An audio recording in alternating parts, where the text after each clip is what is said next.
opportunity to Pakistan, took strategic action, took an operation which took down some of these terrorist epicenter in the heart of Pakistani territory. Don't forget, they've struck in Pakistani Punjab, from which Pakistan's Prime Minister comes. There is no way now they can get away from this, that they were hiding these terrorist leaders right in the heart of their own territory under the patronage of Pakistani army and ISI. And they have to explain it to the world. And this is what India is exposed today. Yeah, absolutely, absolutely. Going back to General Bakshi sir. General Bakshi sir, what happens next? Our Air Force is exercising in Rajasthan. Our Navy is fully deployed in the Arabian Sea. Army absolutely pounding Pakistan retaliation of their ceasefire violations. I think there is no scope of any escalation from the Pakistani side. General Bakshi sir, what do you think? Yes, there could be. There could be, because Pakistan has always been idiotic in its approach. Absolutely non-rational and idiotic. Mullah Munir wanted this escalation, want to get his, second extension. He's already gotten one, he wants his second extension, right? Like Ziaul Haq, like Parvez Musharraf, he wants to hang on for about 10 to 11 years, a decade plus, till he is either assassinated or thrown out by the people. That might happen earlier than usual now. But the fact is that in the 2019, Pakistan had done swift retort, etc., and reacted the very next day. This time, I think they will have to think it over very carefully. They would be under pressure right now from the United States. I'm sure Foreign Secretary Marco Rubio would be putting pressure. Other American officials would be putting pressure, because Donald Trump does not want escalation. We have said that we've done what we wanted to do. We have knocked out not just those camps involved in Pahalgam, but the camps that were involved even in 2611. We paid back that old debt, and should Pakistan choose to escalate, target Indian military installations or civilian targets, Pakistan will be signing its death warrant. The simple fact is, it will give us the precise justification we need to escalate to military targets in Pakistan and take on the real head of that terror infrastructure, the terror ecosystem that they have been, sustaining for all these decades. Right, so even as we have this broadcast, there are intense rounds of meetings going on. One at 7 LKM, Prime Minister's official residence, where Union Home Minister Amit Shah and Defence Minister Rajnath Singh both are closeted with the Prime Minister, having a discussion on, obviously, the fallout of Operation Sindoor and how to take it forward. But let's look at those pictures that were shared by the Government of India in that joint press conference by the Ministry of Defence and the Ministry of External Affairs. Look at this video, which gives timeline of Pakistan's involvement in terror, going back to, of course, the Parliament attack and even earlier. Let's have a look.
All right, these are pictures coming in from outside the South Block on the Raisina Hill.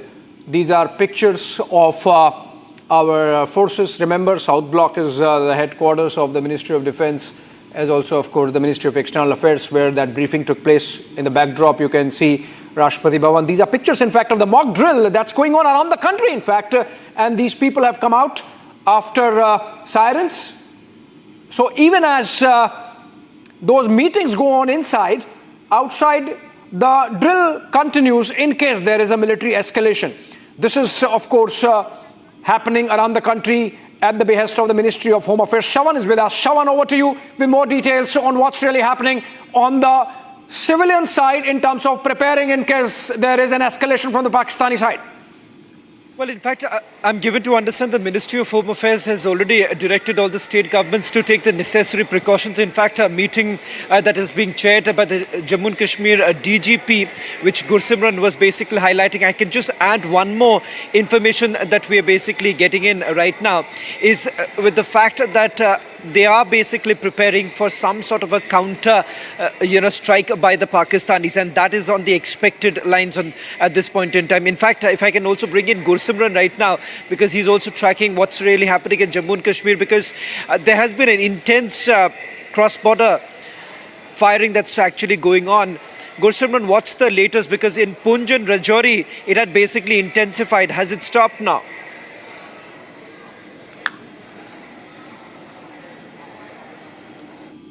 In the Rajouri and the Poonch district, but at regular intervals there have been cross-border violations that the Pakistan is resorting to, especially in the Poonch. The Poonch has been hit by the Pakistan. The civilian areas even have been hit. And as we speak, the DGP of the Jammu and Kashmir Police, Nalin Prabhat, is chairing a security assessment meeting. He is chairing it virtually from the PCR in Srinagar, in which all the district SPs and the senior officials are taking part, and the directions have been given to the officials on ground to be on standby. They have been asked to increase the security in the hinterland, reason being that the terrorists that are active in the hinterland may try to carry out some sabotage, and anti-sabotage drills are being asked to heighten. Apart from this, there have been directions given to increase the security of all the power projects, hydroelectric power projects on the river Chenab and the river Jhelum, because they could be potential target of the Pakistan, as the water flowing to the Pakistan is now being regulated by the Indian side. And as you have also mentioned that the DGP has also directed to be prepared for any eventuality. Also, that includes the possible retaliation from the Pakistan side,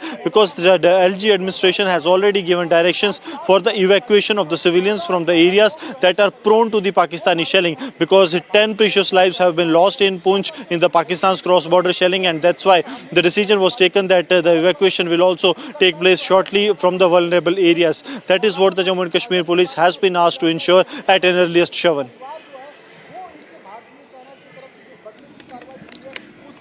All right, another breaking news development coming in. Can we put it out for the benefit of our viewers, which is that the Ministry of Home Affairs has asked all the Central Armed Paramilitary Forces to cancel leaves of its personnel around the country, across the country. That's a big one. That really shows India is beefing up its reserves, even as our armed forces are at the vanguard, from Rajasthan to Kutch, to Jammu and Kashmir, to Punjab, to the Arabian Sea, making sure that there is no mischief from the Pakistani side and no escalation. And if there is one, it's responded to in full force.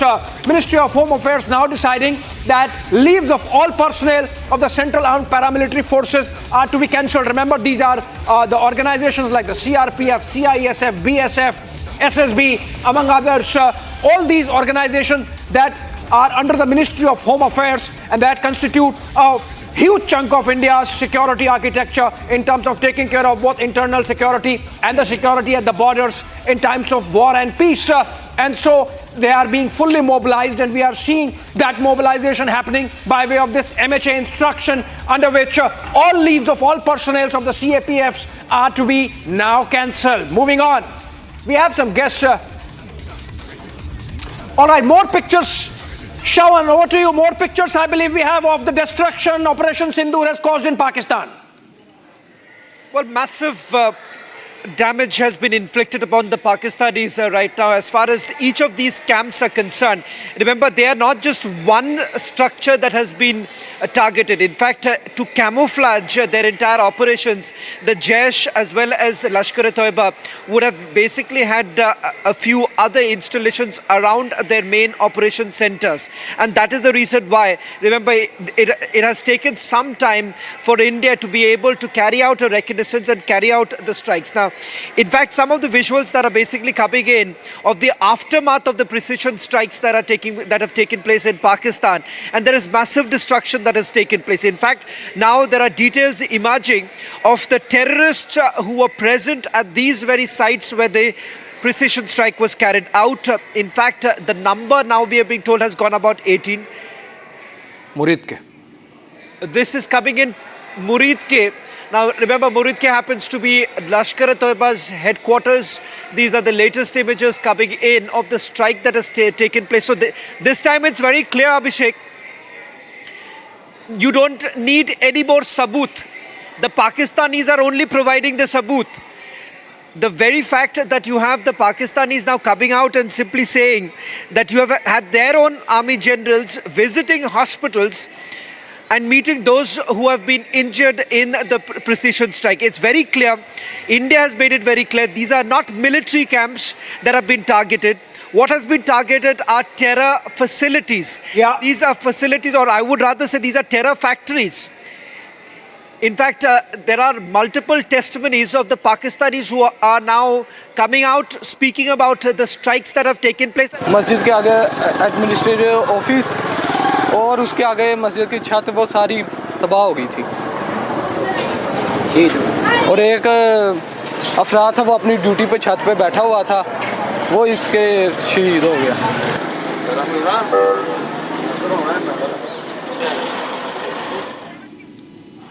Well, a clear indication of what the Pakistanis are now going through. It's very clear that these strikes have gone right deep inside.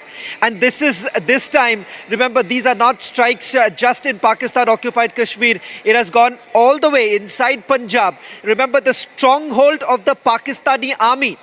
The stronghold of the Pakistani army. बस इसी तरह ही रात गुजरी है जाकर खौफ और राज में खौफ ही बहुत था.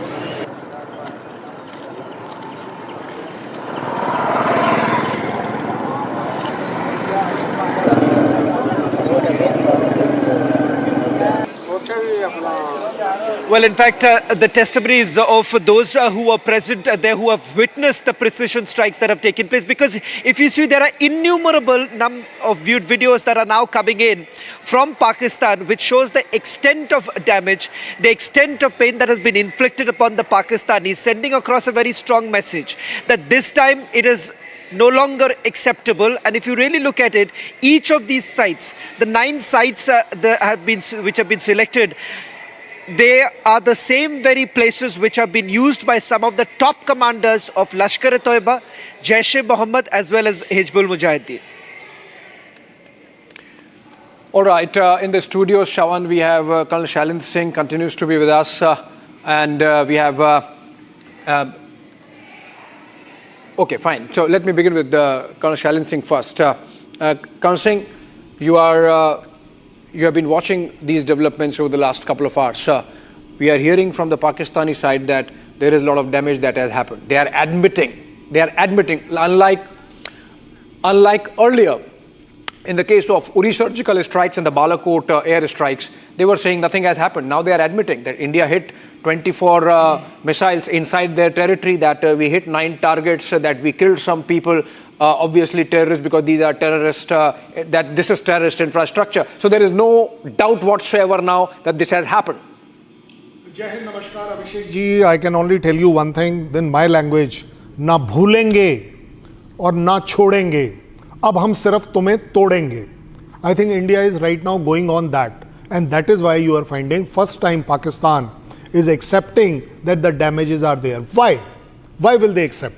This country doesn't accept anything. It doesn't accept its soldiers, it doesn't accept its government, it doesn't accept its own population. What to do? Why? Because they want to kill this topic here now. Yeah. Because they know it, that if we say nothing, and to show their awam that, okay, now we are going into India, they will suffer more damages. Yeah. There will be much more damage. What they are trying to do is, which is a very smart act, I will agree to that. Pakistanis are smart enough that way, that bhai sahab, ab yahin par baat khatam kar dijiye, don't come again for another 90 targets. Yeah. The bigger problem for Pakistan is 9 targets they can bear.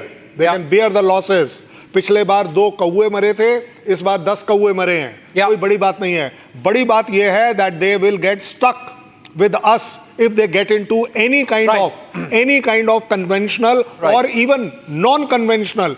They will be stuck. Right. Let me take this to Colonel Anurag Shukla, who's also there with us in the studios. Colonel Shukla, what's next? What happens next? You think Pakistan would have the temerity really to do any counteroffensive, to indulge in any kind of counteroffensive? They should be shaken. They must be scared now. That has already been evident. That you see their statement which is going on, their own defense minister admitting and they are trying to cool down the situation. And internationally they have been isolated on this particular situation where they have been exposed. Now, wherever India has tried, they have tried in such a places where anybody can pinpoint and say what exactly has been targeted. It is coming out to be terror locations. So they are stuck. But what exactly you are asking, what is going to be the next, that is up to them to decide, because India is a very great mood. We want to destroy. If you want to come out, we are ready to destroy you, and we will be ready to annex our own territory which you have been occupied for absolutely. Absolutely. Maybe, you know, the kind of... Yes. Give me a second. Constant quickly, yes. When you say counter-offensive, it's this big a word. Yeah. You dare not. They cannot. Yeah, and the kind of mobilization we have across the frontier, across the borders, from the Arabian Sea to the what I'm saying. Gulf of Kutch, to the border in Kutch, to Rajasthan, to Punjab, to Jammu and Kashmir, everywhere, full-scale mobilization. And obviously, that's something which presents a kind of wall which should scare the Pakistan. They are already doing dummy deployments. My regiment has observed, I had given them a, drone only for observation post ke liye. And they are finding that, sir, they have deployed models of that. It is part of the propaganda. You know, one of the terrorists had said, go tell Modi in that dastardly cowardice, act of cowardice. And now, of course... Modi has heard it. Modi has heard it, and Modi has heard it. What he heard and what you should be hearing, what they should be hearing. Yes. Okay, I'm told... Very naming of this operation says what Modi has heard and what has been conveyed. Absolutely. Modi has heard and Modi has responded. And let's go to Erawat Miraz. He's reporting from the line of control in Uri sector, somewhere there. Erawat, we are told that Pakistanis are trying to make the LC hot by violation of ceasefire agreement. How is our response? How is it going there on the ground, Erawat? Yes, Abhishek, we have seen that after this strike, we have seen there are some posts of the Pakistani in the various sectors of the Kashmir Valley. In fact, earlier we have seen they have put it down their flags, but this time they have left their bunkers empty, and they have left some 12 kilometers from the line of control areas where the bunkers of the Pakistani troopers were. But right now, we are being told from the sources that they have shifted from these bunkers towards some, they have stepped back towards some 16 kilometers from the location, the various sensitive locations along the line of control. For the security reasons, we will not mention exactly where the ongoing operations are going on across the Jammu and Kashmir. As we have seen after the strike, there are desperate attempts from the terrorists and the Pakistani troopers to target the civilians, but we have seen our forces are alert. We have seen yesterday night how our forces are alert, and they have given them the befitting reply after the deadly terror attack in the South Kashmir's Pahalgam, in which we have seen that the 26 civil lost. But this time we have seen the chaos is in Pakistan after the strike, and also we have been told that some bunkers along the line of control area, they have stepped back in the Uri sector and South Kashmir. Also we have been told from the sources in the defense that they have stepped back towards some 16 to 20 kilometers back. Yes, Abhishek. All right, those are the details coming in from the ground. Colonel Singh, Colonel Shukla, please stay with us. Let's listen once again to Foreign Secretary Vikram Misri when he made that statement about India's strikes on Pakistan, inside Pakistani territory, to target the terror infrastructure as part of Operation Sindoor. Listen in.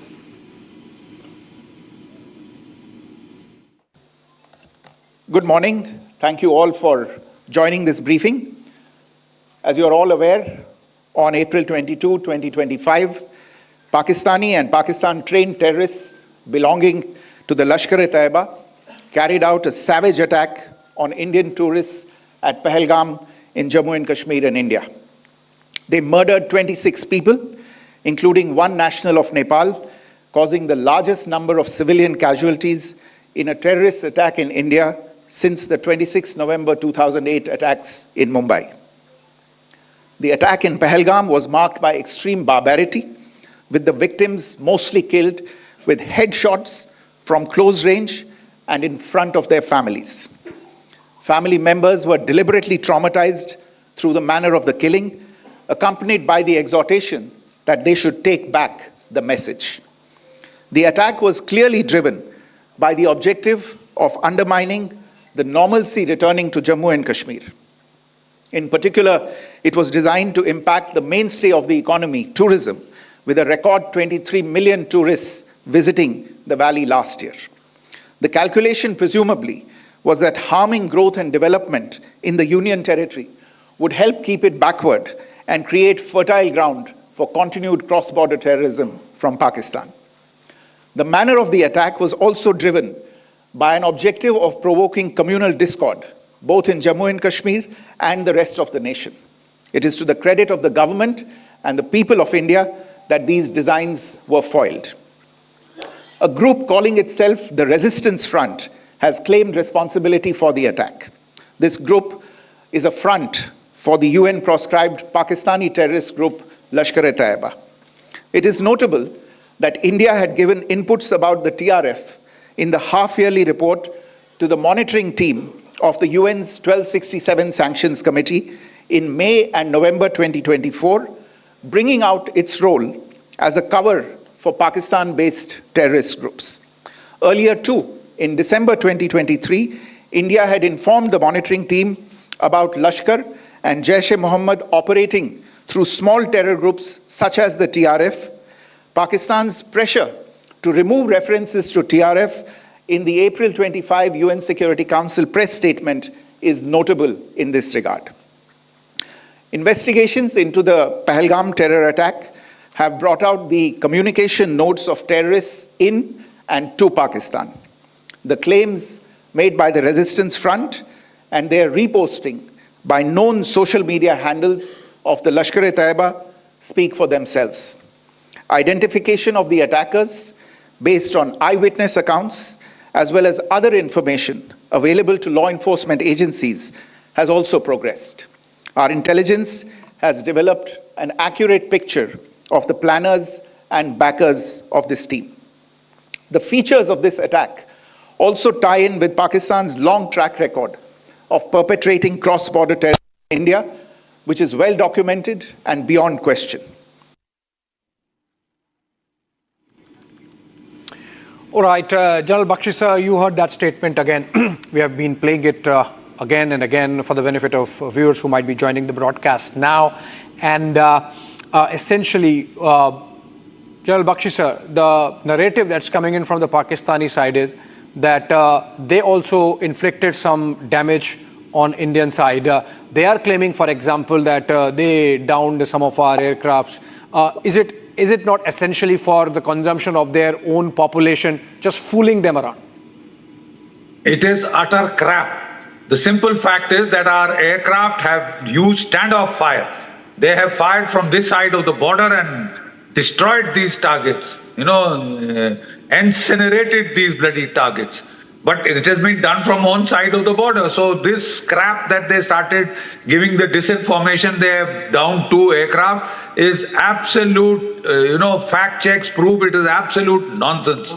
The other fact is they are claiming, the ISPR was claiming that they have opened artillery fire on the line of control. They claim to have hit one of our brigade headquarters and one forward post. So far, we've seen no damage, got no reports. Yes, they are targeting the civilian population, all right. Yeah. And people are being almost, they're trying to get some civilians out of vulnerable areas. Yeah. Colonel Singh, you think this is the max that Pakistan can do or would do in the present scenario? They have made the LC hot, and perhaps it ends there. As per me, Pakistan. It would be. Sorry, is that addressed to me? So I was asking that to Colonel Singh in our studios. कोई नहीं sir, आप भी answer कर दो, आपका मेरा answer I'll come to you. But I must tell you this. Luckily, I have my regiment there. That's how I can tell you. Last 10 days has been bad, otherwise also. But we had made it worse for them. So if we are expecting that only making a LC hot and by injuring 20-30 civilians, this is the part of the nature of Pakistan fire.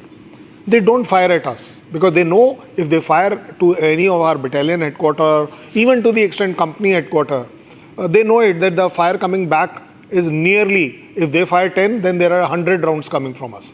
I can afford it, whether he can afford it or not. Bigger question is this, that whether he will take it up or not. It exactly depends. Yeah. It exactly depends that what does Pakistan want. Yeah. Does it want an international hue and cry? Yeah. It will strike in a bigger way. Yeah. So that they are able to prove that something wrong has happened. Yeah. They will strike our civilian areas more. Yeah. Because they know it, that beyond that they cannot do much damage. Absolutely. If we are also there on LC, we also know how to be underground. Yeah. ऐसा तो है नहीं that we will stand and you allow them to shoot. Obviously. So it is entirely. And we have tremendous amount of artillery backing it up. Huge artillery, I believe. It is mind-boggling, unimaginative. I can't tell you that what my regiment has stocked in the gun area. And you always mention that artillery is the god of...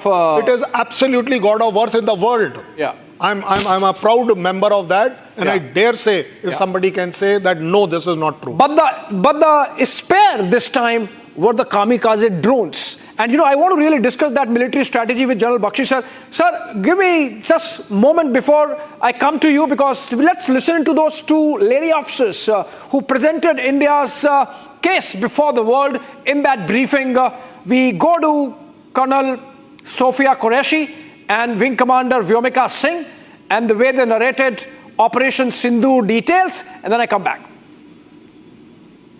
सबसे पहले सवाई नाला camp Muzaffarabad, जो कि PoJK के line of control से 30 kilometre दूर है, यह एक लश्कर तौयबा का ट्रेनिंग सेंटर था। 20 अक्टूबर 2024 सोनमर्ग, 24 अक्टूबर 24 गुलमर्ग, 22 अप्रैल 2025 पहलगाम, इन हमलों के आतंकियों ने यहीं से प्रशिक्षण लिया था। सैयदना बिलाल कैंप मुजफ्फराबाद, यह एक जैश मोहम्मद का स्टेजिंग एरिया है। यह हथियार, विस्फोटक और जंगल सर्वाइवल ट्रेनिंग का केंद्र भी था। गुलपुर कैंप कोटली, यह एलओसी से 30 किलोमीटर दूर था। लश्कर तौयबा का बेस था, जो रजौरी पुंछ में सक्रिय था। 20 अप्रैल 2023 को पुंछ में और 9 जून 2024 को तीर्थ यात्रियों के बस हमले में यहीं से आतंकी को ट्रेन किया गया था।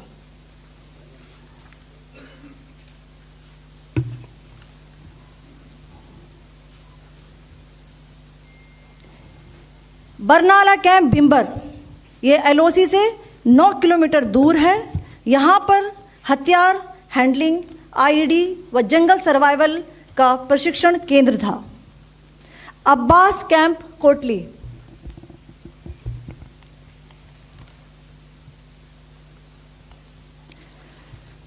यह एलओसी से 13 किलोमीटर दूर है। लश्कर तौयबा का फिदाइन यहाँ तैयार होता था। इसकी कैपेसिटी 15 टेररिस्ट को ट्रेन करने की थी।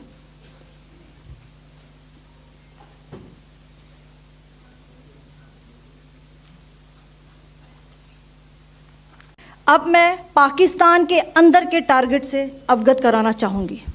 पहला, सर्जल कैंप सियालकोट,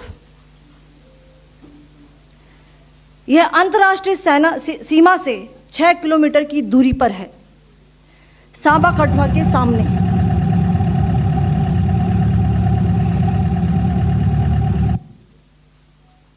मार्च 2025 में जम्मू एंड कश्मीर पुलिस के 4 जवानों को की जो हत्या की गई थी, उन आतंकवादियों को इसी जगह पर ट्रेन किया गया था। दूसरा, महमूना जाया कैंप सियालकोट। यह 18 से 12 किलोमीटर आईबी से दूर था। हिजबुल मुजाहिदीन का बहुत बड़ा कैंप था। यह कठुआ जम्मू क्षेत्र में आतंक फैलाने का नियंत्रण केंद्र था। पठानकोट एयरफोर्स बेस पर किया गया हमला भी इसी कैंप से प्लान और डायरेक्ट किया गया था। मरकज ताइबा मुरीद के, यह आईबी से 18 से 25 किलोमीटर दूरी पर है। 2008 के मुंबई हमले के आतंकी भी यहीं से प्रशिक्षित हुए थे। अजमल कसब व डेविड हेडली भी यहां ट्रेन हुए थे। मरकज सुभान अल्लाह भावलपुर, यह इंटरनेशनल बाउंड्री से 100 किलोमीटर दूर है। जैश ए मोहम्मद का मुख्यालय था। यहाँ पर रिक्रूटमेंट, ट्रेनिंग व इंडॉक्ट्रिनेशन का केंद्र भी था। शीर्ष आतंकी अक्सर यहाँ आते थे।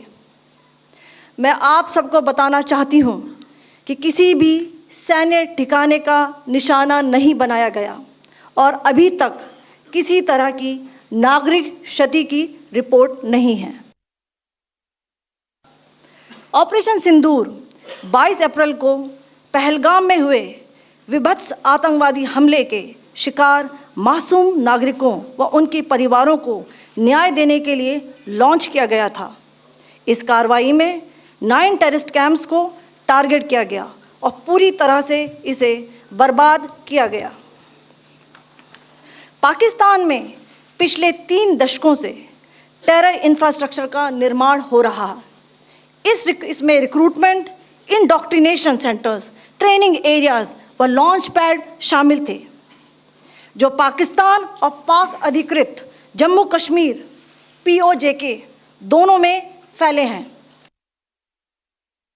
Operation Sindoor was launched by Indian Armed Forces to deliver justice to the victims of Pahalgam terror attack and their families. 9 terrorist camps were targeted and successfully destroyed. Over the last 3 decades, Pakistan has systematically built terror infrastructure. It is a complex web of recruitment and indoctrination centers, training areas for initial and refresher courses, and launch pads for handlers. These camps are located both in Pakistan as well as Pakistan-occupied Jammu and Kashmir areas. Some of the well-known training camps are located, as you can see on the screen. They are distributed from Savai Nala in the north, counting to approximately 21, ending at Bhagalpur to the south. The selection of these targets for Operation Sindoor was based on credible intelligence inputs and role of these facilities in perpetrating the terror activities. The locations were so selected to avoid damage to civilian infrastructures and loss of any civilian lives.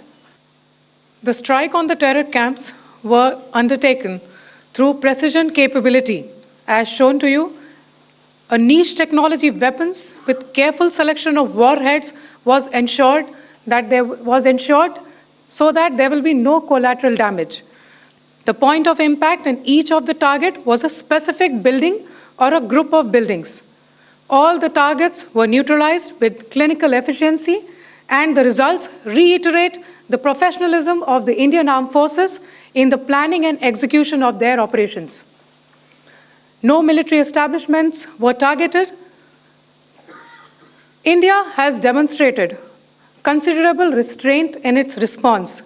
However, it must be said that the Indian Armed Forces are fully prepared to respond to Pakistani misadventures, if any, that will escalate this situation.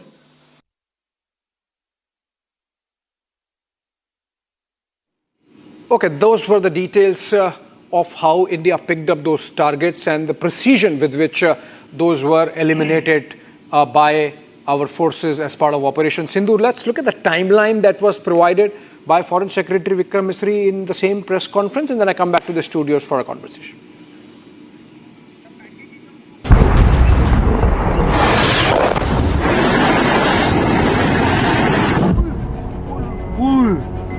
A little after midnight on the 7th of May, 9 targets struck inside Pakistan. Nobody saw it coming. Not even those in this video.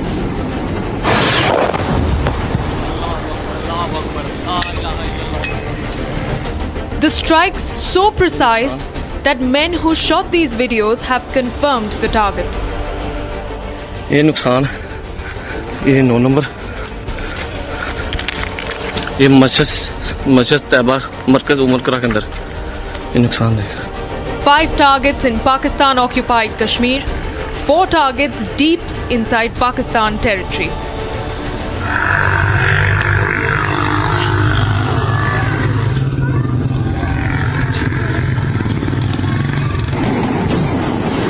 Terror camps struck with multiple hits on some targets.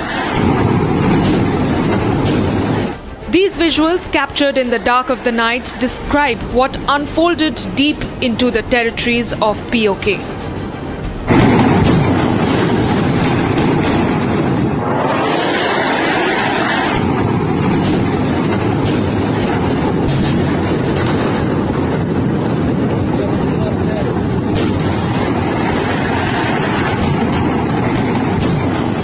Precision strikes that turned the skies red. देखना वाम कैसे आ रही है वहां से अभी video catch होगी नहीं होगी Multiple loud explosions and a complete blackout. The enemy was not ready for this.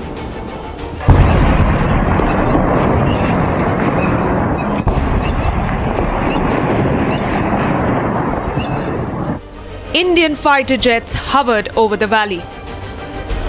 14 days after the Pahalgam killings, India has hit Islamabad hard. And as the world wakes up to Operation Sindoor, it's only the beginning of the end for the terror ecosystem of Pakistan.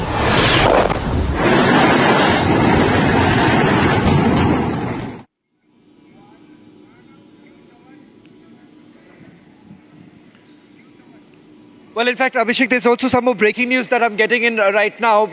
Official confirmation coming in from our sources here as far as family members of Jaish Chief Maulana Masood Azhar. 10 family members of Maulana Masood Azhar have been neutralized. In fact, we are being told this includes the sister of Masood Azhar as well as brother-in-law. What we do not know right now is the presence of Masood Azhar, because Masood Azhar, as per the document that we have accessed and the reconnaissance that was carried out by the security agencies, one of the last known visit that he made to this particular site was back in the month of November, and another visit a little later. So we do not know at this point in time as far as Maulana Masood Azhar's presence, where has he been moved out by the Pakistanis, that clarity hasn't come in. But the big blow to Masood Azhar, family members of Masood Azhar have been killed in the precision strike that was carried out at Bahawalpur. That happens to be the headquarters of Jaish-e-Mohammed. Now we're getting in more details of the family members who have been killed. Remember, Jaish Chief, his appearances also had actually reduced, Abhishek, and the fact that certain movements that were made by Masood Azhar was under heavy security of the Pakistani army.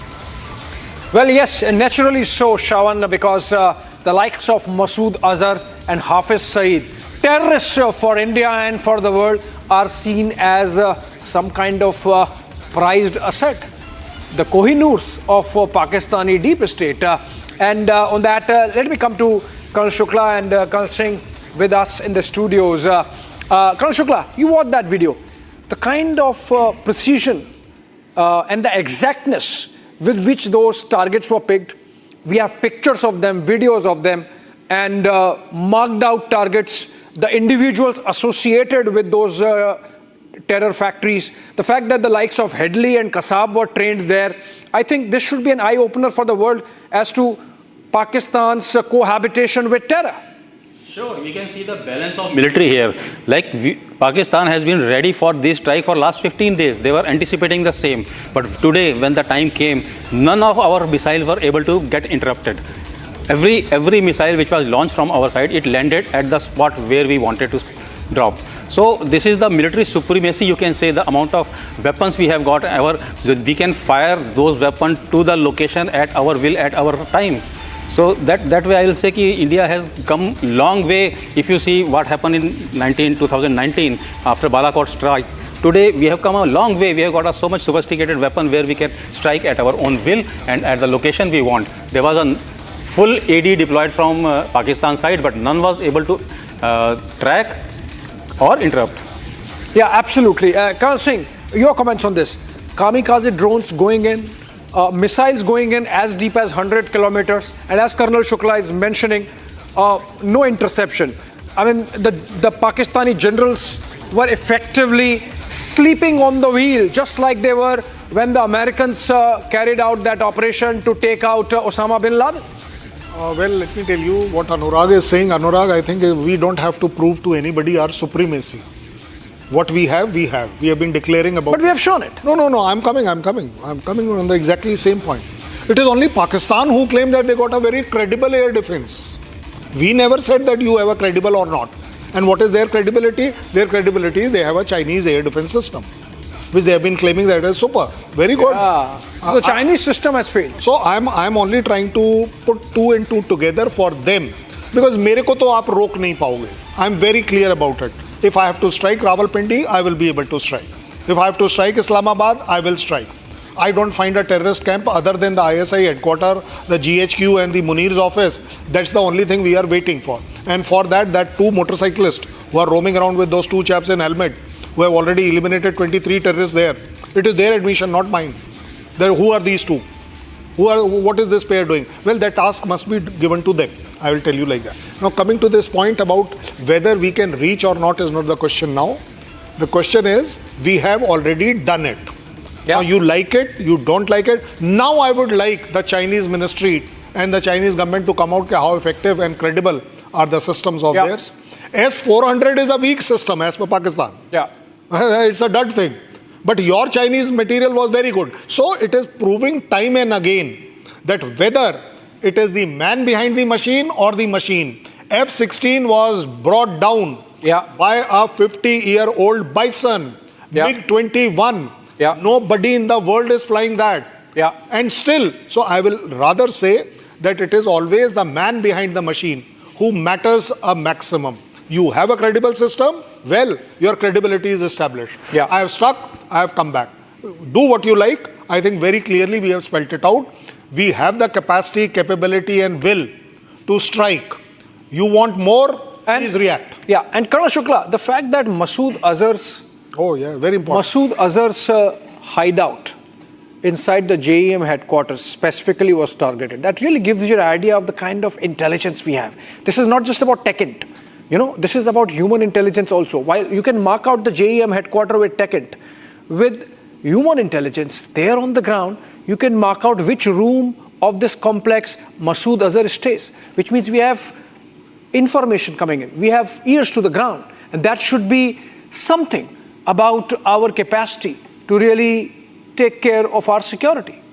Yes, and these capabilities we had quite long time ago also. Only thing there was a political will missing. We have been giving these information to United Nations as well as Pakistan, but nobody reacted. Nobody reacted on our request. So today, when we have been able to strike at their home, that Masood is getting the taste of his own wine. Today, he have understood that how bad it feels to lose your own people, lose your own family member. We in India, we have been losing on this terrorism for quite decades. Now it is time to give them back. Absolutely, and we are going to be joined in by more guests in a bit, but what we are essentially getting for you, friends, is... It's not only Masood's residence we knew. We know the Saeed's house also. And if you can please refer back, 50 yards from that house there was a blast. So if we can do that, Well, we know pinpointedly that room of Masood is known, whether he is inside or not. All right, another breaking news development coming in. Prime Minister has cancelled his tour to Europe. He had a tour lined up beginning 9th of May, which was to take him to the Netherlands, Norway and Croatia. And Prime Minister has cancelled his trip to Europe, though that was an important foreign assignment coming in. And that has been cancelled. I'm getting this information. Can we break this down? He was to travel to Croatia, the Netherlands, and Norway trip. Shawan. Okay, Shawan, over to you, Shawan. With this breaking news development, Prime Minister has cancelled his Europe trip. So there are back-to-back a lot of developments taking place. One, the Prime Minister's itinerary has now changed. He has cancelled his tour to Europe. A short while back, we had another breaking news coming in. Ministry of Home Affairs has cancelled the leaves of all the CAPFs. That's the Central Paramilitary Forces, which is again another indication of the fact that India is all prepared. The third is multiple meetings that are actually taking place in various states. In Jammu and Kashmir, you've had the DGP of Jammu and Kashmir calling all the officers, asking them to be completely prepared at this point in time, because we are not essentially ruling out the possibility that Pakistan may be desperate to carry out a counter strike, and that is the reason why we have a backup plan that is already in place. One of the key things that we are basically focusing right now is, one, the cross-border firing that is basically underway. A short while back, we were given to understand that there is a pause right now as far as the cross-border firing is concerned. But there to remember, Pakistan has actually faced a humiliating loss. Several of the Pakistani posts have been targeted by India.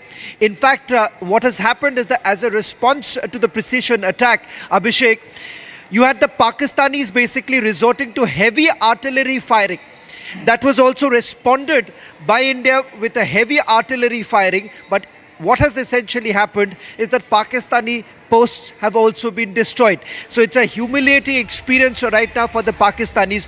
One, you have their entire terror factory, which has been completely dismantled.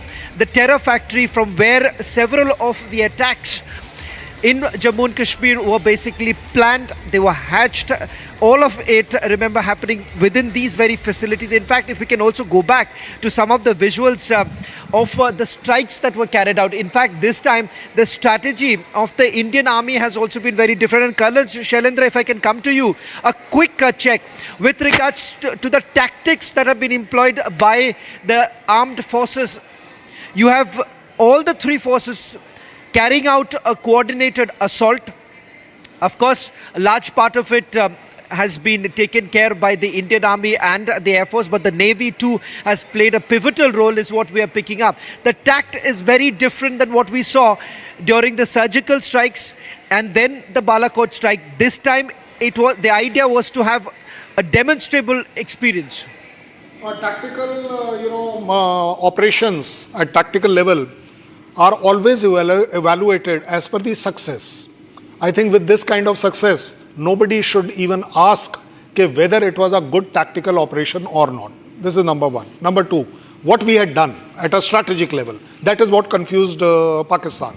At strategic level, we had so much of movement in the Navy, and Pakistan was getting nearly sure that somewhere around the Karachi or maybe toward the Sargodha side, we have some interest. The way our aircrafts are moving around, and typically the Pakistan Army assesses that India may ground action zarur hoga, that the Indian Army will come, special forces will come, vagera vagera. They were least expecting, and this is where the tactics comes in. That yes, when we have decided at whichever level, highest level, lowest level, that is for the country to decide and the government to decide. But as far as I am concerned, that we could deceive them, we could keep them guessing that where are we coming, and that is where all about the tactical operations success lie. You project yourself at 100 places, but you strike at one. enemy cannot imagine. You prepare yourself at only 5 places and strike at one, the enemy is prepared for 5 places. This is where exactly we have gone right. The kind of deployment, the kind of overall movements we had done, the kind of aircraft movements were shown, that was keeping the enemy confused and guessing that where exactly are we coming, in what quantity we are coming, and above all, I must tell you that Pakistan was expecting that there will be a much deeper strike, because we were creating that. And thanks to the media also, that the way we had gone about, that this time there is a full-fledged war, and this was claimed by Pakistan, which we projected to them also and to us also. So overall, if you ask me, a tactical operation is absolutely only successful after succeeding. After you succeed, it becomes a success. That is where you get that pat on the back, that yes, you did a good operation. We went there, we have done what we have to do, we were tasked, and we have come back. Breaking news now coming in. I've just got another confirmation. Qari Mohammed Iqbal and the commander of the Kotli camp, along with 10 terrorists, have been killed. So we are looking at least 20 that have already been killed. And Abhishek, you just got us the information that a total of 100, the number could actually vary, but now a confirmation about Qari Mohammed Iqbal and Jaish-e-Mohammed Maulana Azhar Masood's family members have also been killed. Now that's the latest details they're emerging. Big news coming in. Now this is one of the most successful operations that have been carried out by our armed forces, Abhishek. Well, absolutely. Absolutely. Yes, Colonel Singh. Yes, Colonel Singh. Keep counting the number. Yeah. The numbers will we are told about 100, about between 80 to 100. I was told 100 and around about, because we will not know the exact number anytime soon. But the fact of the matter is, these are specifics, and they will keep trickling in. Yes, Shawan. On a lighter note, because when I was actually, speaking to a source of mine in the intelligence agencies, I was saying, why are you releasing it, piece by piece? He's saying that, the counting is still on. So that's on a lighter note, but as I said, the numbers are they're going up, and this time it's very, very different. And perhaps if we can also take that comment from one of our veterans there, that I find it very, very significant, because perhaps they've improvised on what they had carried out during the Balakot strike, and this time they were basically going right, the depth, the strategic depth, and the fact that they have got the window at that very time when these terrorists were actually present in those facilities. Well, absolutely, Shawan. And the number, is there some poetic justice to it? Because Pakistanis have admitted that 26 of their citizens are killed. 26 were murdered by Pakistani terrorists in Pahalgam.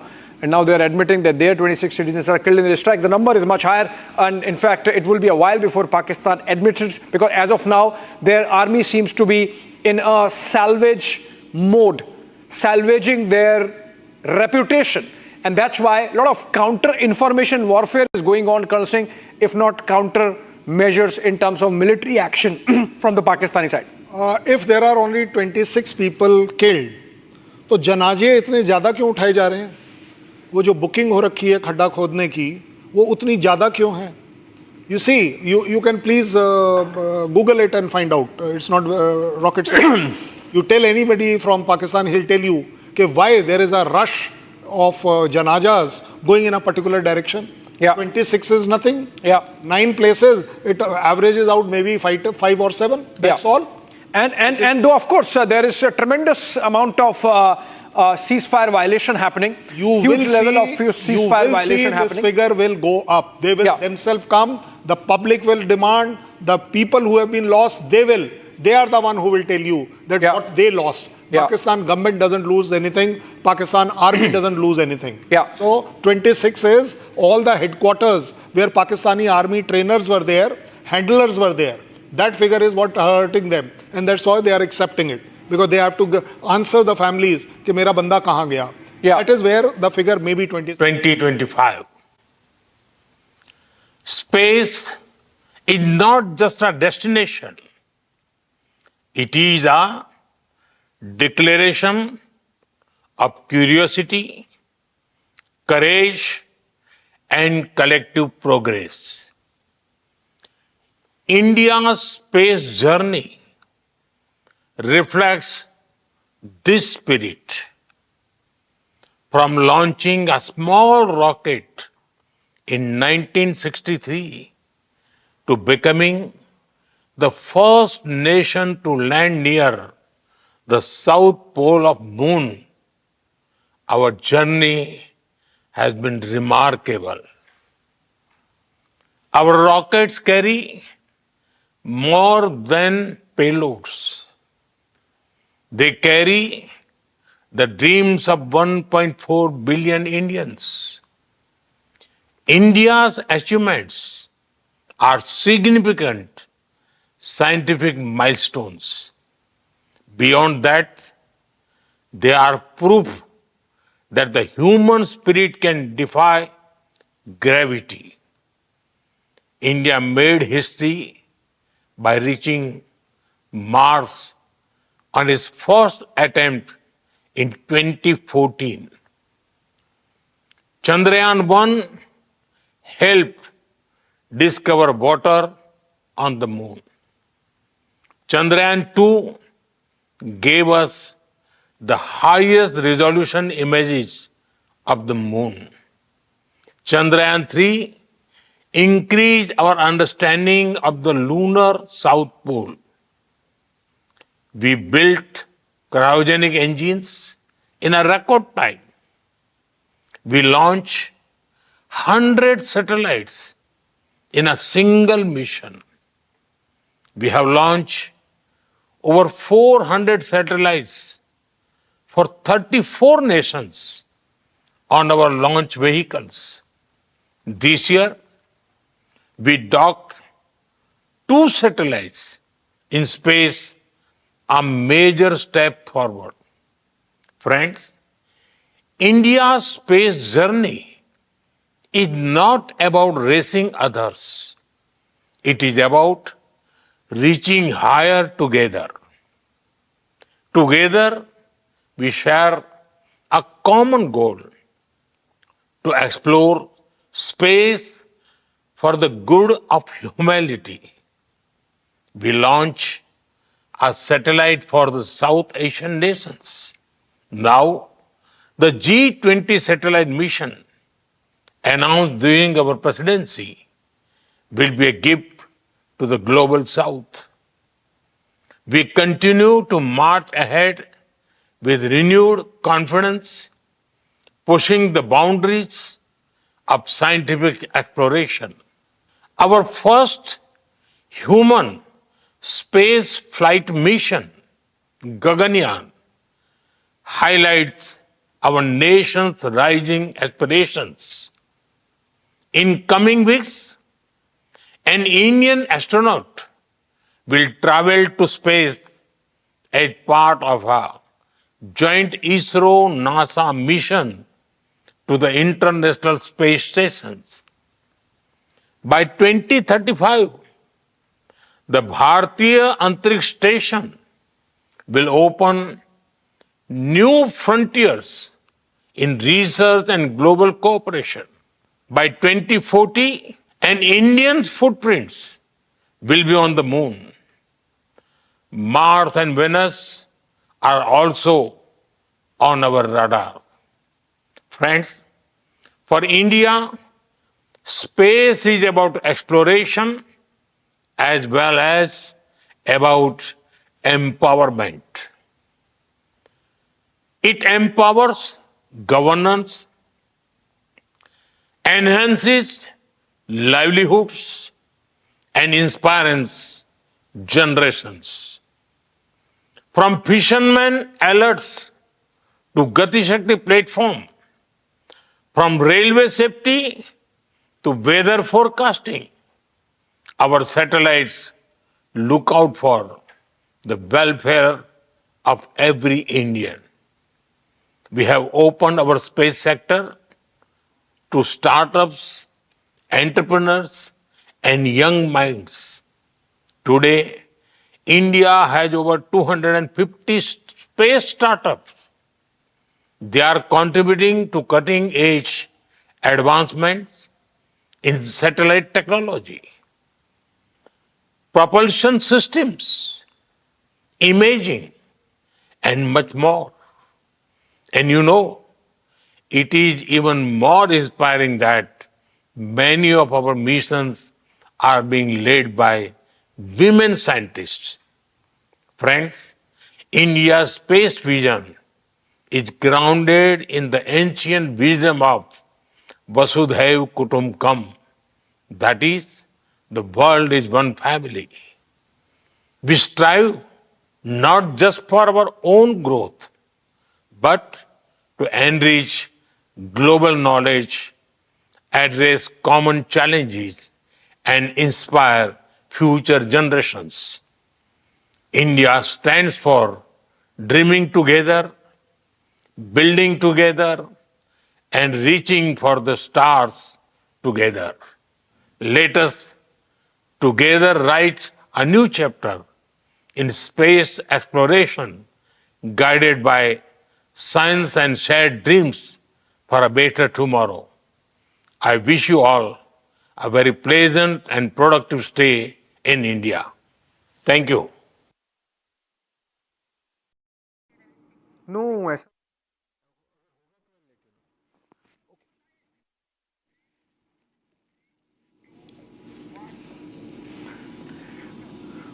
All right, that was a pre-recorded statement of Prime Minister Modi. This was at a global conference on space exploration by Indian Aerospace Federation called IAF, but that's not Indian Air Force, that's Indian Aerospace Federation.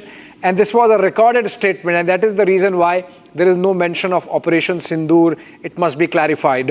This was a recorded statement. Prime Minister had recorded this statement yesterday to be played at this conference, obviously, because people there would have known what is going to happen overnight, and that's why this statement recorded earlier. Coming back to you, Colonel Singh, we were discussing some of the military aspects. Now I have information of some specific information, Colonel Shukla, about the kind of damage that our strikes have caused. So, for example, there is this statement from Bahawalpur, and it's their hospital there, local hospital, which is giving a list of those who have come to the hospital. So it's a list of 1 to 12, and out of those 12, 6 are received dead, like brought dead, as we say in our hospitals, and then other 6 with some injuries, varying degrees of injuries. Some have burns in their legs. Some have head injury, some have a shoulder injury, among others. What do you make out of these dead? Obviously, this is terror infrastructure. So these are places where Headley and Kasab were trained. These are places where, on a non-stop basis, Pakistan continues to indoctrinate and get ready next round of terrorists, which it then infiltrates across the line of control and across the international border into Kashmir. Definitely what is being projected is some part of the bigger picture which we are seeing. Social media is full of other casualty figures, and there are very many photographs which are rotating around. So I can say that yes, definitely the damage has been done. Second thing, the cadre which is being brought, they can be identified and they can be seen, what you correctly brought out, that yes, this is a part of the same cadre which has been indoctrined and they are being pushed to the future terrorists. So definitely our strike has been correctly struck to the right place, and the right audience has been killed, right people has been killed. We are proud of it, proud of our security forces and Air Force, which has brought down this intelligence and brought down this infrastructure. All right, this is basically just one list from one hospital. So obviously 9 locations spread across 6 districts of Pakistan. There would be more lists, obviously. Colonel Singh. When you're discussing about that statement that somebody said 6 dead or 10 dead, whatever dead, Abhishek ji, just make a wild guess as a logical human being. Will you have a training establishment with 6 people? Will Pakistan have so much of wherewithal, money to train 6 people? If that is the state, then why are they claiming that they have got such huge number of terrorist training camps? There cannot be a camp. A camp cannot be called a camp with 6 to 10 people. It has to be more, logically also. Even if you are thinking, absolutely mad, You are insane that you have no, terrorism related knowledge or military related knowledge. भाई मुझे आप एक बात बताओ, मैं let's ask Anurag only that 6 आदमियों वाला camp होता क्या है? What is that camp? Yeah. What will that camp do?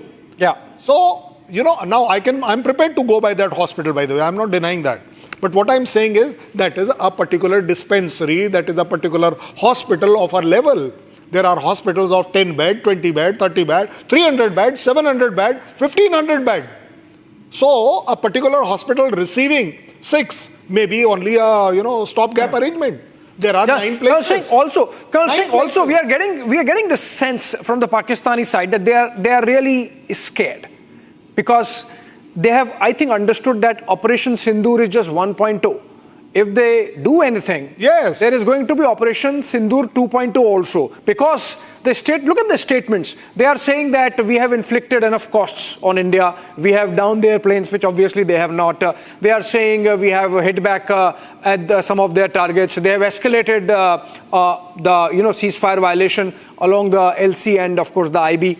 They have made statements to the effect that if India does not do more, we will not do more. We have it from Khaja Asif, the Pakistani defense minister. Now we are hearing reports that they are going to take journalists to these affected areas of Muzaffarabad, Muridke, Bahawalpur, Adampur, Kotli, etc. Which means obviously, as of now, there is no further escalation. So Pakistan perhaps has realized that this time it's not going to be Operation Swift Retort, because India is much more prepared than it was earlier. That figure which they themselves are claiming 26 killed. Just visualize it. 26 tourists killed, 26 people killed. They want that, okay, fine, you have had your revenge. This is what they are coming to this point regarding going to that, taking the journalists there. Take me there, na? Invite my journalists. You people say transparency. So let's have transparency. Please invite Republic. Let us see. Why are you not inviting us? Yeah. That if you are so confident that do kauwe bhi nahi mare is baar, then please invite us. Yeah. Whereas you are talking about international, jaanch kara lo, nispaksh jaanch kara lo. Yeah. Let's call the international core of media. Yeah. Include me also in that. Yeah. Where is the problem? Yeah. You see, this dramatics, what they have been earlier also doing, every time doing. It's nothing new. Not only to their own awam, to me and to the world. We all know. Otherwise, by now, 107 countries would have chosen their side to be on their side. Yeah. Not 3 countries. Yeah. And maybe the 4th one, which is claiming Malaysia. Yeah. That yes, we are also with them. Yeah. Oh, fine, you are with them. So all 4 of you are terrorist states. Yeah. You are also sponsoring state terrorism, as far as I am concerned. Yeah. Let the world see it. Yeah. If not today, tomorrow, somebody will suffer from their country, and then they will realize. Yeah. The problem is that Jaishankar ji said very well, your terrorism is terrorism. Yeah. My terrorism becomes a freedom fight of somebody. Yeah. So even if it is that way, let me and my country decide. You didn't take us in confidence about Osama bin Laden. Why will we take you in confidence of what attack we are doing and how we are doing? We will not do that. We have probably at the highest of the level might have said, no sir, we are not going to listen to anybody. We are going to do something. That something can be my way. Absolutely. मेरी लकीर मेरी है. Absolutely. मैं उसे खींचूंगा. Yeah. मुझे आज के बाद पूरी दुनिया की परवाह नहीं है. हम इज्जत करते हैं. लेकिन ये हमारी कमजोरी नहीं है. Yeah. And viewers need to know the kind of preparations that are already in place and the arrangements that are in place in case we have to escalate in response to any Pakistani misadventure. So we have airports in Amritsar, in Srinagar, in Leh, in Jammu, and a couple of other places that have been shut. They are not available for civilian use. Also, the flights are, rerouted, and all those arrangements, even as, of course, important meeting going on at the 7 LKM, which is, of course, the official residence of the Prime Minister, which also has his office. And we are getting these pictures live of the CCS having ended, and Union Home Minister Amit Shah seen leaving the place, which means the meeting has ended. Remember, the Home Ministry just a while back issued a notice and asked all the Central Armed Paramilitary Forces to cancel leaves of all personnel, which means the internal security front is being beefed up. The reserves are being strengthened just in case, it seems does not happening as of now, but if it happens, we are there ready with at all levels of mobilization. We are not even cancelling our mock drills for the public. You see, we know how immoral can be Pakistan. When it can attack an innocent tourist, then it will always target our civil areas also, maybe whatever we may claim. But they have this habit, characterlessness, that they can come. So if the last target available to them, because other targets are all generally VPs, very important areas and points, are already protected. We will have air protection also, everything. But for the public, now the public also stood up to be ready by the mock drills. I want to go to Colonel Shukla. Okay, let's play those targets and then we will discuss those specific targets with our team here of experts. Look at the targets that have been hit. 26 innocent lives lost. 2 weeks later, all of the 26 innocent lives avenged. Operation Sindoor 22 अप्रैल को पहलगाम में हुए विभत्स आतंकवादी हमले के शिकार मासूम नागरिकों व उनके परिवारों को न्याय देने के लिए लॉन्च किया गया था। इस कार्रवाई में 9 टेररिस्ट कैंप्स को टारगेट किया गया और पूरी तरह से इसे बर्बाद किया गया। Not only did Pakistan not see this coming, but its worst nightmares were brought to life in the wee hours of Wednesday as India launched the first tri-services operation against Pakistan since the 1971 war. The Indian Army, Air Force and the Navy launched a coordinated operation striking hard some of the most significant and long-standing terrorist training hubs deep inside Pakistani territories. Good morning to everyone across the country. We've hit back. Ladies and gentlemen, the big breaking news story of the moment. If you can hear me tonight, can I be put on air? Thank you so much. Thank you, Aditi. All right, because I want to recap exactly what is happening as of tonight, as of this minute, 33 minutes past 2 a.m. on the 7th of May. History has been made. This is a very direct and straightforward attack by the Indian Army we are reporting tonight. Ladies and gentlemen, Pakistan has been hit. Muzaffarabad has been hit. A total of 9 places in Pakistan have been hit.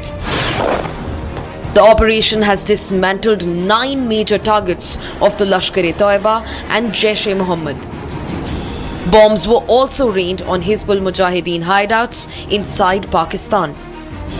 India's retaliation used precision strikes and long-range standoff weapons at 9 locations, flattening the logistical, operational and training infrastructure of terror groups.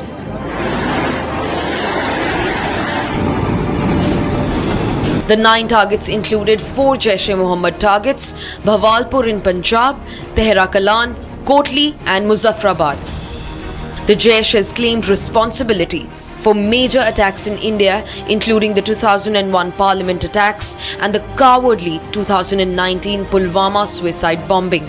In fact, Muridke, the nerve center of the Lashkar-e-Toiba, was quivering with the impact of the explosion.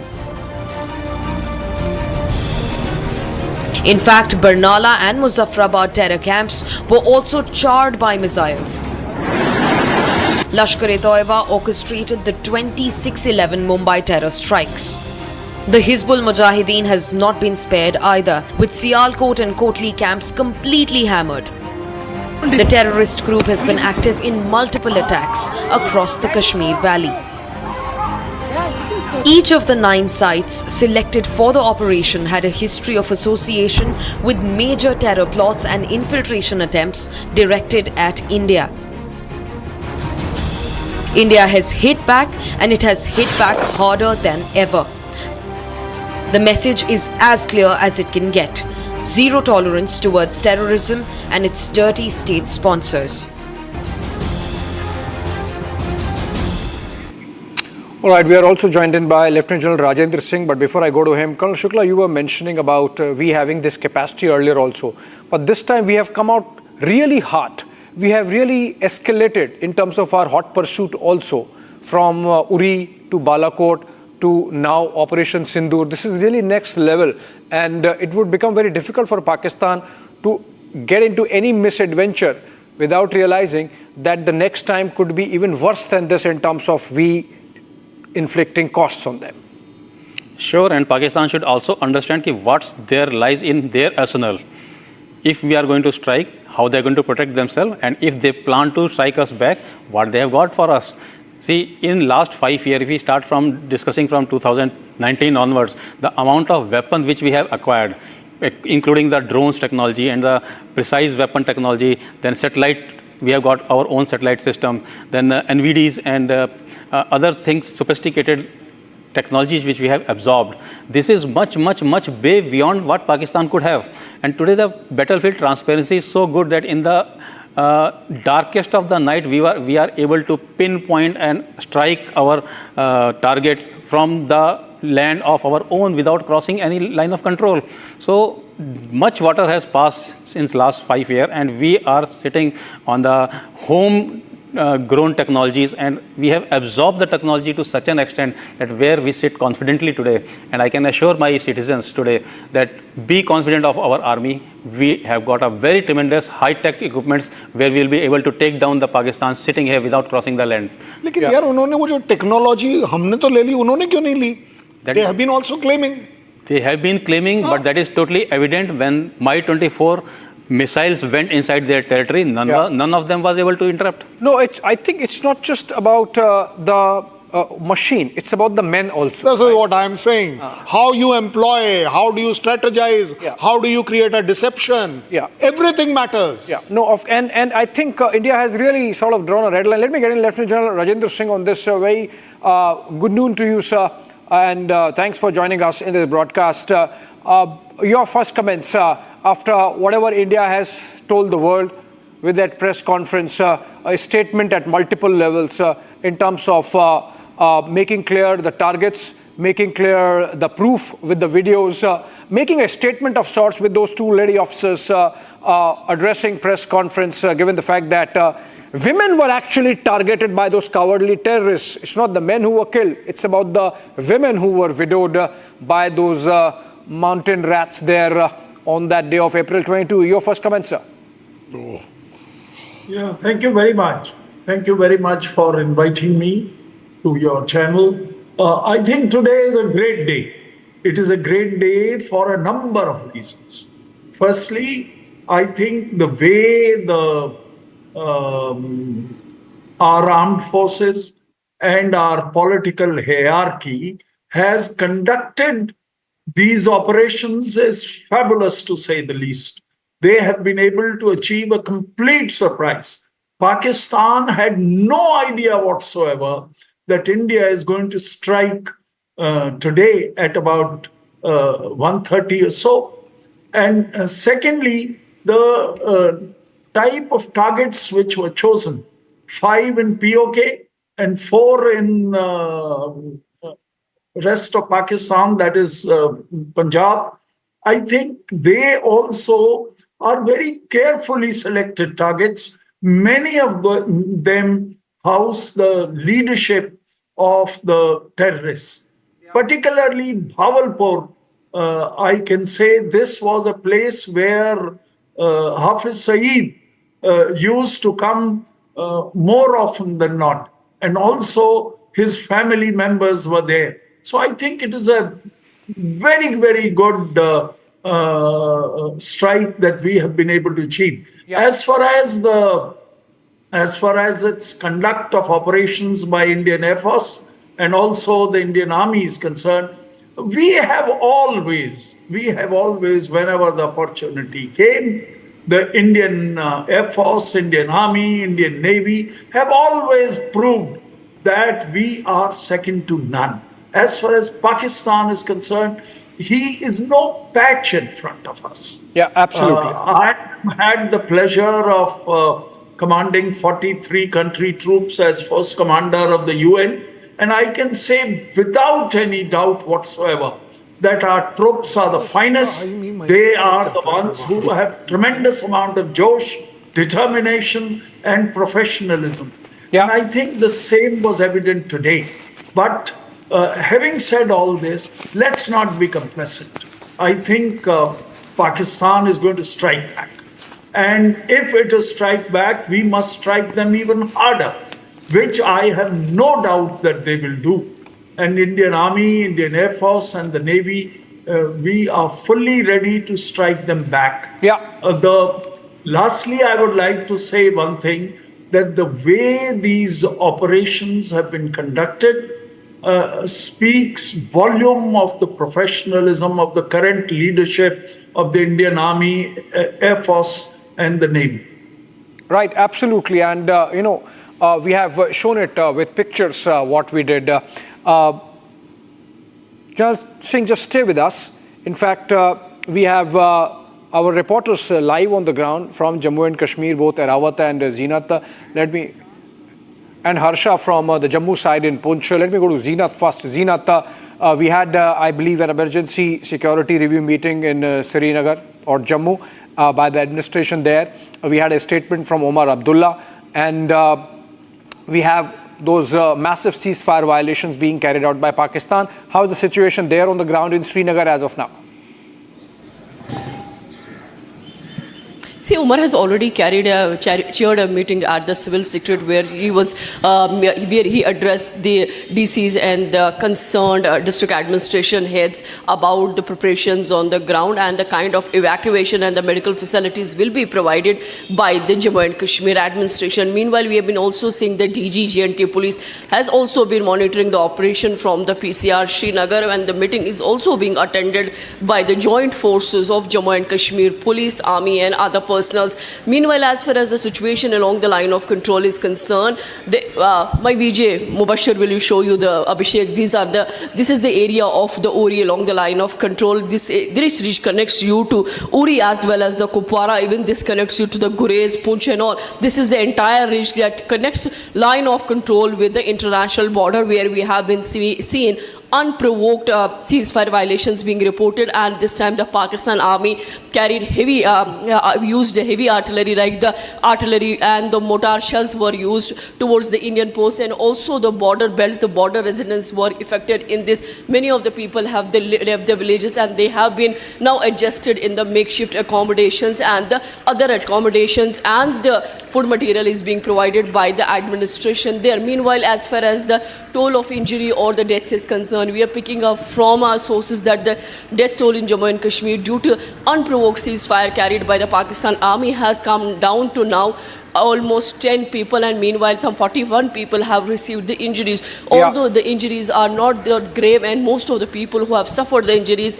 are stable, but the emergency back-to-back meetings we are seeing on ground. Right, as far as the Uri market here from I am reporting, you can see the market is completely shut and hardly the movement is there on the ground, when we see that life is trying to limp back, but most of the installations and the institutes and other things have been shut by the administration, as the divisional administration has already ordered closure of 2 districts. One is Kupwara and Baramulla. Both the border belt districts have been asked by the divisional administration to remain closed for 2 days for the school kids and for other things. Absolutely, and those are the measures which are being put in place across the country, in fact, as part of India's preparedness. Zeenat is reporting from the Uri town, but we have Erawat, in fact, closer to the line of control, where all the action is, the LC having become hot.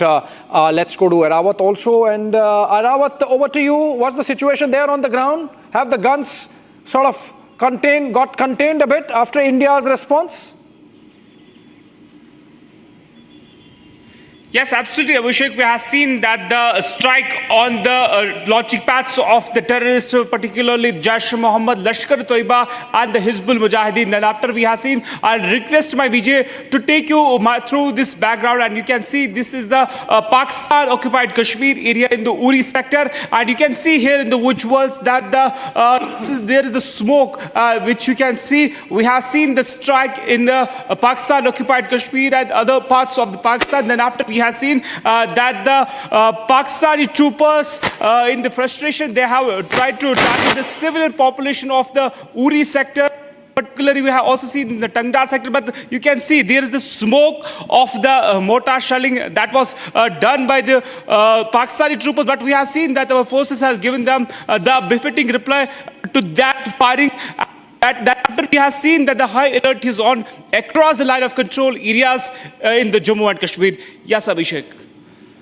All right, thank you so much. And let's go to Harsha now from Poonch in the Jammu side. And Harsha, your situation on the ground from where you're reporting? So Abhishek, right now I am in the Mendar block in the Poonch district. This is the same place from where yesterday India initiated its Operation Sindoor. The airstrike was launched from this very place. This place is very near to LC. I'd like to show you the visuals as well, how far I am from the LC. Not much far, just 20 meters. And if I'll give you the sense of the entire area, after the airstrike, the Pakistan also resorted to the mortar shelling from their post, which is behind these mountains. But as far as we know, there has been no collapse or destruction in the villages for now. Also at that particular time, many villagers shifted to the bunkers which they have constructed. There have been no casualties which has been reported so far. So right now the situation seems to be normal. But yes, 15 minutes back also we heard the mortar shelling from the side of the Pakistan. Also the response was continuously being given from this side of our post, which is right 20 meters from where I am reporting. This is the same place, Abhishek, where yesterday night also I was reporting. I'm camping here because when the mortar shelling began, the major affected areas and the major targeted area by Pakistan is mostly this region of the Mendar, the Manjakot area, Poonch district, the below in the Poonch district, in the city area as well. We have seen how Pakistan wanted to destroy some of the important places like the DC office and the other important places, but nothing has been reported so far. Right, Harsha. In fact, we have some more breaking news information coming in. Let's go to Shawan in the newsroom for that. Shawan, over to you. Well, in fact, there is more details coming in with regards to the other Sarjal camp, where we are being told that they are making an assessment. Another top commander as far as Sarjal camp is concerned, where they've been able to neutralize. Now that's the other big important news coming in. I do not have the name as of now, Abhishek. I'm just waiting for an official confirmation to come in from our sources in the defense. Right now there is another assessment that is basically going on with the number of terrorists who are present in Sarjal, because there too, remember, you've had some of the key commanders who are present when the strike actually took place. So effectively what's happening, just in a nutshell, if you allow me, Abhishek, just to tell our viewers, what has happened is that they've had the last intelligence input that has come in. So one of the reasons why they have also calculated the timings of the attack and simultaneously carried out is because of the presence of these commanders at the various camps, and the last known based on the last known intelligence input that they have carried out the attack. Now, as of now, we have got the full details of Bahawalpur, and we have also got some more details coming in from Kotli. In both the cases, you've had about 10 terrorists who have been eliminated. As far as Sarjal is concerned, there too you have another top commander, but I'm not being able to put out the name right now because I'm waiting for a second confirmation to come in. Okay, Shawan, thank you so much with those updates. Look at these minutiae now that are emerging from this strike that India has, or multiple strikes that India has carried out, Colonel Singh and Colonel Shukla. What do you sense? The kind of precision that's there. I mean, we are getting those pictures and we are verifying, and then we'll play specific buildings and specific parts of a certain geography that have been targeted, and the kind of, you saw in the pictures some of those bombs going down into those structures, the kind of pinpointing of targets that we have done. This is clearly a first of its kind insofar as India's military tactics go. Abhishek, I'll request Shawan, don't get after the names. Naam mein kya rakha hai? The chap is dead. Very simple. We wanted him dead. Now coming to your point very specifically. When Shawan says 10 people's report has come, why? What you said, it is because of that. We were very selective. We were very pinpoint.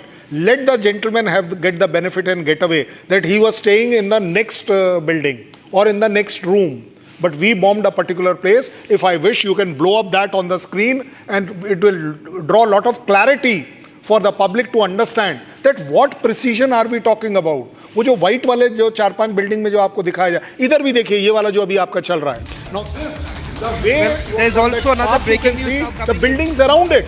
More information coming in. More information. Abhishek, Aishwarya has just got us the details that the Prime Minister has now congratulated the team that was behind the strikes that were basically carried out. He's congratulated the forces in the cabinet meeting that has taken place. He's also told the Raksha Mantri to be with the forces as soon as possible.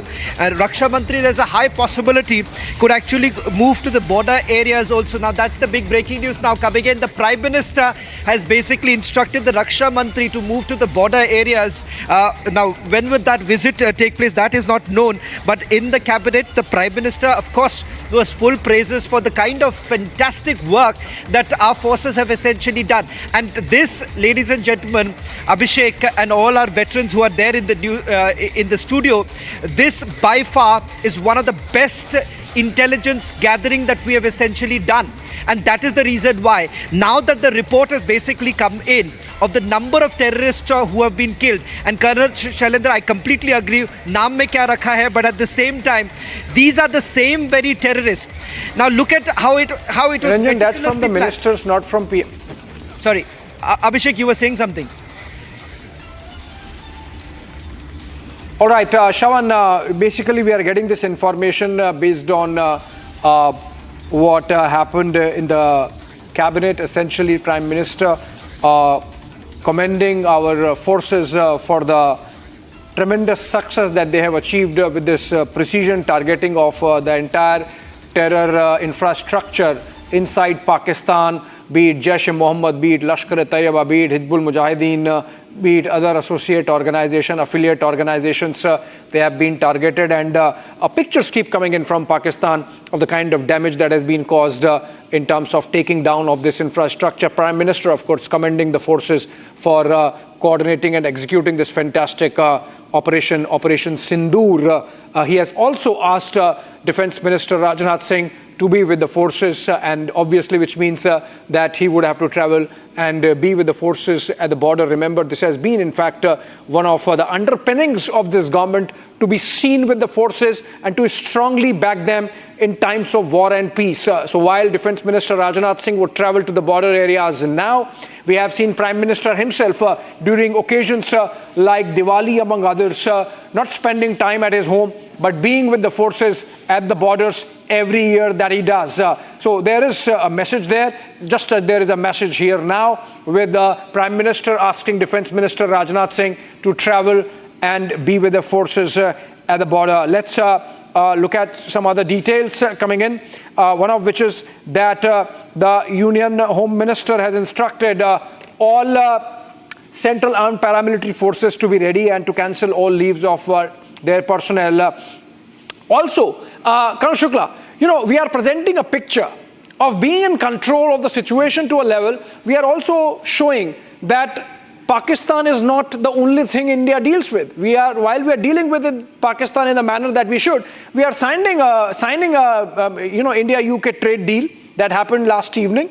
And then in the cabinet that has taken place, we have taken n number of decisions, including expanding the IIT's network, the Indian Institute of Technology, right up to Andaman, among other things.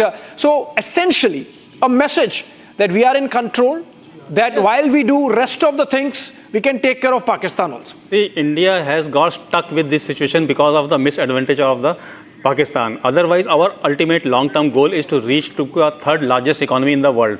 So we have been rolling on those parts, and we are putting very hard work, and we cannot be derailed from our target.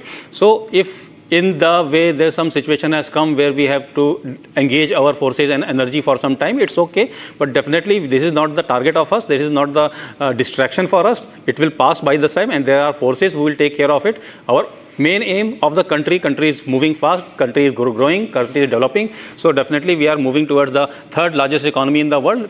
Target has already been given to 2028-27, and hopefully we should be able to reach the same.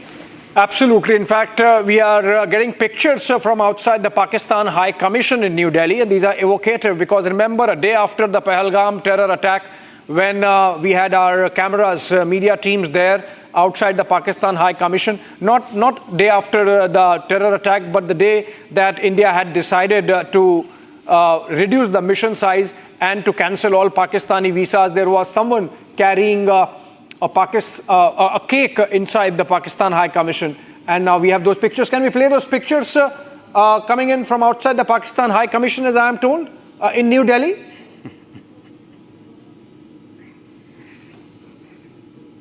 All right, we'll get those pictures up in a bit. Yes, just about 10 seconds, but Prime Minister there, commending the bravery of our soldiers and the brains of our security apparatus in the manner in which we executed Operation Sindoor. Payback time to Pakistan. This is not embassy, this is High Commission. Make it High Commission, Pakistan High Commission in New Delhi. And some enterprising citizens there carrying cakes because the manner in which somebody in the Pakistan High Commission was carrying a cake the day after India decided to suspend the Indus Water Treaty and cancel all Pakistani visas and reduce the Pakistani High Commission staff. That was after the first Cabinet Committee on Security that took place on April 23. And so those pictures were for April 24. And now we have some enterprising Indian citizens reaching there in the Pakistan High Commission and with cakes in hands. We have Lieutenant General Singh still with us. Lieutenant General Singh, if you're there, how do we take this forward? How would we take this forward?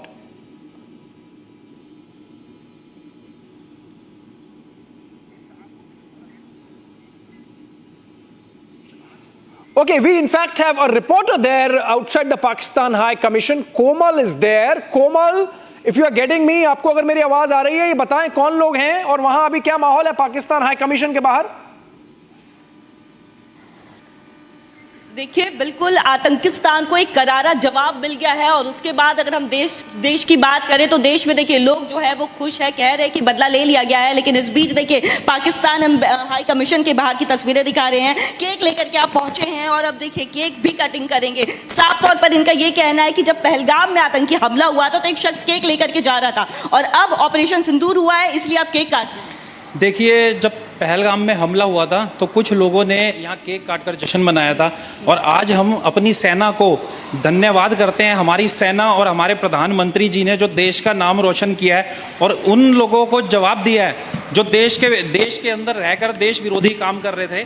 तो मैं अपनी सेना को आज ये हमारी Indian army ने जो काम किया है, मैं सबसे पहले सेना का धन्यवाद करता हूँ और ये इसी खुशी में हम केक काट रहे हैं और अब अपने लोगों को केक खिला रहे हैं। ये सब इंडियन आर्मी ने जो काम किया है उसके लिए और सभी को जो भी लोग हैं हमारे केक खाएंगे। हमने दिखाई थी सबसे पहले देखिए रिपब्लिक भारत में ही वो तस्वीरें हमने दिखाई थी कि किस तरह से पहलगाम में हमला हुआ और उसके बाद देखिए एम्बेसी से एक शख्स बाहर निकलता है, पाकिस्तान का वो रहने वाला होता है और यहाँ पे पाक हाई कमीशन में चूंकि वो कार्यरत था केक लेकर के बाहर जा रहा होता है। उस पिक्चर को देख करके देशवासियों में काफी ज्यादा गुस्सा देखने को मिला था और उसी कड़ी में देखिए अब चूंकि ऑपरेशन सिंदूर हो गया है और आप केक लेकर के पहुंचे हुए केक भी खिला रहे हैं, क्या कहना चाहेंगे इंडिया की इस जवाबी कार्रवाई पर? देखिए, अभी तो ये उनको छोटा सा जवाब है। पाकिस्तान ने हमेशा से हमारे ऊपर आतंकी हमले कराए हैं लेकिन हमारी सेना ने, हमारे प्रशासन ने इसका जवाब दिया है। तो कोई झुकने वाला नहीं है। इंडिया का हर एक नागरिक भारत सरकार के साथ और सेना के साथ और हमारे प्रशासन के साथ खड़ा है। पाकिस्तान कमजोर ना समझे और मैं मोदी जी का बहुत बहुत धन्यवाद करता हूं कि उन्होंने ये काम किया और भगवान उनको लंबी आयु दे, हमारी आयु भी उनको लगाए। और ये उन लोगों के लिए जो हमारी बहनों का सिंदूर उजाड़ दिया गया था, ये आज उनको ऑपरेशन सिंदूर करके उनको जवाब दिया गया है।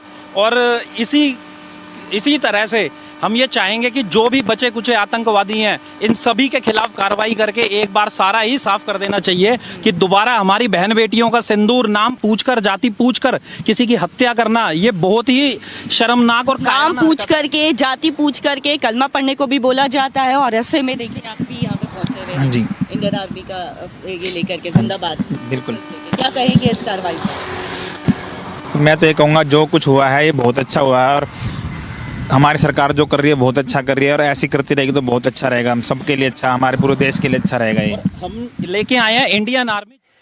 Well, Abhishek. Go ahead, Shawan. Go ahead. You have a breaking news development coming in. Abhishek, I've just got some more details, and this is as far as the operation at Sialkot is concerned. In fact, in Sialkot, they have been able to destroy 2 launch pads. Interestingly, the backstory of how they were able to pin down at least 2 of them, because when Chuck Amru's name actually came up, there was a bit of a surprise because Chuck Amru's name so far hasn't been widely spoken about. But it turns out that during the interrogation of a few OGWs and the GPS coordinates of gunned down terrorists, based on which the security agencies were able to identify at least 2 launch pads in Sialkot. And that's how they were able to carry on with a reconnaissance, and the NTRO thereafter basically looked at the movement of the terrorists at the Sialkot launch pad. And Sialkot launch pad, it turns out, was one of the main areas from where the infiltration bids have actually taken place. Remember, there was an attempt that was made to create absolute havoc in the Punj area, particularly with the infiltration route being very, very active. It turns out that questions were basically raised right now about how they were able to identify these GPS coordinates and thereafter carry out this precision attack at Sialkot. So that's the backstory that I'm getting to you right now as far as the Sialkot is concerned. Can I also just quickly go to Colonel Shailendra also? Colonel Shailendra, if you can hear me. Oh, yes, I can hear you. I can hear you. Colonel Shailendra, I just had a word with a source of mine in the agency, and they've just given me a brief because right now we're not being able to get, a full details of it. A snippet that I was just told about Sialkot, and Chuck Amru is when I asked them the question about Chuck Amru. They said that, look here, this is how we got.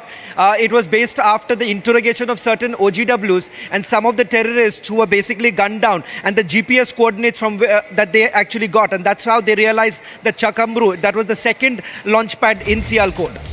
Shravan, I'll correct you. I think we decided it once. There is nothing called as ODW. They are OGW terrorist.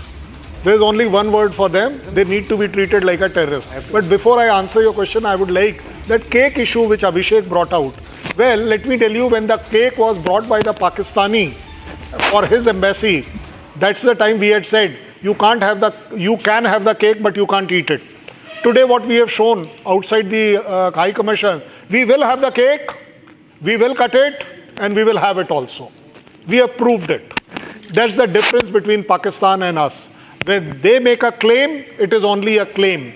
We don't make a claim, but what we do gets proved as a claim. There is a lot of difference between what they are doing and what we are doing. But at the same time, the way these strikes have taken place, I'm still surprised that how could we still restrain ourselves that we will selectively only go for those targets where the terrorists are there. There's a lot of work done. There's a lot. Otherwise, it should have been that particular village should have vanished where they were. As per my philosophy, there's nothing called as humanitarian grounds when it comes down to anybody who's harboring terrorism. He needs to be treated like that. Kashmir should get up and start treating OGWs as terrorists. There is no third word. Let the police, CRPF, everybody get onto this system. And it is exactly the same. जब आपने पत्थरबाजों को पकड़ना शुरू किया, that it will be treated as a crime and terrorism, you can see what is the result. डंडा चलाना पड़ता है. आपको एक बार जरूर चलाना पड़ता है. That is how Pakistan understand. That is how OGW understand. And that is the language of the terrorists which they understand. I am very clear about this. Colonel Shailendra, thank you very much. But there's also some more breaking news now coming in. The Prime Minister would be briefing the President with regards to the Operation Sindoor. In fact, this is going to happen in a short while from now. Earlier in the day, you've had the Prime Minister in the Cabinet meeting congratulating all the cabinet members as well as the forces, particularly the team that carried out the precision strikes. We are also given to understand that the Raksha Mantri has now been told by the Prime Minister to actually spend time with the very team that carried out the precision strike. So for all our viewers who are tuning in right now, this is undoubtedly a historic moment where India has been not only been able to avenge the killings in Pahalgam, but several of the terrorist attacks that have taken place in Jammu and Kashmir, and Pakistan has now been shown the mirror. General Rajendra Singh is also joining us on this broadcast. General Rajendra Singh, a big day for us. There are more details now emerging. The kind of success that we are witnessing right now. Several terrorists gunned down, several terrorists eliminated in the precision strikes that have been carried out. And most of them are now linked to the attacks that have taken place in the last 1 year.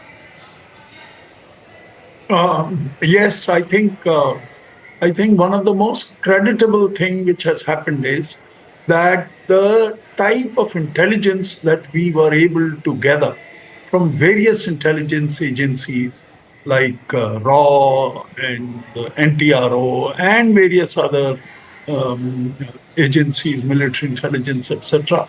I think it has been phenomenal for such a strike to be carried out. It couldn't have been possible unless our intelligence agencies were able to pinpoint the exact places where these people are staying. And the very fact that we have been able to inflict about 90 to 100 killed in these operations, I think speaks by itself the type of intelligence that we have been able to get. And like I mentioned earlier, as far as our armed forces are concerned, they are second to none. Pakistan is no patch. I have seen them in 1971. I was a second lieutenant at that time. And they are no patch to Indian Army or Indian Air Force or Navy. I think that particular realization, if it was not there, it would have come by now. About 12 hours have already passed. There has been no strike back from Pakistan. I'm sure they are going to strike back, because otherwise it will be very difficult for them to justify to their masses as to how they were saying that they are going to inflict the heaviest of damage to the Indian Army or Indian Air Force. And if they do not strike back, it will be very difficult for them to stay. But if they strike back, our plans are already ready. These plans, I am sure our chiefs and our military operations and air operations would have it already firmed up, people briefed, and the aircrafts / drones / the troops required to carry out any countermeasures would have been made ready already. And I think the way we have responded up till now is creditable. Along the LC, we have responded by responding to their artillery barrages with our own heavy volume of artillery onto their posts. I think the same thing is going to be carried out in case they further escalate the situation in LC. What kind of response will Pakistan make? It is difficult to say, but they have a number of options. I think the kind of strikes that we have made, in which we did not target any military installations of Pakistan, it will be difficult for them to justify in case they target any military installations of India. But what could be the other targets?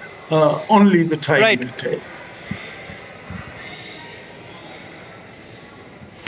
We're getting in some more breaking news right now with regards to the 2 launch pads that were targeted at Sialkot. It turns out that the agencies were able to get the new coordinates as far as Chak Amru is concerned from the terrorists who were gunned down in Jammu and Kashmir, and they were basically carrying certain coordinates with them. And the second is OGWs who were questioned by the security agencies. From there, they actually figured out that these are the launch pads from where about 50 to about 70 terrorists were present at the launch pad itself. And that is how they were able to narrow down on the Sialkot terror launch pad. And the precision strike was thereafter carried out. That's the other breaking news now coming in, Rhythm. That's the latest that we have now picked up, apart from the attacks that have been, the precision strikes that have been carried out at the other locations. That's massive. That's news that's coming in from Shavan. And Shavan, this is extremely crucial to understand how we've decimated the terror camps that had been launched by these terrorists. And now you're giving us details of the Sialkot launch pad. GPS coordinates were retrieved from the terrorists and they were gunned down in Jammu and Kashmir. I also want to go across to Anurag Shukla, who's joining me in our studios. Anurag Shukla, look at the precision with which the Indian Army and the forces have carried out this details. And I want to first go across to the breaking news that's coming in. Prime Minister Modi is going to be briefing President Murmu on Operation Sindoor. That's the big breaking news that's coming in. The Prime Minister has left for the Rashtrapati, is to leave for the Rashtrapati Bhavan. And we're also giving out details that the Colonel Anurag Shukla is also in the studio with us. Colonel Anurag Shukla, this is massive. 2 bits of information that's coming in. First, the way Colonel Anurag Shukla, the Sialkot launch pad GPS coordinates were retrieved from the terrorists, and the way this decimation of the 9 terror camps took place in 25 minutes by our forces.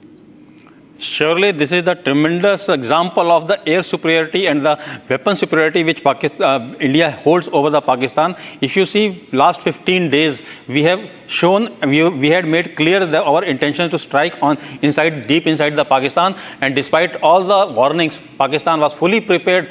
His AD defenses, air defenses were fully ready. Despite of this fact, we were able to strike 24 missiles deep inside the Pakistan and hitting exactly pinpointing to the target which have been identified. So this shows that our will and our political will as well as our military might to strike these terrorists on their homeland itself. Okay, there is more breaking news that's coming in. I just want to hold on to that. There's going to be an all-party meeting that's been called tomorrow. This is the big breaking news that's coming in. After the successful Operation Sindoor that has been launched by the government, we're now being told an all-party meeting has been called tomorrow. The big news that's coming in, the Prime Minister has praised all our forces. There was a meeting that took place. The Prime Minister has now left to brief the President of India, and now the government calls for an all-party meeting tomorrow. There's going to be a meeting that will be given a full briefing of the success of Operation Sindoor. I want to once again go across to our guests who continue to be with us here. The all-party meeting, extremely crucial, that's going to be called tomorrow. Lieutenant General Rajendra Singh also continues to be with us. Lieutenant General Rajendra Singh, this is the way decimation takes place. The way the Foreign Secretary came out today, gave details of the Operation Sindoor and the way it was launched by the Indian Armed Forces to deliver justice to the victims of the Pahalgam terror attack and to Indians all across. This is also a clear indication over the last 3 decades, Pakistan has systematically built terror infrastructure, and today we showed them how we decimated terror camp by terror camp. No, you are very right. You're very right. You see, it is not only the performance of the Indian Armed Forces which has been creditable. I think our foreign policy has also done a lot of good to the Indian interests. We have been able to successfully steer the international opinion against Pakistan, despite the fact that Pakistan was the non-permanent member of the Security Council presently, and they had asked for. Absolutely. I also want to go across to Colonel Anurag Shukla, and this is very clear. This is the big breaking news that's coming in, Colonel Shukla. There's going to be an all-party meeting. The Prime Minister first congratulated the Indian forces and the cabinet. The all-party meeting has been called tomorrow. There's going to be a great details about also what is going to be expected.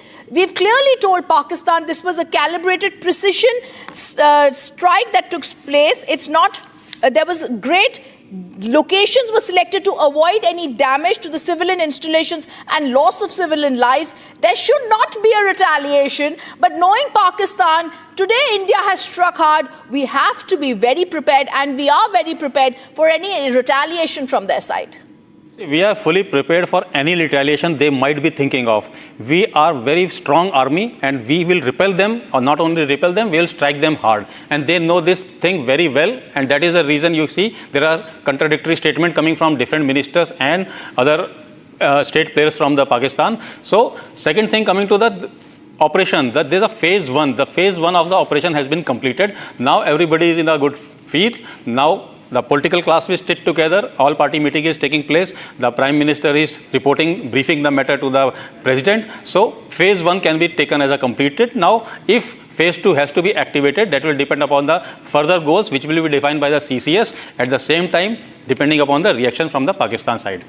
And this is also massive because we've also been told that when this strike took place, Colonel Shukla and Lieutenant General Rajendra Singh, the one thing that has been noticed is there were 9 camps, they were located. This is also the headquarters of the Jaish-e-Mohammed and the LET that have been targeted. What's also clear is in the Pakistani Punjab, how clear it was to the Prime Minister of Pakistan's own base. It's clear that this is also the ground that had been chosen, and this is something that's going to be also decided in this all-party meeting as the Prime Minister chairs the cabinet meeting. That's the breaking news coming in, and I'm going to first speak over that. Happening right now, Prime Minister Modi chairs the meeting, briefs the cabinet leaders about the success of Operation Sindoor. Prime Minister Modi, after this, is going to be meeting the President of India. The cabinet has lauded Prime Minister Modi's leadership as India hits back at Pakistan. Prime Minister Modi now going to be meeting President Murmu. Those visuals coming in of Prime Minister Modi chairing the cabinet meeting. Home Minister and others already present there.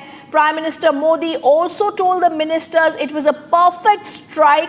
Top government sources tell us cabinet ministers lauded Prime Minister for the exemplary leadership. And I think that's the only thing we can call this, Colonel Anurag Shukla, because look at the kind of precision with which we've targeted the nerve center for training of suicide bombers of the LET, the facilitators and the key training ground of Hizbul Mujahideen, the place where Ajmul Kasab, the Mumbai terror attack terrorist captured alive, Markaz Taiba Muridke that was captured, and Bhavalpur, the headquarters of the JEM, where they indoctrinated JEM terrorists. The way with which we've struck in 25 minutes 9 terror camps with precision capability, using niche technology, selection of warheads, the targets have been neutralized with clinical efficiency, Colonel Shukla. This clearly shows the professionalism of the Indian Armed Forces and the intent of the Prime Minister. Sure, this should have been done much years earlier, but now the political will has come. Now the direction has come clearly to the armed forces. Our ability has been purely demonstrated, as you have seen the precise strikes which we have done, and we have pinpointed the building and destroyed. There is no left and right damages has been done. So you can say a political will could have created much earlier when the parliament attack was done or the other Mumbai attack was taken place. That time we should have struck them hard. So we should have eliminated these criminals who have been nurtured by the Pakistani on their own soil in the middle of the population. So we should have done it much earlier, but nevertheless, anything which is done now is also welcome, and we hope that Pakistani understand this and never repeat the same in future. And look at the way the meeting's also taking place, Colonel Anurag Shukla, and we stay with those visuals where Prime Minister Modi had, after the cabinet huddle, also met the Home Minister and Defence Minister. This was a crucial meeting that took place. This meeting after the cabinet huddle, the pictures on the screen where Prime Minister Modi chairs a crucial cabinet meeting. Prime Minister Modi is also going to be going to Rashtrapati Bhavan to brief the President on Operation Sindoor. And it's also not just retaliation. This was the clear answer that was given by the Prime Minister when he coined the words Operation Sindoor. The JEM chief Masood Azhar says 10 members of his family have also been killed in India's strike on his headquarters. But we stay with the Prime Minister, briefing his cabinet right now first in the meeting. An extremely proud moment for all of us, and that's exactly the message Lieutenant General Rajendra saying that Prime Minister Modi is giving out to his cabinet. This is a moment where India strikes back. This is a moment of pride for India. Prime Minister Modi congratulates the armed forces for Operation Sindoor, and this is also a place where the cabinet has lauded, praised, we can see the visuals on the screen, praised Prime Minister Modi. There is a clear smile, there's a clear praising of the Prime Minister Modi, the precision strikes that have jolted Pakistan, and how Lieutenant General Rajendra Singh, the Prime Minister, is now briefing the cabinet. Yes, you are right. Actually, the leadership of our Prime Minister Modi needs to be lauded. It needs to be lauded not only for ensuring that he takes sharp and quick decisions, it also needs to be lauded that he takes the correct decisions which are going to deter anybody from trying and trifling with us. And I think it is a moment that all of us need to applaud the efforts of the current leadership led by Prime Minister Modi. I would also like to say that in all operations, our country has come together as one. And I am very happy to note that during these operations also, each and every one of our citizens, whether he is from one party or the other, I think they are behind the Prime Minister in lauding these actions that he has taken and in complimenting the armed forces of our country. I think it's also the video proof that we are putting out there, Colonel Anurag Shukla, that has stunned Pakistan. This is the video proof where the Prime Minister is now also calling the all-party meeting, but this video proof is something that Pakistan did not expect. They expected a dossier. They expected that, like earlier, like the Pulwama, they would say that, oh, there's no proof, a dossier has been given. But as I'm going to go across and give you the latest information coming in, where the Prime Minister is going to be holding a meeting with President Murmu, Colonel Shukla, I want to ask you, the videos that have been released where the 9 terror camps have been decimated that I was talking about, and before I come across to you, I just want to give out names of these. This is the Savai Nala camp in Muzaffarabad. 30 kilometers from the LOC, a key LET training facility. The Saidna Belal camp in Muzaffarabad, a camp of Jaish-e-Mohammed terrorist organization, where they were trained in weapons, explosives. The Gulpur camp in Kotli, located 30 kilometers, it was where the LET terrorists were also trained, and where Zakir Rahman Lakwi also used to give indoctrination. So, Colonel Shukla, this is very detailed knowing and precision that has also come. I have to say, not only our forces, but also our intelligence agencies have been able to target and pick out the exact terror places where the terrorists actually reside. Definitely, and these things we have been doing for quite a long time. If you see, we have given the proof in earlier terror attack to the Pakistan as well as United Nations, to all the big countries whom we have been asking for support, but nothing happened. So today the strike which we have done, it has given us a not only proof, but this strike has given itself a very bold statement to the world. Now world wants to know why and where the strike has taken place, and when world wants to know, they themselves come to know exactly what activities were going on in these locations. So our purpose is twice. Once we are able to neutralize our enemies, at the same time we have been able to make the very bold statement to the world in the global arena, where people all across the world come to know exact activities taking place at that particular locations. Okay, I also want to tell our viewers that we're just going to show right now Colonel Shukla and Lieutenant General Rajendra Singh, who continue to be with us. In the wee hours today, India avenged what it promised. The death of the 26 innocent civilians in what became the worst terror attack in Kashmir in the last 2 decades. And India executed Operation Sindoor. This was a coordinated attack of the Tri-Services military operations that struck and devastated 9 major terrorist targets that was deep inside Pakistan territories that also included Pakistan-occupied Kashmir. This is Pakistan's terror-linked stand exposed and the retaliation that India gave that brings to life Pakistan's worst nightmare.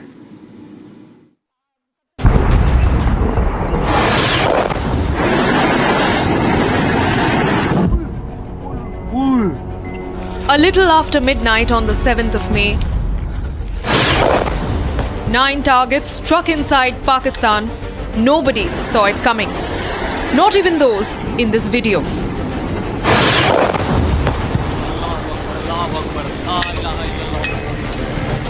The strikes so precise that men who shot these videos have confirmed the targets. ये नुकसान ये 9 number ये मस्जिद तैयबा मरकज उमर करा के अंदर ये नुकसान है 5 targets in Pakistan-occupied Kashmir, 4 targets deep inside Pakistan territory.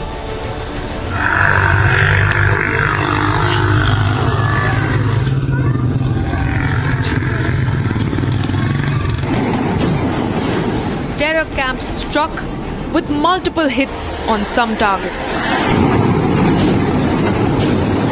These visuals captured in the dark of the night describe what unfolded deep into the territories of PoK.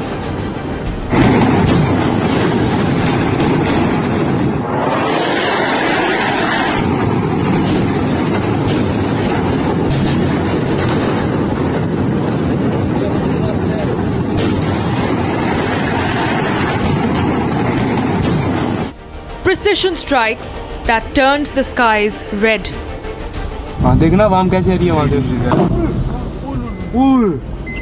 अभी वीडियो कैच होगी नहीं होगी Multiple loud explosions and a complete blackout. The enemy was not ready for this.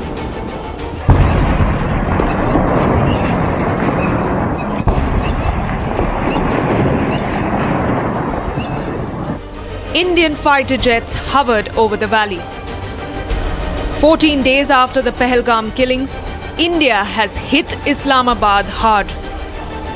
And as the world wakes up to Operation Sindoor, it's only the beginning of the end for the terror ecosystem of Pakistan.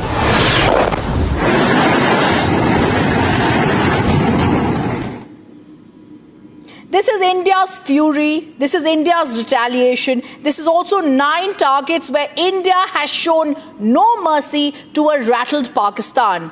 As India has shown and unleashed its anger, terror hubs have been obliterated. We're going to show you how swift, how silently, and how surgically with precision India carried out these attacks.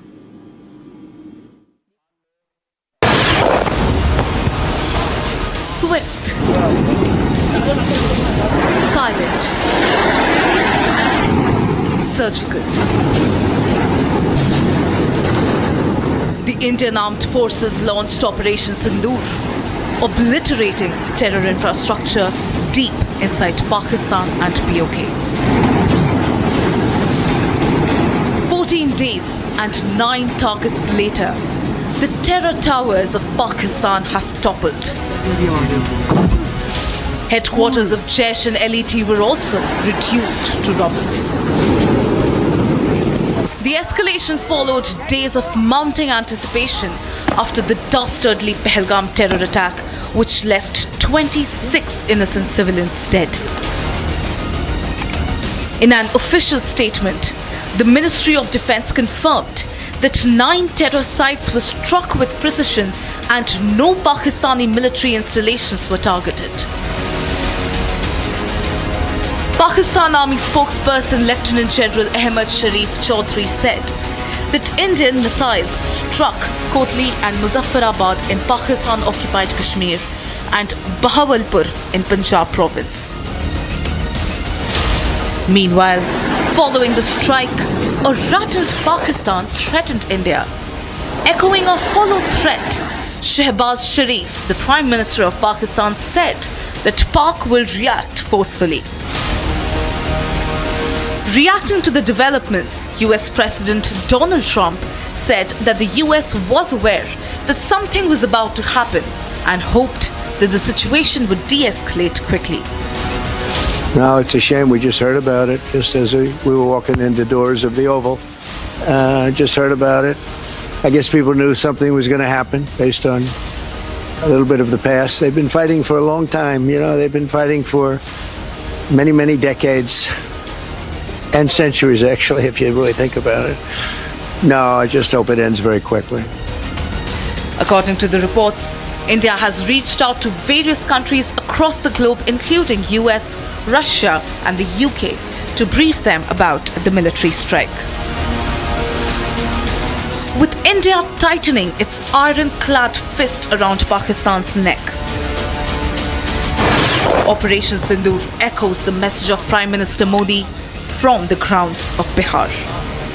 India will identify, track and punish every terrorist and their backer.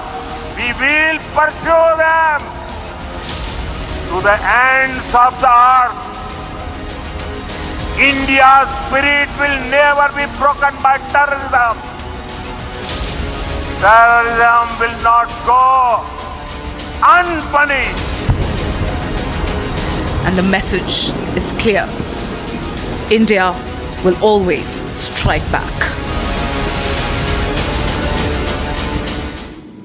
9 terror camps have been obliterated and decimated in Pakistan. This includes the headquarters of Lashkar-e-Toiba and the Hizbul Mujahideen. This also includes those places where indoctrination took place of those attacks that happened in India, whether it's the 26/11 attack or now the Pahalgam terror attack. Pakistan is rattled, Pakistan is spooked, because this was right at the nerve center of these terrorist camps and the very center where India has obliterated these camps. 26 innocent lives lost. 2 weeks later, all of the 26 innocent lives avenged. Operation Sindoor 22 अप्रैल को पहलगाम में हुए विभत्स आतंकवादी हमले के शिकार मासूम नागरिकों व उनके परिवारों को न्याय देने के लिए लॉन्च किया गया था। इस कार्रवाई में 9 टेररिस्ट कैंप्स को टारगेट किया गया और पूरी तरह से इसे बर्बाद किया गया। Not only did Pakistan not see this coming, but its worst nightmares were brought to life in the wee hours of Wednesday as India launched the first tri-services operation against Pakistan since the 1971 war. The Indian Army, Air Force and the Navy launched a coordinated operation striking hard some of the most significant and long-standing terrorist training hubs deep inside Pakistani territories. We've hit back. Ladies and gentlemen, the big breaking news story of the moment. If you can hear me, all right, because I want to recap exactly what is happening. As of this minute, 33 minutes past 2, history has been made. This is a very direct and straightforward attack by the Indian Army. We are reporting Pakistan has been hit. Muzaffarabad has been hit. A total of 9 places in Pakistan have been hit. The operation has dismantled 9 major targets of the Lashkar-e-Toiba and Jaish-e-Mohammed. Bombs were also rained on Hizbul Mujahideen hideouts inside Pakistan. India's retaliation used precision strikes and long-range standoff weapons at 9 locations, flattening the logistical, operational and training infrastructure of terror groups.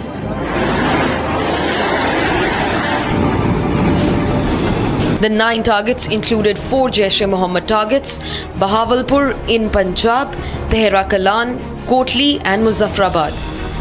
The Jaish has claimed responsibility for major attacks in India, including the 2001 Parliament attacks and the 2019 Pulwama suicide bombing. In fact, Muridke, the nerve center of the Lashkar-e-Toiba, was quivering with the impact of the explosion.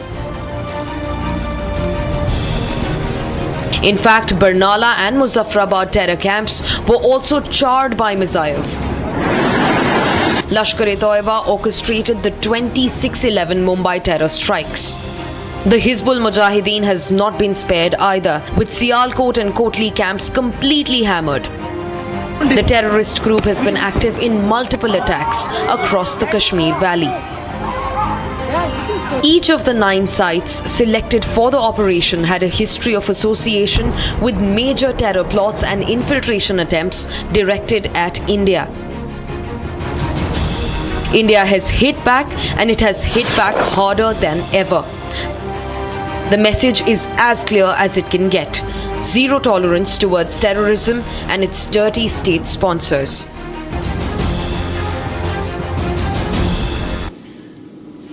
And we're going to tell you how, while the world slept, Indian Army and the Air Force in a coordinated operation had striked at a precision back at Pakistan. We're also going to tell you when this strike happened, how we're going to tell you some breaking news that's coming in. And this is about how all right, there's breaking news coming in. Home Minister Amit Shah has now held a meeting with the chief ministers of 10 states that has been called. All the border states chief ministers have been called. The meeting is going to be held shortly. Apart from the chief ministers, the breaking news that's coming in, the Director General of Police, chief secretaries of all these states are also going to be connected to the video conference. The 10 states are, and I'm going to go across to the breaking news once again. The meeting with chief ministers of 10 states has been called by the Home Minister. This includes the DGP and the chief secretaries of all the states that will be connected. This includes Jammu and Kashmir state, the LG of Jammu and Kashmir, Punjab, Rajasthan, Gujarat, Uttarakhand, Uttar Pradesh, Bihar, Sikkim, West Bengal, and the LG of Ladakh. This is the big breaking news coming in. Amit Shah has now called for a meeting. The Home Minister has now called for a meeting with all the border state chief ministers. 10 states, east and western borders, both have been called for this meeting. And in this meeting, apart from the chief ministers of the 10 states, the DGPs and the chief secretaries of all these states is going to be connected to the video conference. India is going to be prepared for any sort of eventuality or retaliation if planned by Pakistan. As India strikes hard, as Operation Sindoor takes place, India is not now going to back down. India has already avenged. India has struck. As Pakistan is rattled, India is now avenged and struck inside Pakistan terror camps. Amit Shah, the Home Minister, now calls for a meeting with the border state chief ministers, 10 border state chief ministers, and also the DGPs and the Home Secretaries and the chief secretaries of these states will be connected via the video conference. I also want to tell you more breaking news that's coming in, but before I go across to that, I'm going to stay with this news and I'm going to tell more details of this news that's coming right now, where we're also being told that the Defense Minister Rajnath Singh is also likely to visit the border areas. We're going to also break that news, but first I'm going to stay with this news that has just come in. Amit Shah, the Home Minister, meets with the chief ministers of the 10 border states. Viewers, this is the Home Minister calling for a meeting with all the border state chief ministers. 10 states, east and western borders, both have been called for this crucial meeting. And in this meeting, also via video camera, we're going to be seeing present are going to be the minister. The Union Home Minister calls for the meeting with all the chief ministers, DGPs and chief secretaries at 2 p.m. today. All right, let's go across to the next breaking news that's coming in as we are speaking. We're now being told Prime Minister Modi briefs the President Murmu on Operation Sindoor. The Prime Minister has reached Rashtrapati Bhavan. The Prime Minister briefs President Murmu on this. The Prime Minister has reached Rashtrapati Bhavan to brief. This is after the cabinet went into a huddle on the precision strikes and this Operation Sindoor successfully, where Pakistan has been beaten. These are shots coming in of Prime Minister Modi's cavalcade that has now reached the Rashtrapati Bhavan to brief the President of India, President Murmu, happening right now there have been high-level meetings that have taken place since morning, and now Prime Minister Modi at Rashtrapati Bhavan to brief President Murmu on Operation Sindoor. This happens after the cabinet meeting. The Prime Minister heads to meet President Murmu. Simultaneously at 2 p.m. we're being told the Union Home Minister is going to be having a meeting with the chief ministers of all the 10 states. Prime Minister Modi is going to brief President of India, President Murmu, on Operation Sindoor. And this is the beauty of a democracy, where there's a cabinet meeting that is held. The Prime Minister briefs the cabinet on how the Operation Sindoor was launched and how successfully it was done. The Operation Sindoor was lauded by the cabinet. The Prime Minister now, after a very successful Operation Sindoor, is at the Rashtrapati Bhavan to give a briefing to the President of India. We've got those live shots of the cavalcade of the Prime Minister, who's going to be reaching the Rashtrapati Bhavan any moment now, coming in, where Prime Minister Modi is going to brief President Murmu on Operation Sindoor. And remember, after the cabinet meeting, Prime Minister Modi meets President Murmu as India strikes back.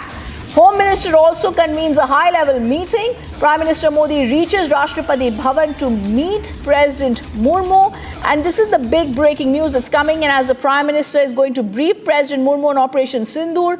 At 2 p.m. we're going to see Amit Shah, the Home Minister, going to be having a meeting with the crucial 10 border states' chief ministers. We're also being told that the Raksha Mantri is also going to be in important and crucial meetings today that are going to be held.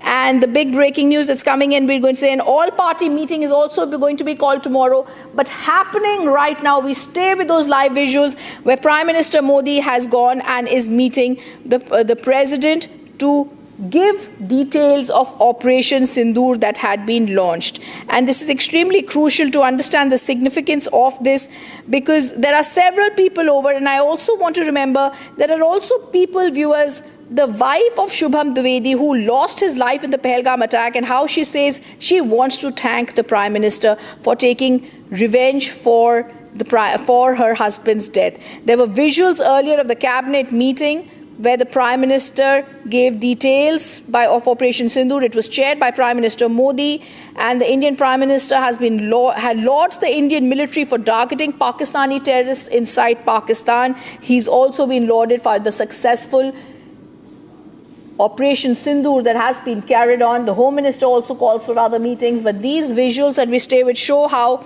the Prime Minister is going to brief the President of India on this operation. And viewers, I want to give out more details of this operation, where these areas that have been hit right now, India avenged what the Prime Minister had promised. He said, we're going to go inside Pakistan, we're going to be hitting out at those terror spots, we're going to go to the ends of the earth, the Prime Minister had said, to mark out those terrorists, and that's exactly what India has done.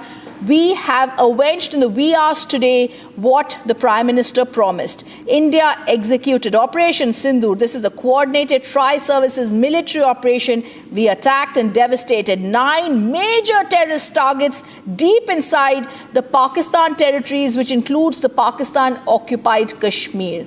We're showing you on the screen the terrorist camp that has been destroyed, Mehnoona Joya in Pakistan that has been destroyed. While Pakistan's terror links now stand exposed, this Indian retaliation brings to life Pakistan's worst nightmare. To brief the President, Prime Minister Modi's cavalcade has reached the Rashtrapati Bhavan, and Pakistan did not see their worst nightmare coming on the wee hours of Wednesday morning, viewers, as India launched the first tri-services operation against Pakistan since the 1971 war.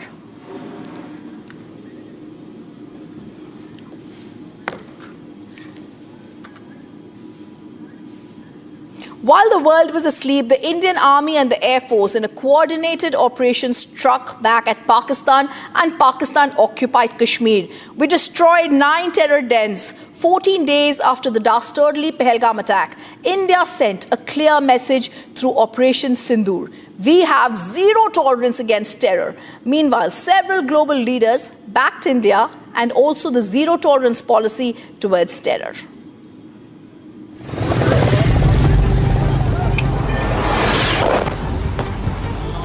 In a bold and decisive move, swift, surgical, and unforgiving,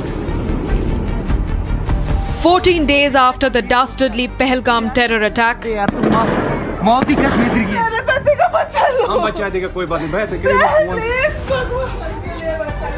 India avenged what it promised.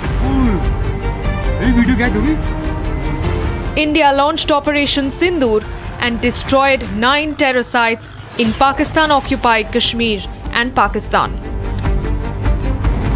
The operation, executed in the early hours of 7th of May, sends a clear and uncompromising message.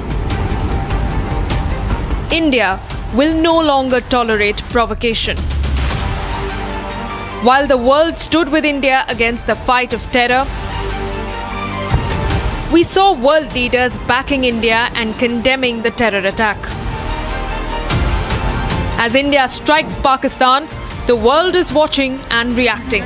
As New Delhi's fiery strike deep inside Pakistan reverberates across global capitals. US President Donald Trump said that US knew India would retaliate and that he hopes that this ends quickly. No, it's a shame. We just heard about it just as we were walking in the doors of the Oval. Just heard about it. I guess people knew something was going to happen based on a little bit of the past. They've been fighting for a long time. You know, they've been fighting for many, many decades and centuries, actually, if you really think about it. No, I just hope it ends very quickly. Meanwhile, US Secretary of State Marco Rubio said that the US is monitoring the situation between India and Pakistan and encourages the two nations to open lines of communication. Reacting to India conducting precision strikes, Israel envoy to India showed solidarity, saying that Israel supports India's right to self-defense. The operation targeted 9 locations, including Jaish's base in Bahawalpur and Lashkar's hub in Mudrike. Operation Sindoor, as the Indian Army stated, is India's answer to Pakistan. Justice is served.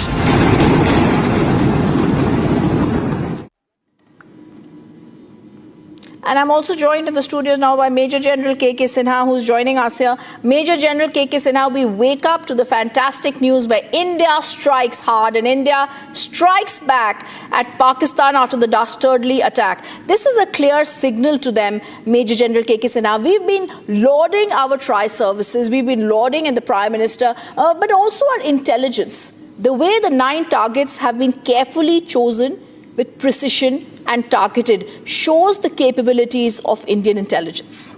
Good afternoon and Jai Hind, Rhythm.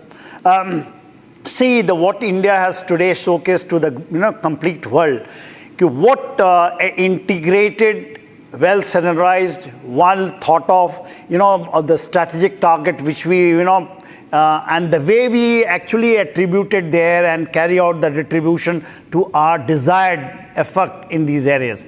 See, very important to understand exactly what we have done it. India, I take it from 22nd when these, they carried out a very heinous crime when 26 of, our people lost their life. And there was a divide. Before that, on 14th of April, it is very important to link up that. The Chief of Army Staff of Pakistan, Asim Munir, he actually he brought it out loud and clear, in a global forum, saying that, that two-nation theory he talked about. He talked about jugular vein. Jugular vein, is the next vein, very important about the Kashmir. And then he talked about two-nation theory and that Hindu-Muslim divide. He brought it out, that Muslim and Hindu, we are two different. That we have seen in 22nd when they carried out this heinous crime with 26. You link it up, everything 14th and 22 same. 24th onwards, we in India, because before that Prime Minister addressed from Bihar in both for the own countrymen or also for the global in English, saying that India is going to carry out the missions or he has taken the niche nischay, that we will carry out, and we will carry out, pinpointed, absolutely pick out from the immense graves if these perpetuators who are funding, who are the masters behind this, and India is not going to leave. And what you have seen from last night onwards, you must be awake, I am awake, but the India has seen, the Operation Sindoor, which is very important. That, our sisters, our daughters who lost their, loved ones in this, and they have actually, the Sindoor is very important and very, very precious thing for our Hindus, ladies. That is the Operation Sindoor, which the Prime Minister has chosen the name, and the way we have attributed. Now come down to actual, how it has been done. If you say in the PoK, Muzaffarabad, which is the actual symbol of the complete terrorist launch areas. The launch area, launch pad, and the launch point, which is there in that area about 30 kilometers, which is the depth. There are 2 targets from there, Kotli coming. There are Fidan training camps of 15. Absolutely the 2 targets, that is the launch area we have to hit. We have come down where the Sakadagal Budge, when you take the Jammu, that's a Kathua Samba area. In that area, the 2 targets, basically into the area of Sialkot. Muredke is the headquarter of Laskar-e-Toiba, 2 targets, and Bhavalpur, which is the headquarter and the training area and the complete base of your Jaise Muhammad. That has been selected. The stretch is more than 1,000 kilometers when you see from Muzaffarabad right up to the Bhavalpur and deep beside 100 kilometers. Hitting precisely, starting the operation at 13:05 and getting over by 13:25. No armed forces of the world. Where is the synergy? There are drones which has come, naval drones. Army, Navy, Air Force in precision like this, and picking up the targets and getting the kill the way we want. Absolutely. You will take the case of Murudke. Complete family members of has been eliminated there. So that is what we have achieved. And then there is a briefing which came out from the Foreign Secretary, followed by our 2 brave ladies, one from the Army and one from the Air Force. They have explained to the countrymen what we have done it in a very, very precise and brief way. And also the line is important to understand. One line, I'll just take 15 more. That it is a non-escalatory strike, we don't want to escalate. We have done it. Yes. But if you do miss adventure, we are going to, that retaliate such a big way. It has got a long term. Right. Any actions of Pakistan hereafter on terrorism, the retaliation going to be immediate. Maybe, in true. time. And Major General KK Sinha, like you've rightly explained and beautifully explained, I think that's also going to be my anchor read for this next package and report that we're going to show you, viewers. I'm not going to speak too much because the world woke up to Operation Sindoor. Like Major General KK Sinha told you, this is a fight of the armed forces and other forces and those grieving families to whom we've avenged their loved ones' death. Take a look at how India launched the biggest strike on terror in recent times, Operation Sindoor.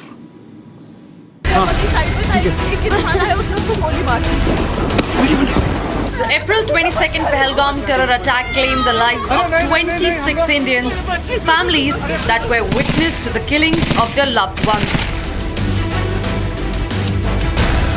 Women and children left grieving a deep and unbearable loss. And 14 days after, India and the world woke up to Operation Sindoor. Operation Sindoor, India's response to Pakistan's terror ecosystem. Operation Sindoor, an invocation of grief, memory and resolve. Official sources say that it was Prime Minister Modi who picked the evocative term Operation Sindoor to name the Indian Armed Forces strike on 9 terror sites in Pakistan and Pakistan-occupied Kashmir. India's stand could not be more lucid. The human cost of this attack is unpardonable. The operation itself was a rare display of tri-service coordination. The Indian Army, Navy and Air Force jointly executed a multi-domain assault, precisely hitting the 9 targets.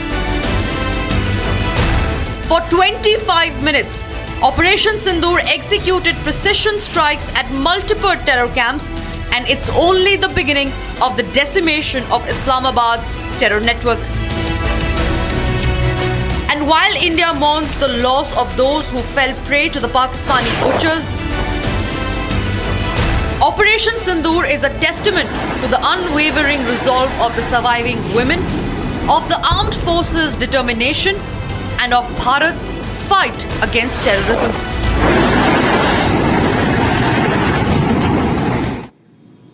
Major General K.K. Sinha continues to be with us. And Major General K.K. Sinha, I want us to understand the inside details of how Operation Sindoor was launched and carried out. We're telling you exactly what you told us, where Hafiz Saeed is attacked, the LET headquarters stuck in Muridke, like you were telling us. I also want to tell our viewers the strategy was surgical, it was selective, it was precise. There was a high-value targets were under constant vigilance. Major General K.K. Sinha, the Prime Minister was briefed before the final execution order, but taking us through all the 9 camps that were destroyed, the headquarters of the LET you mentioned, that's at Muridke, the Markaz Taiba, the headquarters of where Hafiz Saeed terrorists were trained, and also the headquarters of Jaish-e-Mohammed at Bahawalpur, Markaz Subhan, the headquarters. This is where terrorists, Major General K.K. Sinha, were indoctrinated.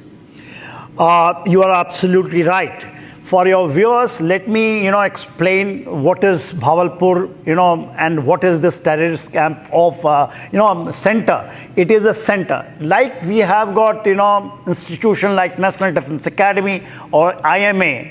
It is on the line of that in Bahawalpur, and it is a huge campus.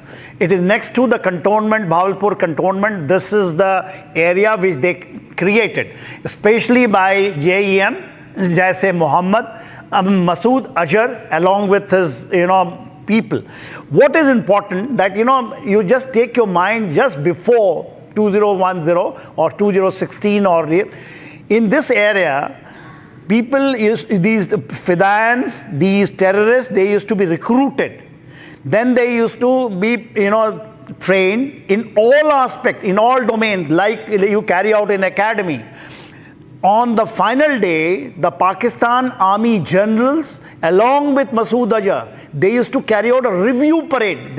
You just dig the photograph, you'll find in a jeep, Masood Azhar and the generals taking the salute in the passing out parade of these guys.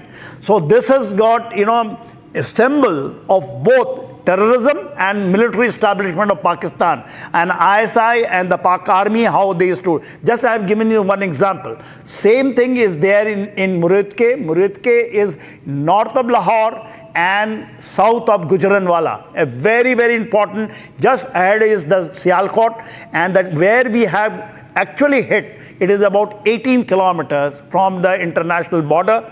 And there we have, and that is the resolve. When you take it in PoK, especially the 4 targets, so it is inception of terrorism in the form of jihad, radicalization of these jihadis, training them in all aspects, in all domain, and both by terrorist organization and also the Pak Army. Instructors, SSG commandos, they used to be the part of this training at Muridke and also at Bahawalpur. And then their launch areas just behind the main areas of Pak deployment in the PoK, in the Sakargal Bulge area, in the area of Sialkot. From there used to come, these are the riverine terrains. So if you take Jammu and Kashmir, starting from top, if you say in the area of Pir Panjal north and south, and also in the area of when we say Cham Jauria, that is, and then you come down to Jammu area, everything has been hit. It is so beautiful planned, so much intrinsic information about presence of these terrorists at that particular time, because Pakistan was rattled, is a real-time information, and then you are going and hitting them. I think nothing can be more precision. It demonstrated the whole world that India has got those capability, has got the combination, integration and synergy of all the forces, including the highest decision making, and giving a free hand to the people who matters to do out on ground. And how we are carried out is now actually the asset test, and the result is out.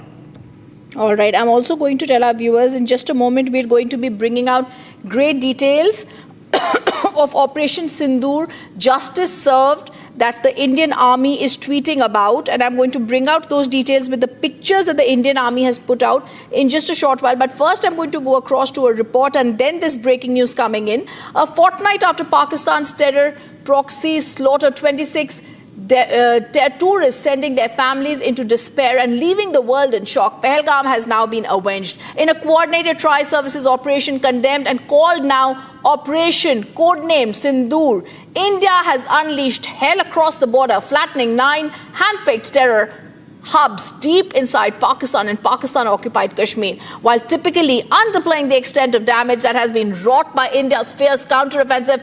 Pakistan has had to acknowledge the heavy casualties on its side. The dastardly Pahalgam terror attack of April 22nd has been avenged. A fortnight after Pakistani terrorists shot 25 unarmed tourists in the lush Baisara meadows after ascertaining their fate, India settled the scores. In a precise and deadly tri-services offensive codenamed Operation Sindoor, the Indian forces destroyed 9 terror hubs or hideouts deep inside Pakistan and Pakistan-occupied Kashmir. It was learned that of the 9 terror hideouts that the Indian forces hit, 4 were in Pakistan and another 5 in the PoK. The targets, the coordinates for which were determined by intelligence agencies, included the Jaish and Lashkar headquarters in Pakistan's Bahawalpur and Muridke.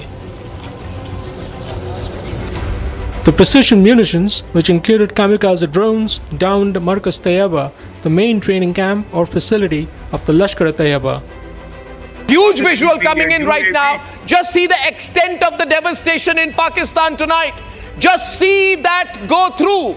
This is a huge strike, ladies and gentlemen. Just see that visual, the level of devastation. The first visuals brought to you here only on Republic, and all the Pakistanis watching in shock and horror as India begins a mammoth strike. Now you're seeing the kind of armory and ammunition being used here. What does this look like to you? General Kochar, you've been with the ordnance. I want to show you this visual. General Kochar, are you there? Are you seeing this visual with you, sir? You see the nature of the visual, the nature of the explosion. What does it look like to you, sir? My assessment is, Arnav, from what I can see on your screen. Yes, sir. This is a combination of a drone and a missile strike. A mix of drone and missile? Yeah. Because I don't. One second, sir. One second. Can the drones go so deep? I also want you to expect General Bakshi, how deep did we go? General Bakshi, how deep have we gone when we go to? And there's breaking news that's coming in, and I'm also going to get my guests involved in this. This is the big breaking news. The Indian Army has now given out details of Operation Sindoor, the Target 1. The Army posts the video of destroying Target 1, which we're going to publish. It's a 34-second video. They talk about the Abbas terrorist camp at Kotli, the distance 13 kilometers from the line of control. We're going to play out that visual of 36 seconds, and then we're back.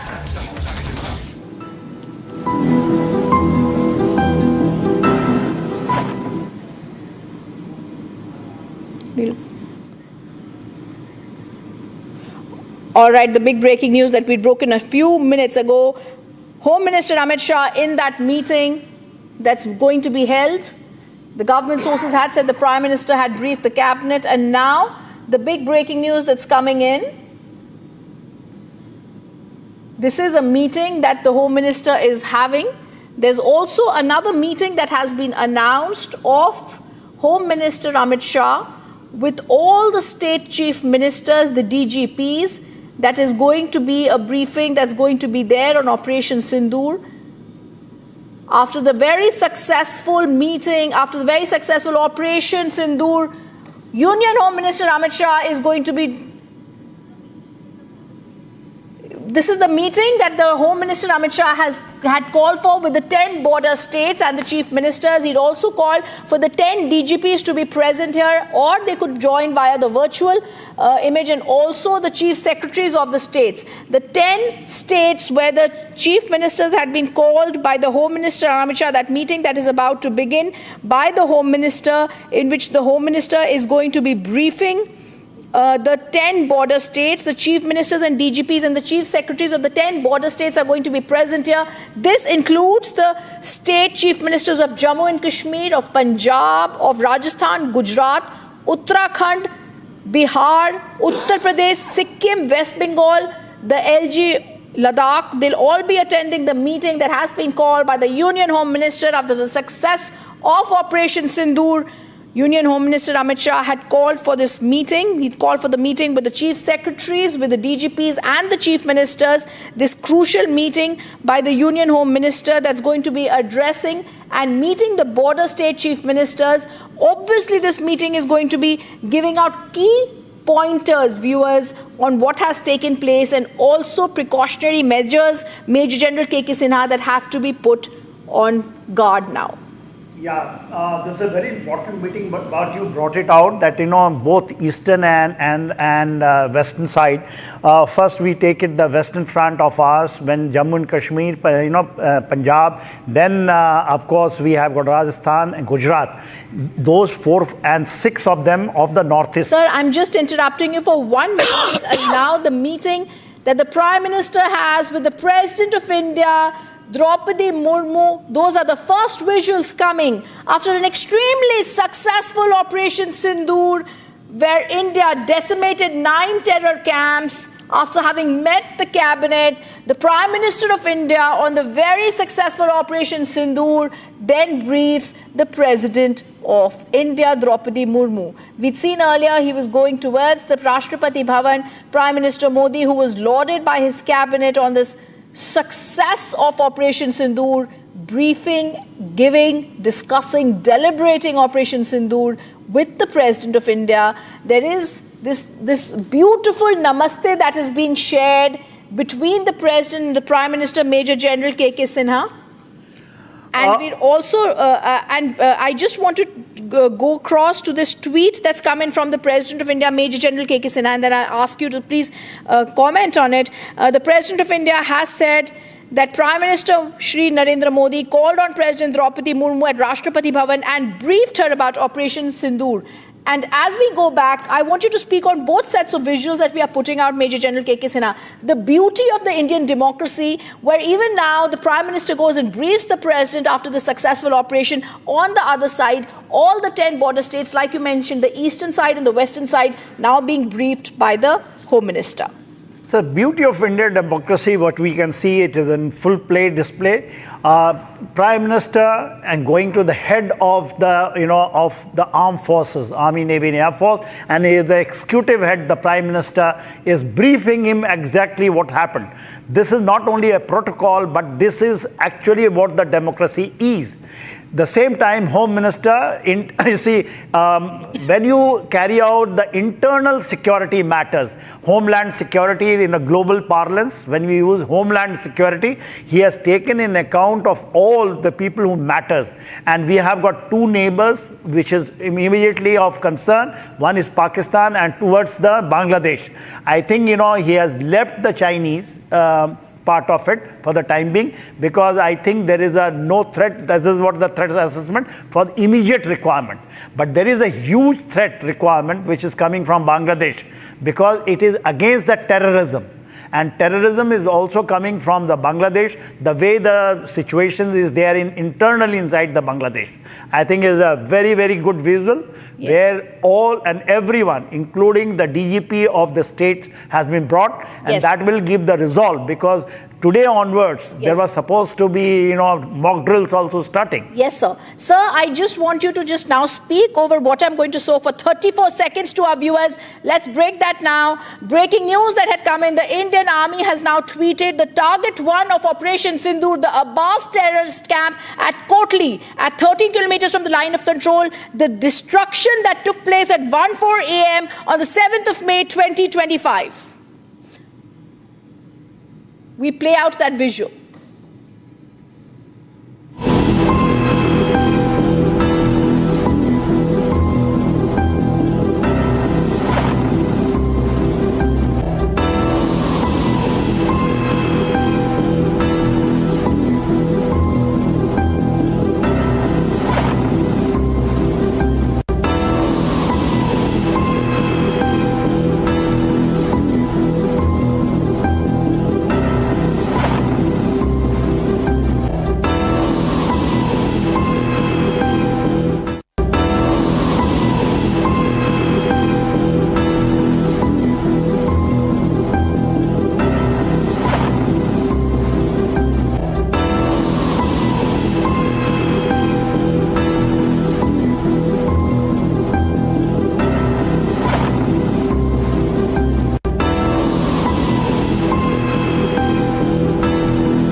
We're just going to cut across and go across once after these visuals that make us so proud.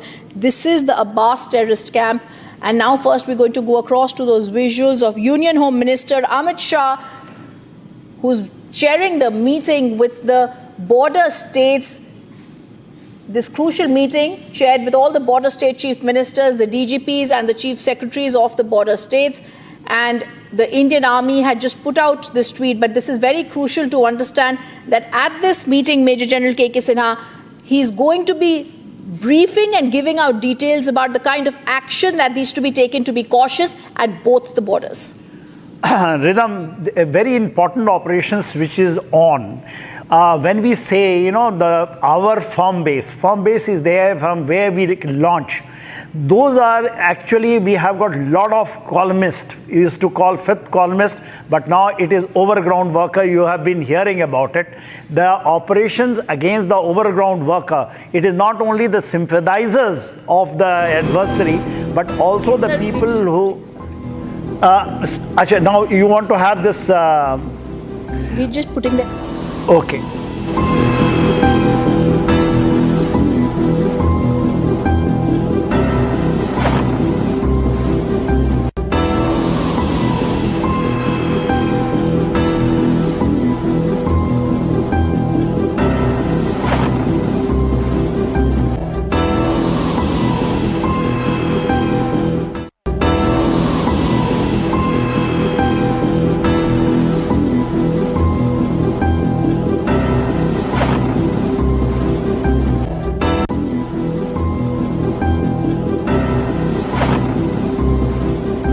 Pakistan. This is the Abbas terrorist camp at Kotli that has been shown 13 kilometers from the line of control in Pakistan-occupied Jammu and Kashmir, the nerve center for training suicide bombers of the Lashkar-e-Toiba, destroyed at 1:04 a.m. on the 7th of May. This Abbas, Kotli, Muzaffarabad and Kotli. Kotli is Downpur and then there Mirpur. This is the area, this camp which is about 13 kilometers. The Fedayeen group is based here. When the Fidayan group will say the people are ready to give their life, but they carry out the terror. These are the deadliest terrorists of Lashkar-e-Toiba, which is actually supposed to be here, and they have been destroyed. If you see amount of, it is not the missile. It is just 13 kilometers from there, and I feel that it is the fire power of our mighty Indian army which has actually destroyed this. So when the country is saying that is a mix of army, air force and naval assets which has been unleashed on this, this is the true example. This camp, Kotli camp of Abbas terrorist camp, is the most dangerous camp because from there the Fidayans are launched.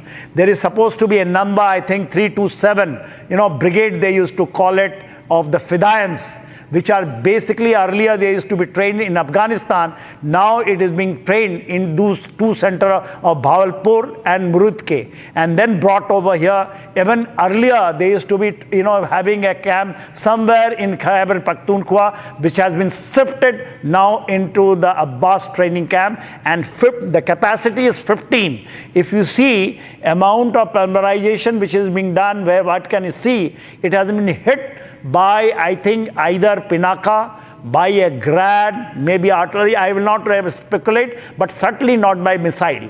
It is polymerization in an area, whatever the area, you destroy each and everything, assets over there. I think it is a great action deep inside 13 to 15 kilometers. I think Indian Army has released this. I think any response that has to be given to this, Pakistan needs to understand that anything they do will be met with an unprecedented, overwhelming response that is going to be there. And we also need to understand, like you're speaking to us, Major General K.K. Sinha, we're going to once again play out that, where we're going to show the viewers how India has obliterated 9 terror camps, but not only Kotli, even the headquarters, like you mentioned, of the Jaish-e-Mohammed and the Lashkar-e-Toiba that have been obliterated, the Markaz Taiba at Muridke, like you were speaking about, where Ajmal Kasab also got his training. These are very critical, precision, pinpointed targets that the Indian forces chose. Yeah, absolutely. When we say Muridke is not only what you say Kasab, but David Headley was also trained over there for carrying out espionage, recce, and then, the deep selecting the target within the India. Even 2611, when David Headley was used basically for the 2611 strike, it was all planned from the area of Murudke, which is the headquarters of Lashkar-e-Toiba. That is very, very important. And of course, Bawalpur we know. And see, the complete ecosystem of terrorism, which is there, where these people are recruited, trained, then they are made radicalized, they made the jihadis, and then from where they come and launched, those are all destroyed for the time being. And until unless Pakistan chooses to again create this thing, I think in that retribution will come if he tries a misadventure, which has been told by our Foreign Secretary in his briefing today. I also want to go across to pictures that we are getting, sir, and we're going to put those out. India has successfully, like you said, destroyed the Markaz Subhanallah, the Jaish-e-Mohammed terror headquarters. This is also the training facility in Bawalpur that we're going to show. This is the key base for terror operations in Bawalpur. The site had been reduced to rubble that we had showed. The pictures clearly show that. And this is also signaling a very strong response that is going on the cross-border terrorism that India has been seeing for decades, sir.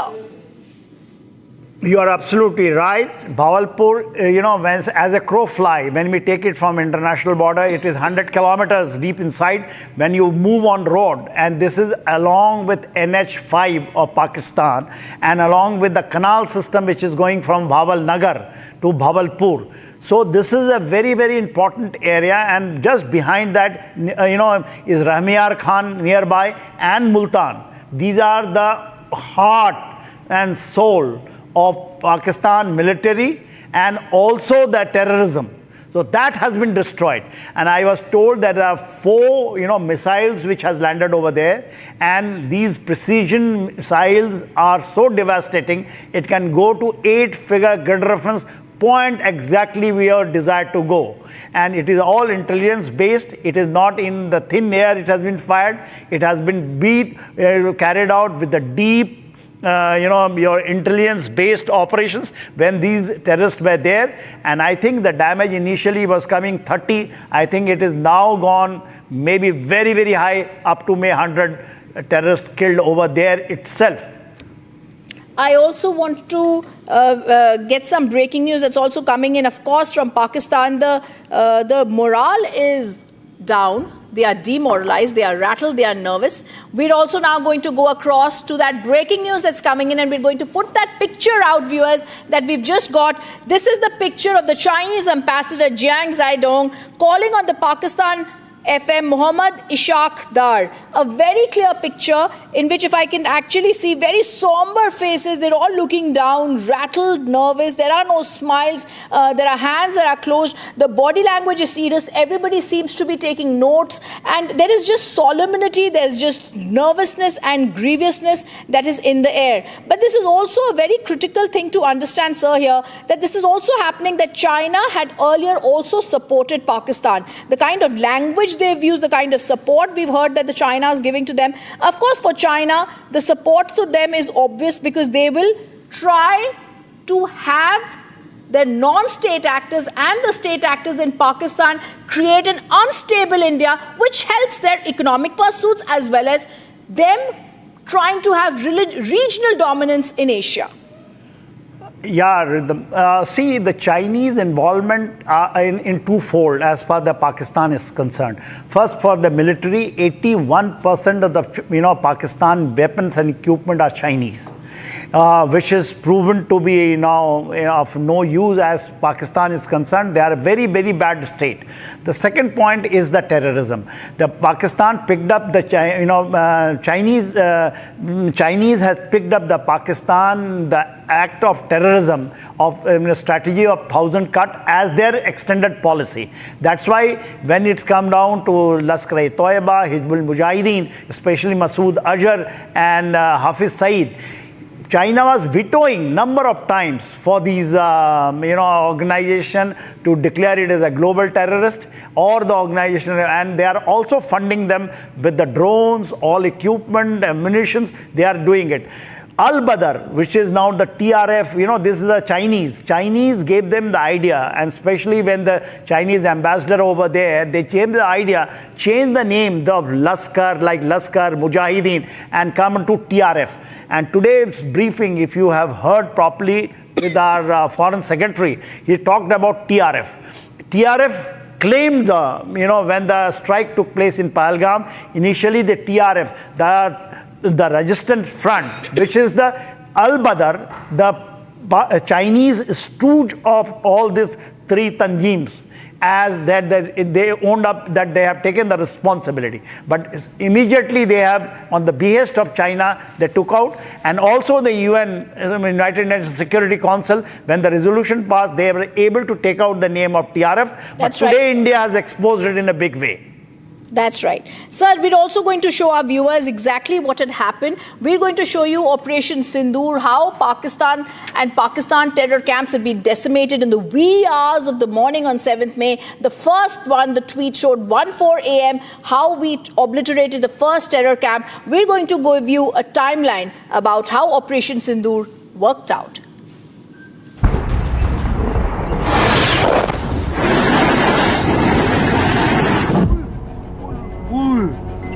A little after midnight on the 7th of May,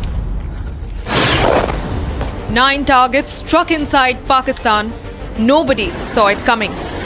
Not even those in this video.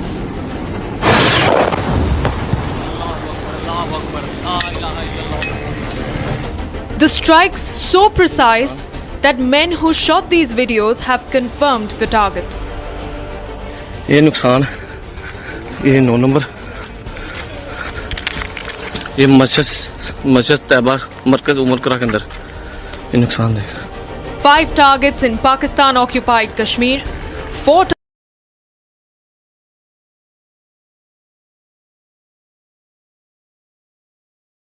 targets deep inside Pakistan territory.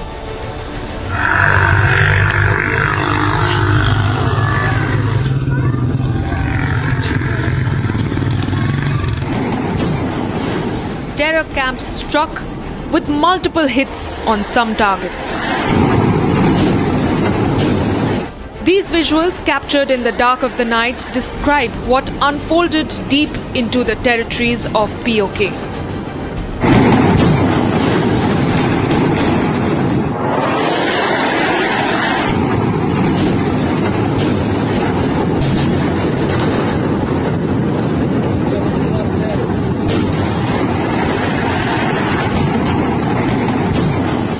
Precision strikes that turned the skies red. हाँ देखना वाम कैसे आ रही है वहाँ से अभी video catch होगी नहीं होगी. Multiple loud explosions and a complete blackout. The enemy was not ready for this.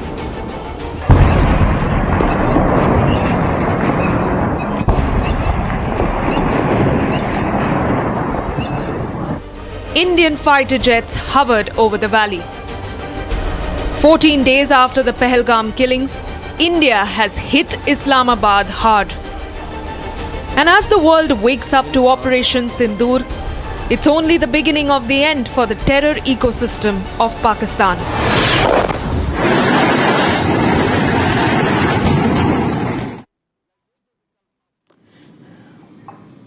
The Indian Armed Forces launched Operation Sindoor, hitting terrorist infrastructure in Pakistan and Pakistan-occupied Jammu and Kashmir, from where terrorist attacks against India have been planned and directed. General G.D. Bakshi drops stunning revelations on the weapons that were used. Operation Sindoor ये बहुत उपयुक्त नाम है भारतीय सेना और वायुसेना के उस ऑपरेशन का जो कि पहलगाम में हमारी जो 26 भारतीय नारियों का सिंदूर उजाड़ा था पाकिस्तान के दहशतगर्दों ने, उसके लिए करारा और मुफीद जवाब है। भारत की आर्मी और एयरफोर्स ने एक जॉइंट ऑपरेशन में 9 टेररिस्ट कैंप्स को स्ट्राइक किया है, जो कि शुरू होते हैं मुजफ्फरनगर से, पीओके में, भिम्बर गली, गुलपार, चक अमरू, सियालकोट, मुरीद के और भावलपुर। याद रहे भावलपुर 230 किलोमीटर पाकिस्तान के अंदर है, पाकिस्तान प्रॉपर, जबकि शुरू की टारगेट्स पीओके में हैं। ये तमाम टारगेट्स मुरीद के, सियालकोट और भावलपुर तो जो सबसे डीप टारगेट है 230 किलोमीटर पाकिस्तान की गहराई में।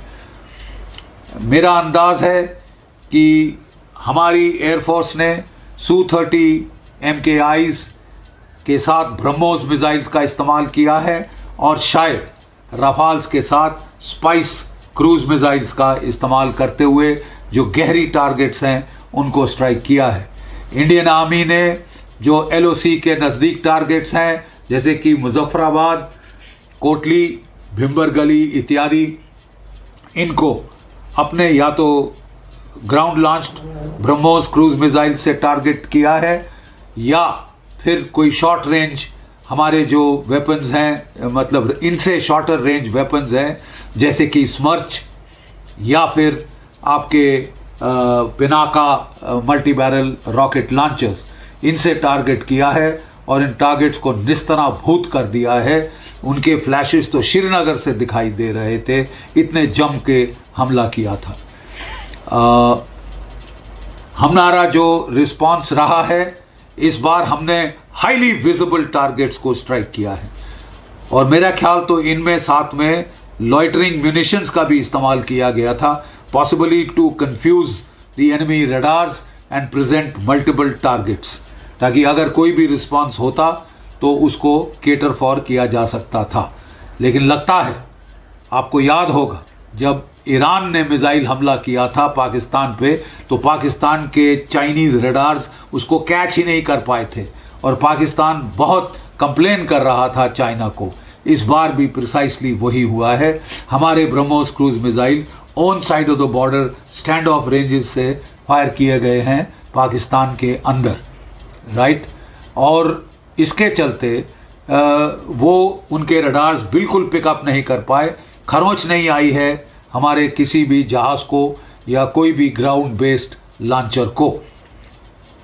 पाकिस्तान की ISPR कह रही है कि 6 टारगेट क्लस्टर्स में कोई 24 स्ट्राइक्स की हैं भारतवर्ष ने।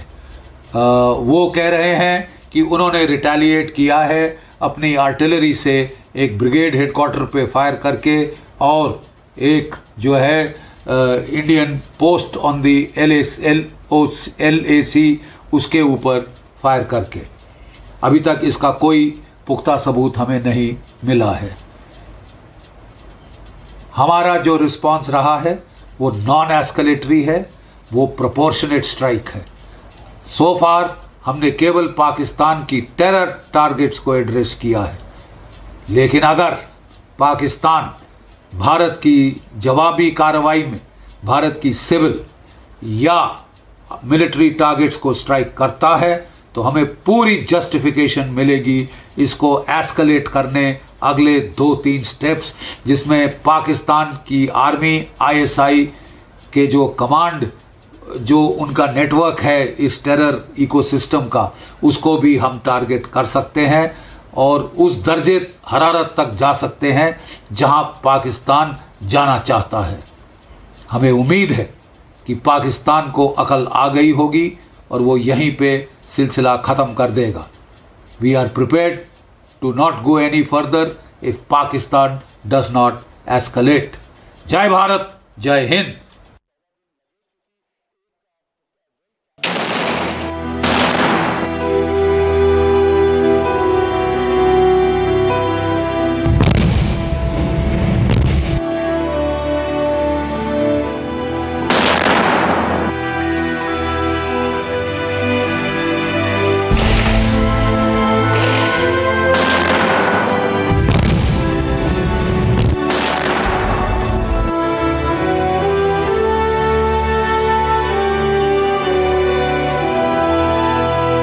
अब आतंकियों की बची खुची जमीन को भी मिट्टी में मिलाने का समय आ गया है।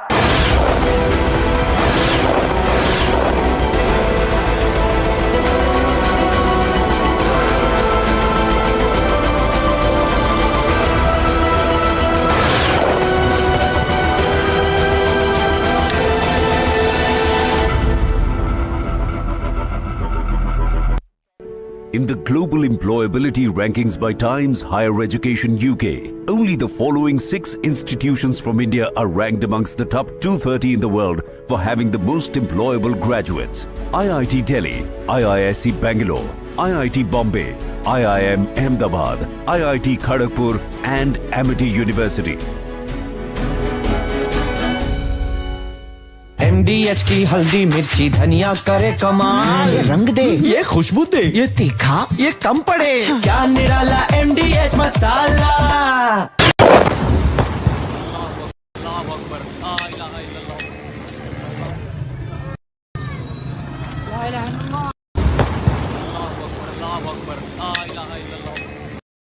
Of different weapon systems.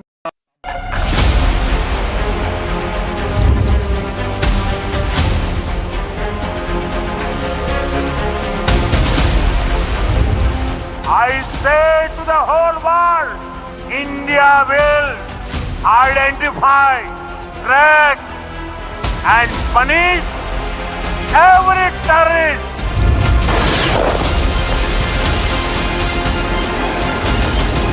History has been made that in this strike, our information reaching Republic is that the main headquarters of the Lashkar-e-Toiba at Muridke has been completely devastated.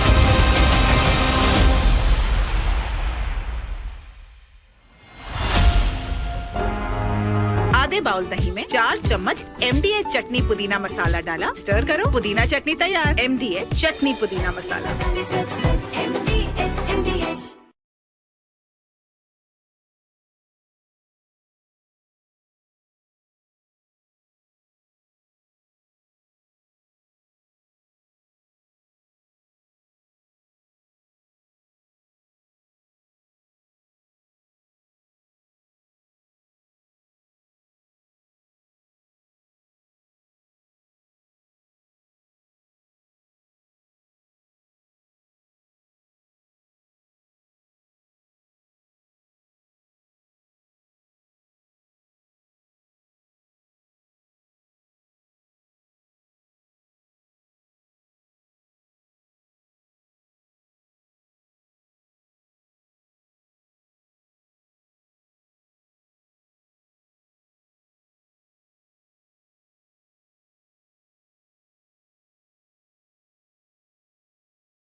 of different weapon systems, because you cannot risk putting all eggs in one basket.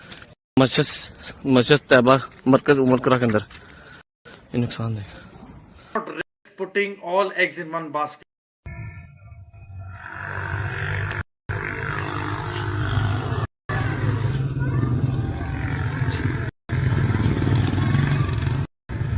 Not risk putting all eggs in one basket. Mentor here, and most some of the visuals I can see some are at the LOC. No. This is a long shot. I can see in the sky there's somebody who shot something to light.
Under Operation Sindoor, the Indian armed forces struck deep into terror infrastructure in Pakistan and Pakistan-occupied Jammu and Kashmir.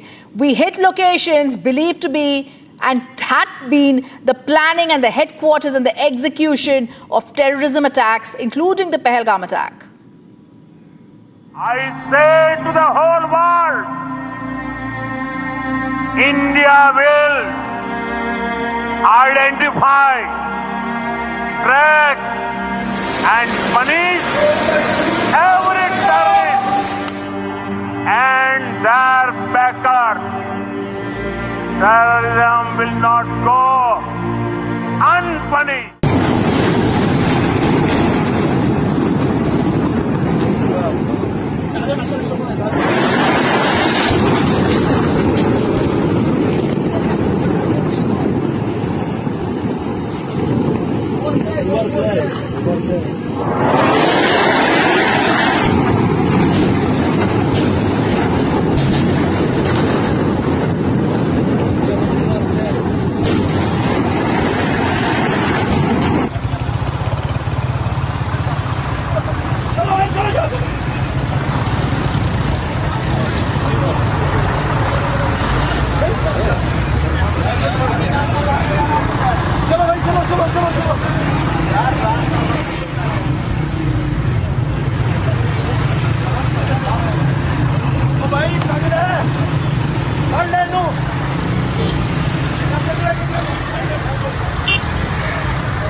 कोई दिखता जहांगीर तो क्या बिहारियां पे छजुलते यार बहुत ही कश्मीर की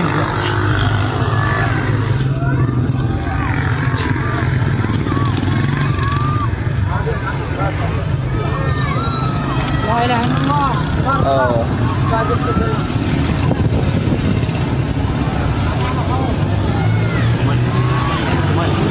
ताजुल दे यार।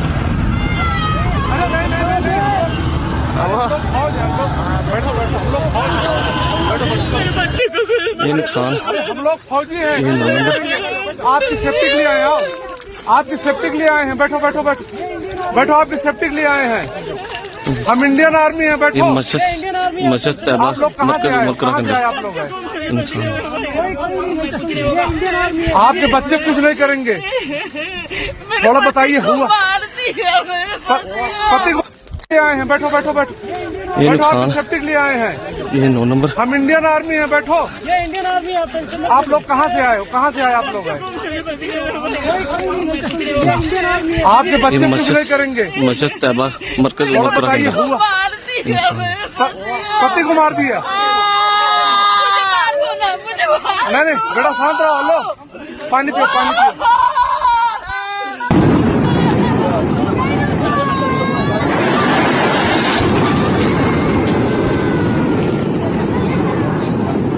अरे साथ में आपके हैदराबाद में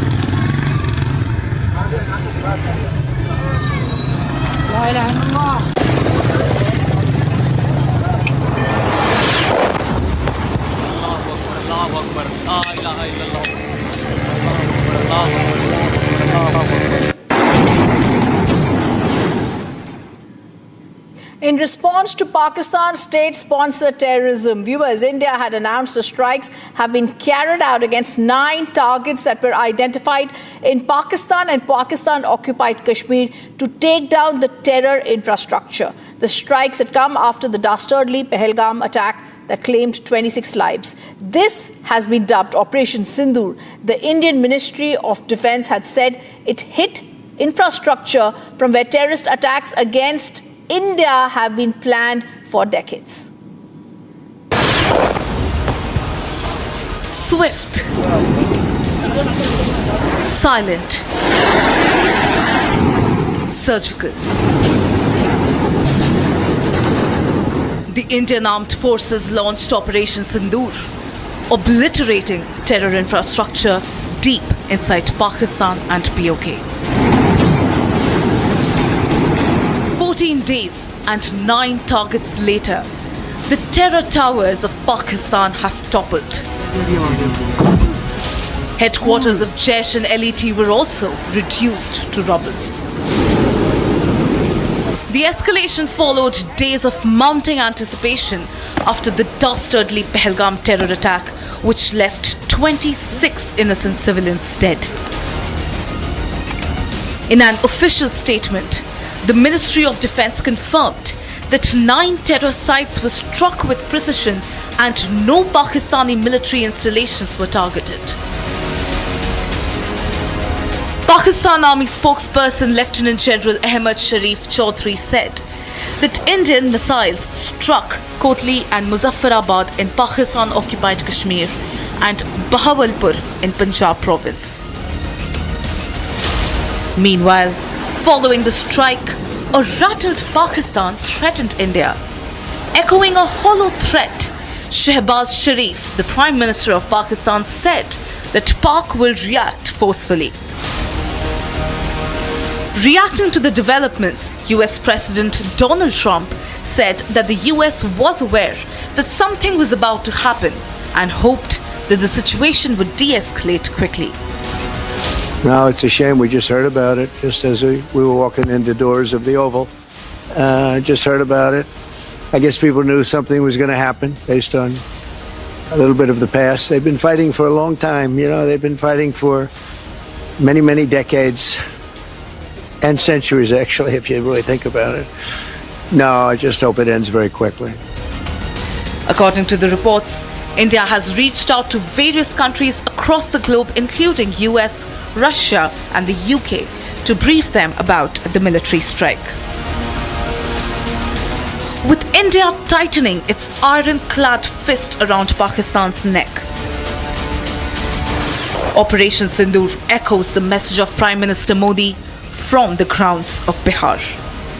India will identify, track and punish every terrorist and their backer. We will pursue them to the ends of the earth. India's spirit will never be broken by terrorism. Terrorism will not go unpunished. And the message is clear. India will always strike back.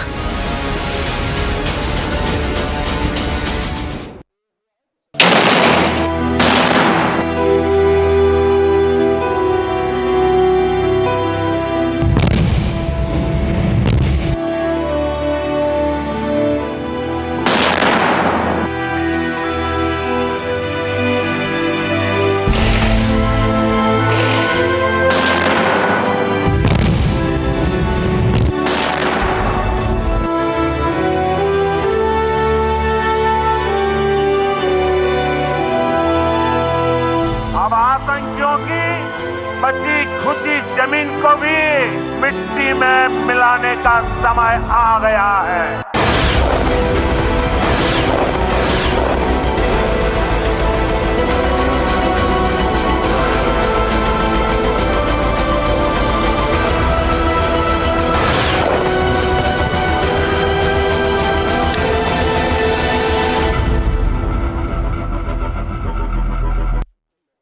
आधे bowl दही में 4 चम्मच MDH चटनी पुदीना मसाला डाला, stir करो, पुदीना चटनी तैयार। MDH चटनी पुदीना मसाला। क्या हो गया भाई? भैया आपसे सीखकर म्यूचुअल फंड्स में SIP शुरू की थी, लेकिन कभी कभी अपडेट्स देखकर मेरा मन भटकने लगता है। सुन, ये लिफ्ट जब ऊपर नीचे जाती है तो तू निकल जाता है। नहीं भैया, यही तो सही मंजिल तक ले जाती है। तो बस म्यूचुअल फंड्स का भी यही है, डटे रहेगा तो तू भी अपने सपनों के पास पहुंच सकता है। हाँ, बिल्कुल आपकी तरह। सही है। म्यूचुअल फंड निवेश बाजार जोखिमों के अधीन है। योजना से जुड़े सभी दस्तावेजों को ध्यान से पढ़ें। दादी के हाथों का जादू और खुशबू से महकता घर, माँ की मुस्कुराहट और खाने की सुगंध। MDH गरम मसाला, क्योंकि हर रिश्ता है स्वाद से जुड़ा। पाकिस्तान इंडिया ने जंग शुरू कर दी है। अभी मेरे बहावलपुर सिटी के अंदर मौलाना Masood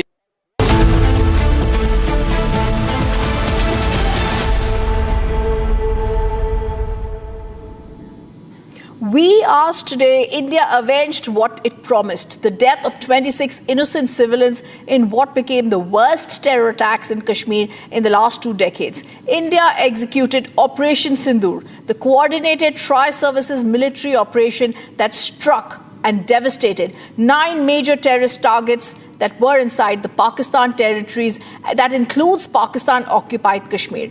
While Pakistan's terror links stand exposed, the retaliation brings to light Pakistan's worst nightmare.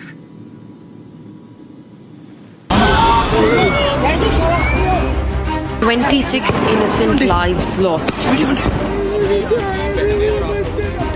2 weeks later, all of the 26 innocent lives avenged. Operation Sindoor 22 अप्रैल को पहलगाम में हुए विभत्स आतंकवादी हमले के शिकार मासूम नागरिकों व उनके परिवारों को न्याय देने के लिए लॉन्च किया गया था। इस कार्रवाई में 9 टेररिस्ट कैंप्स को टारगेट किया गया और पूरी तरह से इसे बर्बाद किया गया। Not only did Pakistan not see this coming, but its worst nightmares were brought to life in the wee hours of Wednesday as India launched the first tri-services operation against Pakistan since the 1971 war. The Indian Army, Air Force and the Navy launched a coordinated operation striking hard some of the most significant and long-standing terrorist training hubs deep inside Pakistani territories. we've hit back. Ladies and gentlemen, the big breaking news story of the moment. If you can hear me, all right, because I want to recap exactly what is happening. As of this minute, 33 minutes past 2, history has been made.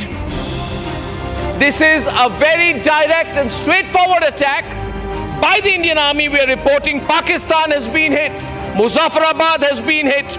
A total of 9 places in Pakistan have been hit.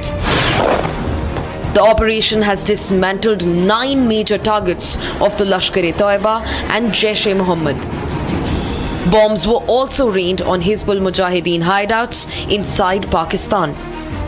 India's retaliation used precision strikes and long-range standoff weapons at 9 locations, flattening the logistical, operational and training infrastructure of terror groups.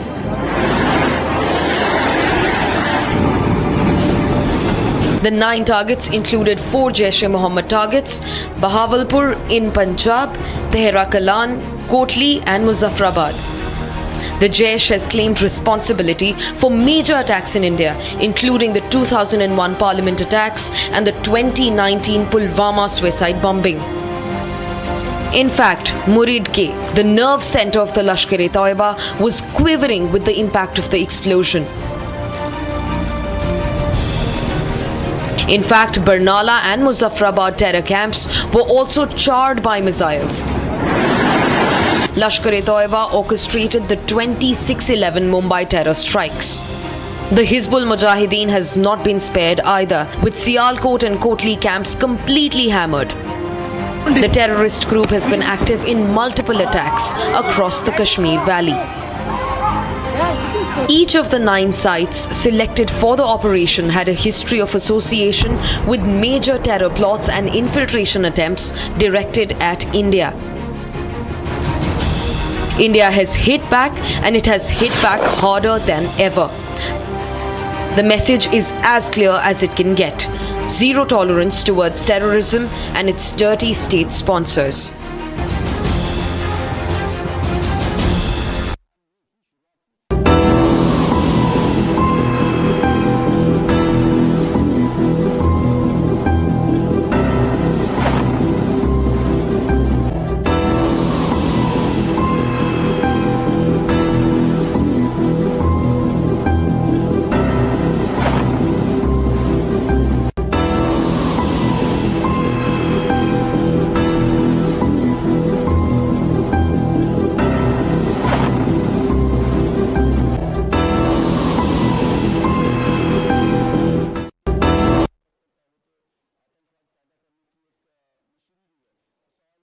In the global employability rankings by Times Higher Education UK, only the following 6 institutions from India are ranked amongst the top 230 in the world for having the most employable graduates: IIT Delhi, IISc Bangalore, IIT Bombay, IIM Ahmedabad, IIT Kharagpur and Amity University.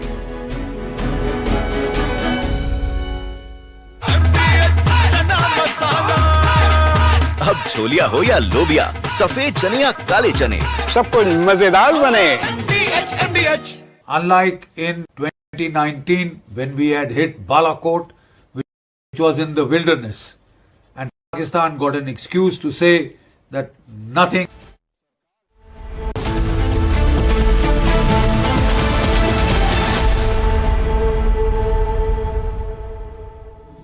While the world was asleep, the Indian Army and Air Force, in a coordinated operation, struck back at Pakistan and Pakistan-occupied Kashmir and destroyed 9 terror dens. 14 days after the dastardly Pahalgam attack, India sent a clear message through Operation Sindoor: zero tolerance against terror. Meanwhile, several global leaders backed India and also the zero tolerance policy towards terror.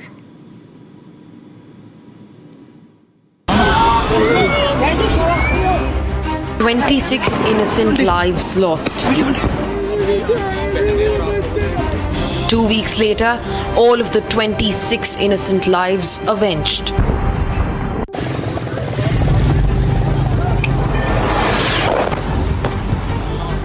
In a bold and decisive move, swift, surgical, and unforgiving, 14 days after the dastardly Pahalgam terror attack,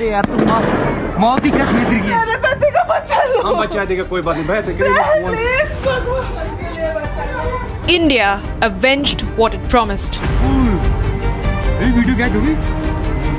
India launched Operation Sindoor and destroyed 9 terror sites in Pakistan-occupied Kashmir and Pakistan. The operation, executed in the early hours of 7th of May, sends a clear and uncompromising message. India will no longer tolerate provocation. While the world stood with India against the fight of terror, we saw world leaders backing India and condemning the terror attack. As India strikes Pakistan, the world is watching and reacting. As New Delhi's fiery strike deep inside Pakistan reverberates across global capitals. US President Donald Trump said that US knew India would retaliate and that he hopes that this ends quickly. No, it's a shame. We just heard about it just as we were walking in the doors of the Oval. Just heard about it. I guess people knew something was going to happen based on a little bit of the past. They've been fighting for a long time. You know, they've been fighting for many, many decades and centuries, actually, if you really think about it. No, I just hope it ends very quickly. Meanwhile, US Secretary of State Marco Rubio said that the US is monitoring the situation between India and Pakistan and encourages the two nations to open lines of communication. Reacting to India conducting precision strikes, Israel envoy to India showed solidarity, saying that Israel supports India's right to self-defense. The operation targeted 9 locations, including Jaish's base in Bahawalpur and Lashkar's hub in Mudrike. Operation Sindoor, as the Indian Army stated, is India's answer to Pakistan. Justice is served.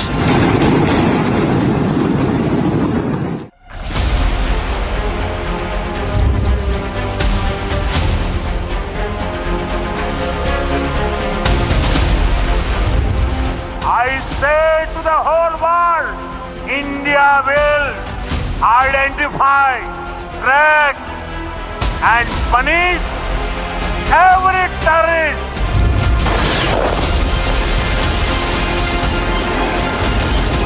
History has been made that in this strike, our information reaching Republic is that the main headquarters of the Lashkar-e-Toiba at Muridke has been completely devastated.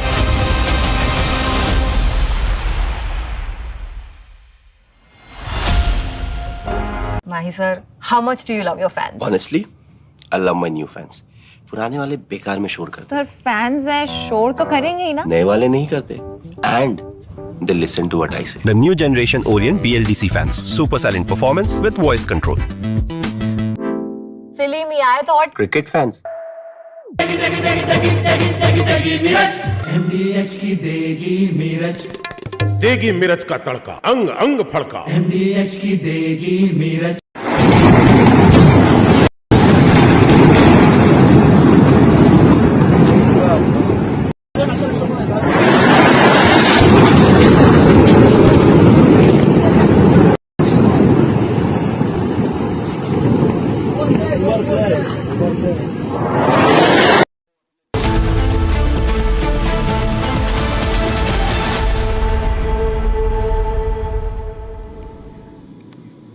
Ladies and gentlemen, the world woke up to Operation Sindoor, a testament of the fight of our armed forces and those grieving families who were witness to their loved ones being killed.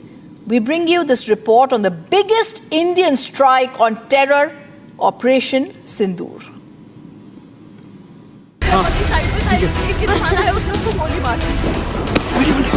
The April 22nd Pahalgam terror attack claimed the lives of 26 Indians, families that were witness to the killings of their loved ones.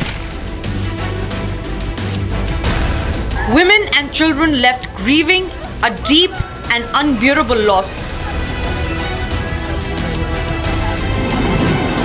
And 14 days after, India and the world woke up to Operation Sindoor. Operation Sindoor, India's response to Pakistan's terror ecosystem. Operation Sindoor, an invocation of grief, memory and resolve. Official sources say that it was Prime Minister Modi who picked the evocative term Operation Sindoor to name the Indian Armed Forces strike on 9 terror sites in Pakistan and Pakistan-occupied Kashmir. India's stand could not be more lucid. The human cost of this attack is unpardonable. The operation itself was a rare display of tri-service coordination.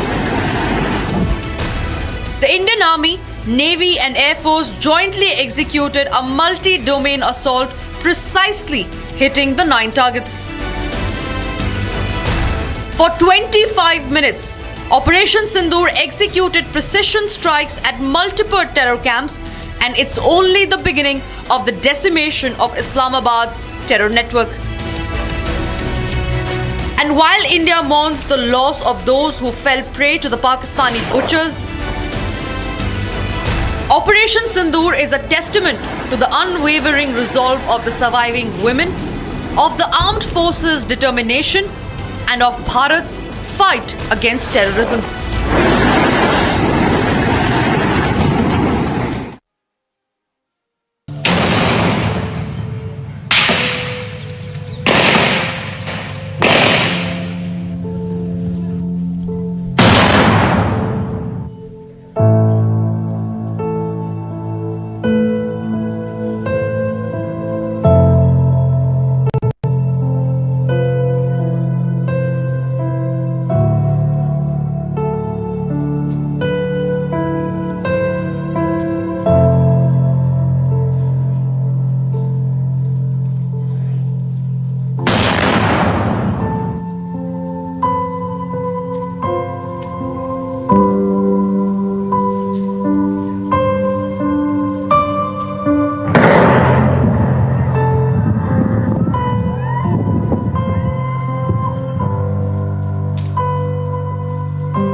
इसको घर पे लगाओगे तो शादी का तो पता नहीं, पर घर पक्का नहीं टूटेगा।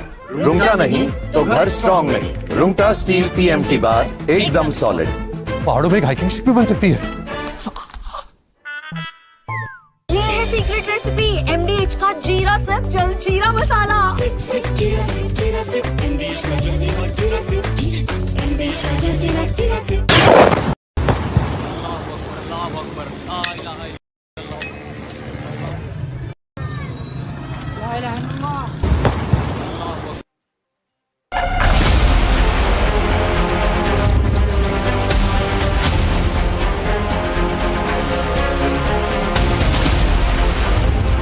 I say to the whole world, India will identify, track and punish every terrorist.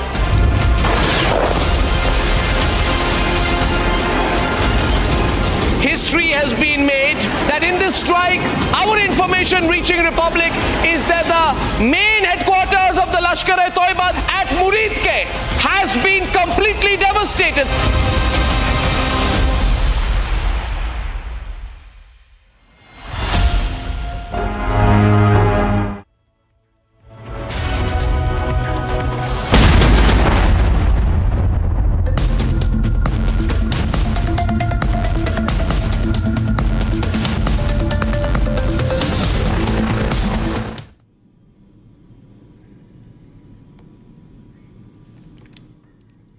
Viewers, Republic TV has accessed visuals from all the target hits in Pakistan and Pakistan-occupied Kashmir. We're going to go across to that. This is in Bahawalpur, India, showing you those visuals. First, we're showing you in Bahawalpur. These are all the locations one by one that we're going to show you, and I'm going to say what has happened in Mehmoon Mana, Joya, in Muzaffarabad, in Savai Nala camp, in Sidna Bella camp, in Gulpur camp, in Kotli. Kotli and Gulpur, like we're showing you, located 30 kilometers from the line of control, the base for LED terrorists where Zakir Rahman Lakwi, the 2611 mastermind, visited the camp for indoctrination. This is Kotli, the visuals that are coming in, the visuals of targets that were hit. We're then going to show you also Abbas camp Kotli, where we showed you the army's tweet that had also come out, but this is exclusively accessed where targets are hit in Pakistan occupied Kashmir and in Pakistan. This is in Kotli and Gulpur, also known as the nerve center for training of suicide bombers of the LET. I'm going to show you more visuals that are coming in. This is located, viewers, 13 kilometers from the line of control, opposite Rajouri, known as the nerve center for training of suicide bombers, Murid Ke. I'm going to show you visuals of Murid Ke, the headquarters of the Lashkar-e-Toiba, led by Hafiz Saeed. We've attacked Murid Ke, the headquarters of Lashkar-e-Toiba. Many terror attacks, associations of terror attacks, Ajmal Kasab, David Coleman Headley were here. We're now showing you also Mehmoona Joya camp in Sialkot, located 12 kilometers from the international border, a key training facility of the Hizbul Mujahideen. We're showing you those pictures that are coming in right now from Bahawalpur, from Sialkot and Murid Ke, all those headquarters. We're showing you great visuals of Bahawalpur, very crucial because this is the headquarters of the Jaish-e-Mohammed, where indoctrination of the terrorists took place in Mehmoona Joya, located 100 kilometers from the international border. The camp was used for recruitment, for training. And then we're also showing you Kotli and Gulpur, Mehmoona Joya. Masood Azhar, the terrorist commanders, issued directions to their cadres from the Markaz Subhan in Bahawalpur, which we showed you, that has been decimated, obliterated, and today has been attacked in terrorist, in these attacks, where we've also clearly said that this engagement is showing you that these are intelligence inputs that they've received, and the armed forces tell us these were terror training camps. I'm going to once again show you how India strikes back, and targets have been hit in Pakistan occupied Kashmir and in Pakistan. Very clear details that this is a complex web which India has attacked today. The timing has been given between 1:05 and 1:30 hours. And viewers, I'm going to tell you about Bahawalpur, which we are showing you. The explosion that has been seen first and exclusively on Republic TV, located 100 kilometers from the international border, the headquarters of Jaish-e-Mohammed. The camp was used for recruitment. Masood Azhar used to give directions to his cadre from this camp. We've also got details about Masood Azhar admitting that his family members and his kins have today been killed in this attack. This is Markaz Subhan in Bahawalpur, the very headquarters of Jaish-e-Mohammed that has been attacked. I want to go across to Rakshita, who's got access to these visuals that are brilliant. Rakshita, give us more details. Well, of course, you know, the message from the forces, the message from India, particularly if you talk about, has been very loud and clear that they first, of course, started with the diplomatic strike, with the water strike, and of course with the anti-terror operations that were underway for the past 1 week, in fact more than a week now. We've seen how the entire OGW network was being dismantled. The entire terror network in the valley was also, also dismantled, and now they went out and targeted not the military bases, but but all the terror camps wherever in Pakistan-occupied Kashmir and also in Pakistan. If you see, these were the terror camps which were also frequented by those terrorists like Zakir Rahman Lakhvi and even Ajmal Kasab, all those who got training in such terror camps. So you understand where this is coming from. India says that no further. We cannot have such attacks anymore on Indian soil, and we are going to hit where it hurts the most. We are going to uproot them. So we have Savai Nala camp in Muzaffarabad, that is in Pakistan-occupied Kashmir, and it mostly has these terror camps and attack on civilians and those facilities have in fact carried out multiple attacks in the valley. That includes the attacks in Sonmarg as well. If you talk about Bilal camp in Muzaffarabad, Jaish-e-Mohammed camp once again, and these are jungle camp survival techniques, explosives and jungle camp survival techniques for carrying out terror activities across the line of control in Kashmir. Talking about this entire description of what we have received from our defense sources. Gulpur camp in Kotli, now this is 30 kilometers from the line of control, and it has a base for the Lashkar terrorists operating there in the Rajouri and Poonch, and we see that inputs confirm that Lakhvi, who was the 2611 mastermind, remember, he frequented this camp and used this for indoctrination of the terrorists as well. Talking about the Abbas camp, it is again 13 kilometers from the LOC, and suicide bombers were trained here. It's the nerve center that has been attacked with them. It's a nerve center of such bombers that have been now targeted. Barnala camp in Bimbar also 9 kilometers from the line of control, quite close, and this is opposite Rajouri Poonch, which has witnessed massive shelling in Jammu and Kashmir. Today we have seen right after the airstrikes there was a massive shelling across Poonch, and this is one of the camps in Kotli that was targeted, and also in Bimbar again. And in Pakistan, if you talk about no military camps, no civilian targets, it was very clear. It's been made very clear by the forces. Now the Sarjal camp in Sialkot, and there are two locations in Sialkot, Murid Ke and Bahawalpur. Now Bahawalpur, remember, Republic TV had broken those images first, where the Hamas commanders, the leadership of the Hamas terror groups had also come in, and they had held meetings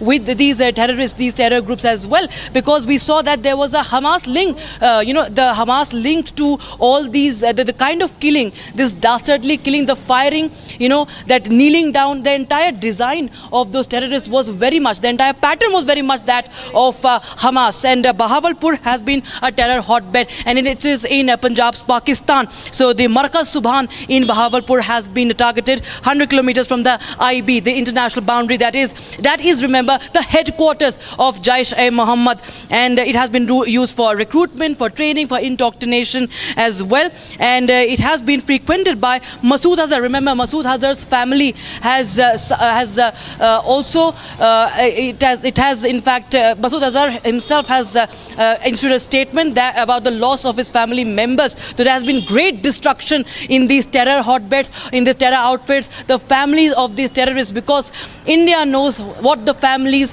what those women whose sindoor, the vermilion, has been wiped off from their foreheads. That is the revenge that India has taken today. If you talk about more locations that are here, the targeting, if you talk about the way of targeting, the medium, because the forces were given a free hand. So there's modern warfare that includes the drones also, that the loitering drones were used, and that is a precision strike. It was 100% precision that was employed in here. A strike was undertaken through precision capability, niche technology weapons with careful selection of warheads, and that's why it took time. Everybody was wondering, why aren't we striking today? Why not tomorrow? It is a precision strike, and it takes a lot of mapping. It takes a lot of the drones hovering and target identification, so that there is 100% precision, and all the targets were neutralized with clinical efficiency, very importantly with them, and no military establishments were targeted, and India demonstrated considerable restraint in its response, and Indian armed forces are fully prepared to respond to Pakistani misadventure. This was made very clear by the press conference held by the by the Foreign Secretary and the MOD, that India is right now not escalating anything. It is just an answer to what happened in Pahalgam. It is the revenge that the forces have now taken, but India will not step back if Pakistan in its foolish ways thinks of any sort of misadventure. Absolutely. And I also want to once again play out those visuals, Rakshita, that you've accessed at this wonderful briefing that you've given us on this. Because let's face it, today what India has done is we've targeted the headquarters of the Jaish-e-Mohammed and the Lashkar-e-Toiba, the places from which these attackers, Ajmal Kasab, David Coleman Headley, were indoctrinated. These terrorists were made the nerve centers of the suicide terrorists, the suicide bombers, and those places in Muridke, in Bahawalpur have also been targeted. In fact, if I could go to the visuals of Bahawalpur, those 11 seconds that Rakshita has been accessed by you, these are the headquarters of Jaish-e-Mohammed. Masood Azhar used to come here to give and indoctrinate the cadres. This is Bahawalpur on the screen that can be seen. This camp was used for recruitment, for training and indoctrination. But then whether we go across to Muridke, similar stories are there. Today, Rakshita, in fact, we've also got news of admission of Masood Azhar stating and admitting that there are close aides of his who've been killed and family members. Absolutely. Those are the visuals that are coming in, and right now as we speak, those terror camps have been focused. Remember, this is an important part is that the Punjab, the areas in Punjab that have been terror hotbeds for the longest time have been targeted. And remember, the Punjab, of course, has been, we do understand that no military target has been hit, but yes, it becomes very important about the geographical and the historical understanding and the political understanding of where these targets have been.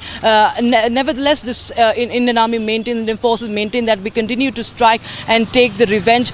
This is a step. This is a step in the way of dismantling terror networks and hitting them where it hurts the most. And the reaction that has come in from the Pakistani government, you know, we can see that there's sort of a scrambling, and the kind of statement that have coming in, you know, they are completely shattered. They're completely shattered. They're completely trembling. They were trembling even after this attack. They carried out this dastardly attack and they were trembling, and now they have nowhere to go. They don't have any options. Of course, India will wait and watch. India is not escalating this further. We've seen multiple ceasefire violations that have happened across the border, Rakshita, along the LOC right after the strike. I'm just going to come back to you. There is some more breaking news coming in. The National Security Advisor Ajit Doval has briefed his counterparts on the actions that have been taken, the methods that have been used. He's spoken to his counterparts in several countries.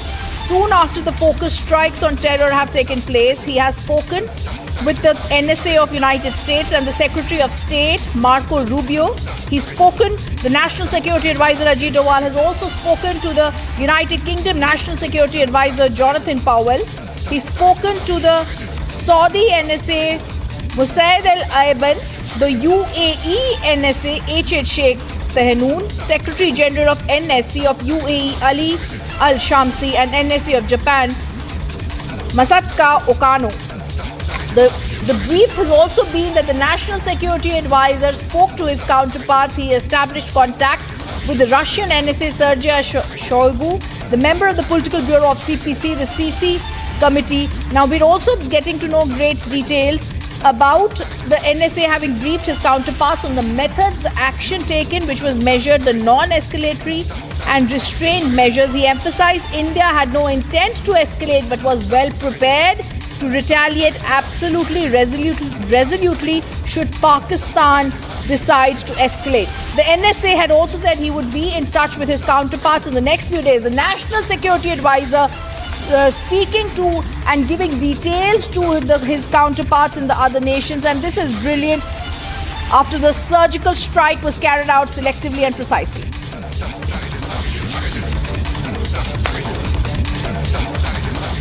The Indian Armed Forces carried out 24 precise missile strikes on 9 terror targets in Pakistan and Pakistan-occupied Kashmir, including Muridke and Bahawalpur. These are the strongholds of the terror groups, the headquarters of Lashkar-e-Toiba and Jaish-e-Mohammed. The attack, which was carried out at 1:44 a.m., 1:05 a.m. started. It was in response to the terror attack in Pahalgam in Jammu and Kashmir's Anantnag district that claimed 26 lives. A complete report on how the Operation Sindoor was done.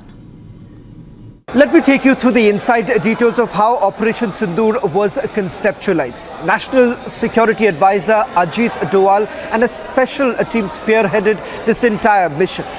And the goal of this mission was not only to avenge those who were killed in Pahalgam, but several other innocent lives that were lost in terror attacks that have taken place in Jammu and Kashmir.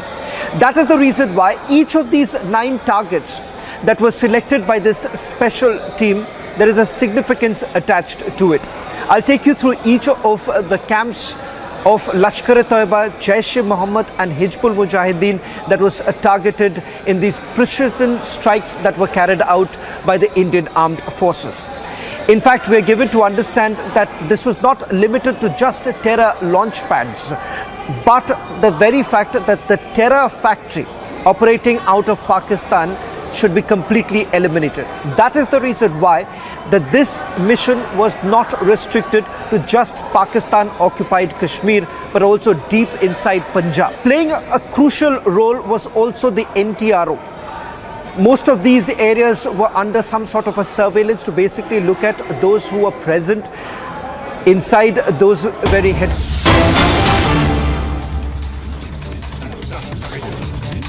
Okay, the breaking news that's coming in, we're going to now...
What a proud moment for India. Now, viewers, the Ministry of External Affairs and the Ministry of Defence held a joint press briefing sharing details of India's military response to the cowardly Pahalgam terror attack. Speaking for the forces, Colonel Sophia Qureshi and Wing Commander Vyomika Singh informed that the targets and the munitions were picked carefully to avoid civilian casualties and collateral damage. They said the forces were ready for Operation Sindoor 2 in the event of any military escalation or misadventure from across the border.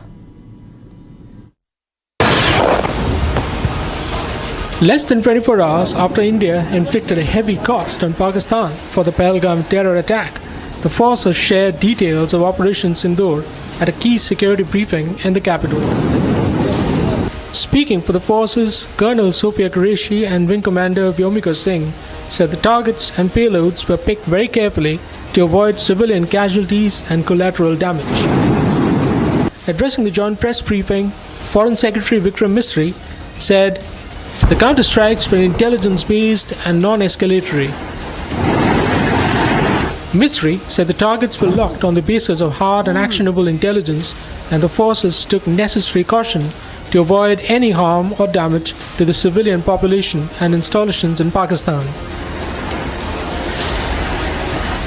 Earlier this morning, as you would be aware, India exercised its right to respond and preempt as well as deter more such cross-border attacks. These actions were measured, non-escalatory, proportionate and responsible. They focused on dismantling the terrorist infrastructure and disabling terrorists likely to be sent across to India. He said the larger objective behind the dastardly Pahalgam killings was to incite communal tensions in the country. The attack in Pahalgam was marked by extreme barbarity, with the victims mostly killed with headshots from close range and in front of their families. Family members were deliberately traumatized through the manner of the killing, accompanied by the exhortation that they should take back the message. Misri said Pakistan gave space and sanctuary to terrorists and failed to act against terror directed from the soil. Perpetrators and planners of the 22nd April attack be brought to justice. Despite a fortnight having passed since the attacks, there has been no demonstrable step from Pakistan to take action against the terrorist infrastructure on its territory or on territory under its control. Jaish's Markaz Subhanallah and Lashkar's main training facilities were targeted and destroyed in the retaliatory airstrikes.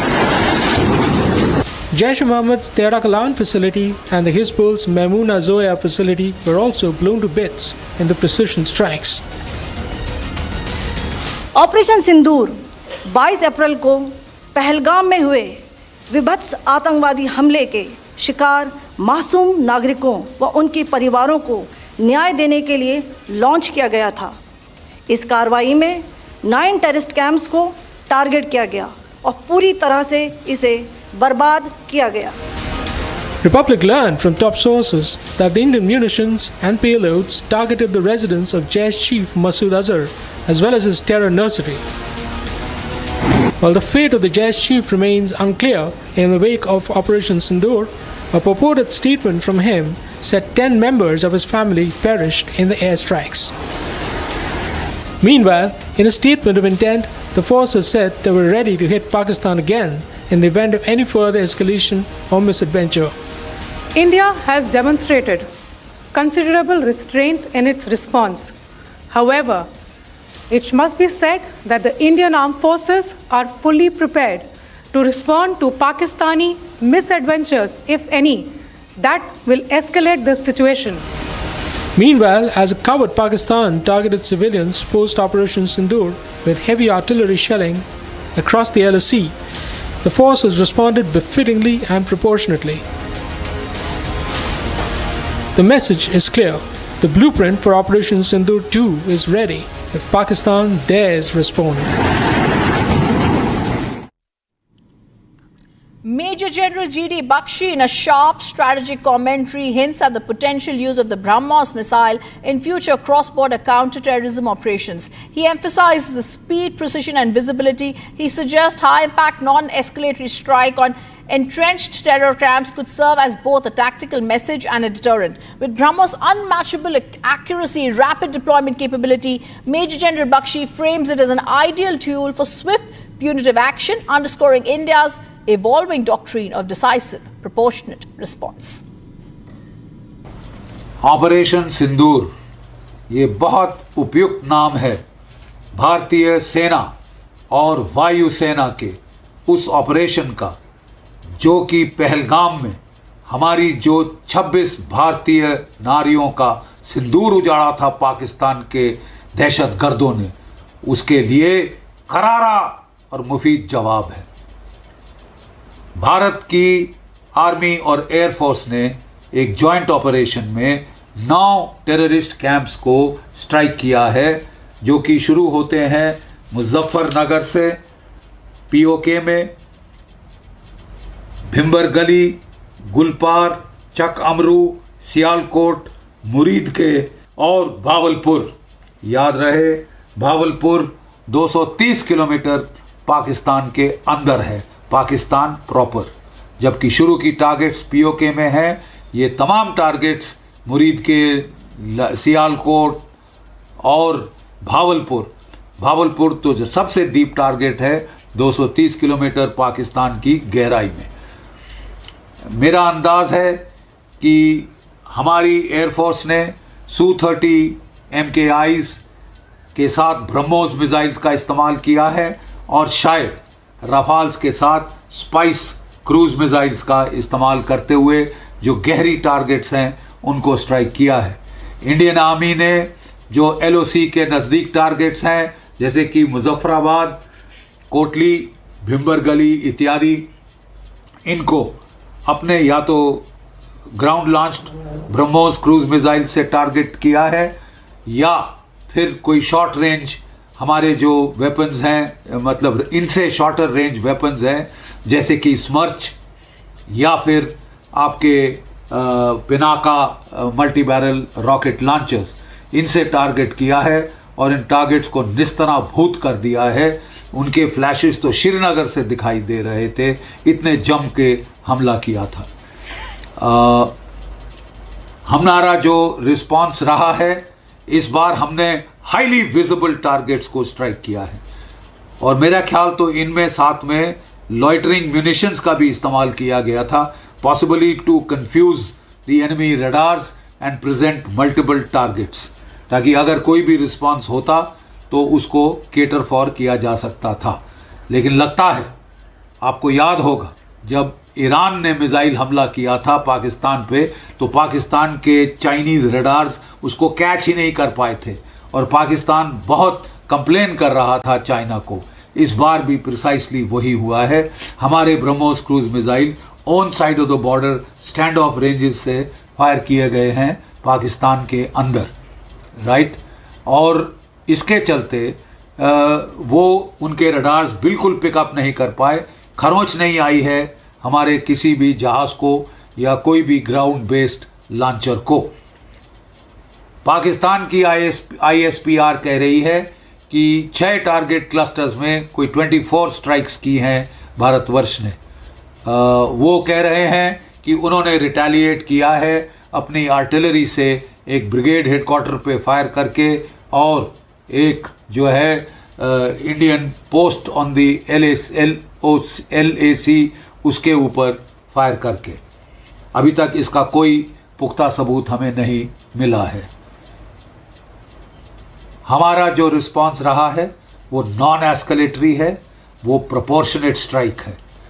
सो फार हमने केवल पाकिस्तान की terror targets को address किया है, लेकिन अगर पाकिस्तान भारत की जवाबी कार्रवाई में भारत की सिविल या मिलिट्री टारगेट्स को स्ट्राइक करता है तो हमें पूरी जस्टिफिकेशन मिलेगी इसको एस्केलेट करने अगले 2-3 स्टेप्स, जिसमें पाकिस्तान की आर्मी ISI के जो कमांड, जो उनका नेटवर्क है इस टेरर इकोसिस्टम का, उसको भी हम टारगेट कर सकते हैं और उस दर्जे हरारत तक जा सकते हैं जहां पाकिस्तान जाना चाहता है। हमें उम्मीद है कि पाकिस्तान को अकल आ गई होगी और वो यहीं पे सिलसिला ख़त्म कर देगा। We are prepared to not go any further if Pakistan does not escalate. जय भारत, जय Hind.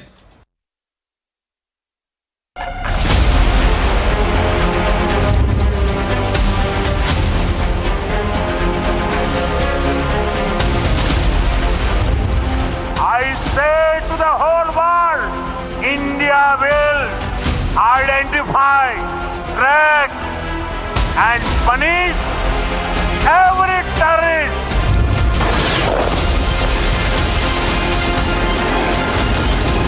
History has been made that in this strike, our information reaching Republic is that the main headquarters of the Lashkar-e-Toiba at Muridke has been completely devastated.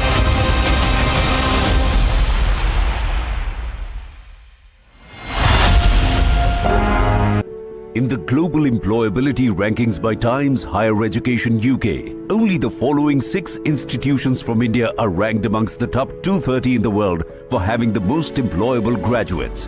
IIT Delhi, IISc Bangalore, IIT Bombay, IIM Ahmedabad, IIT Kharagpur and Amity University.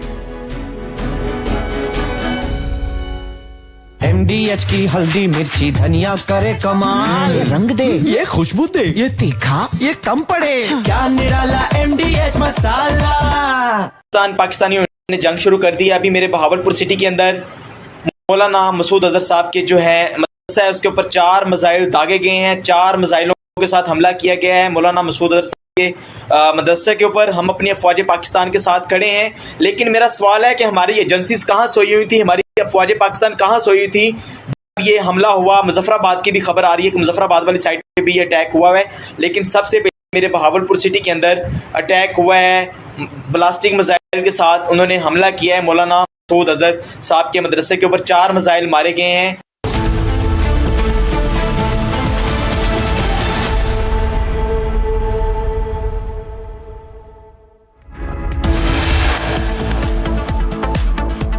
Prime Minister Modi congratulates our brave hearts, asks Defence Minister Rajnath Singh to move to the border areas.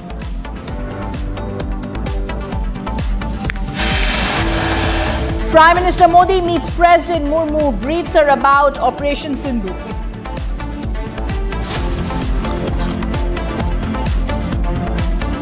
Amit Shah convenes urgent meet at MHA with the chief ministers of the border states. Pakistan also has a well-deserved reputation as a haven for terrorists from around the world, with internationally proscribed terrorists enjoying impunity there. MEA and Ministry of Defence issue joint statement on Operation Sindoor, call out Pakistan as the safe haven for terrorists. India has demonstrated considerable restraint in its response. However, it must be said that the Indian Armed Forces are fully prepared to respond to Pakistani misadventures, if any, that will escalate this situation.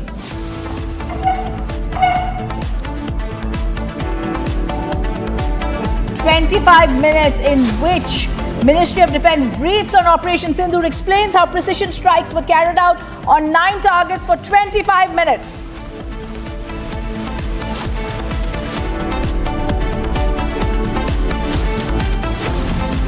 India ready with retaliatory operation in case of counter-offensive.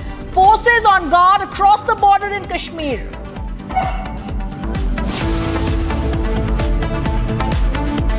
And Republic leads Operation Sindoor coverage. Story broken first on Republic by Arnab Goswami.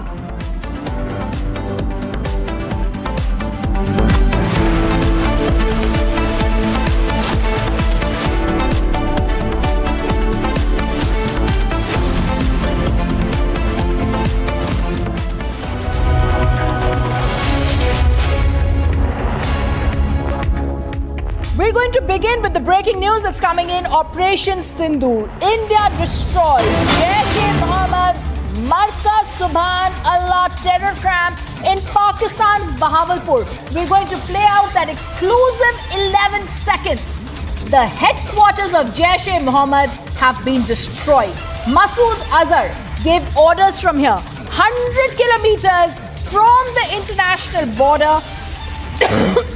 This camp was used to train, recruit and indoctrinate. These visuals that talk about Markaz Subhan in Bahawalpur show us those visuals and that golden bomb explosion that went up in the air. Let me go across to Rakshita, bringing us those visuals. Rakshita, it's massive. Masood Azhar, now the terrorist who issued directions from here, the headquarters, now claims that his family members also have been killed. The close aides have been killed. We play out that Bahawalpur headquarter visuals that has been accessed by you.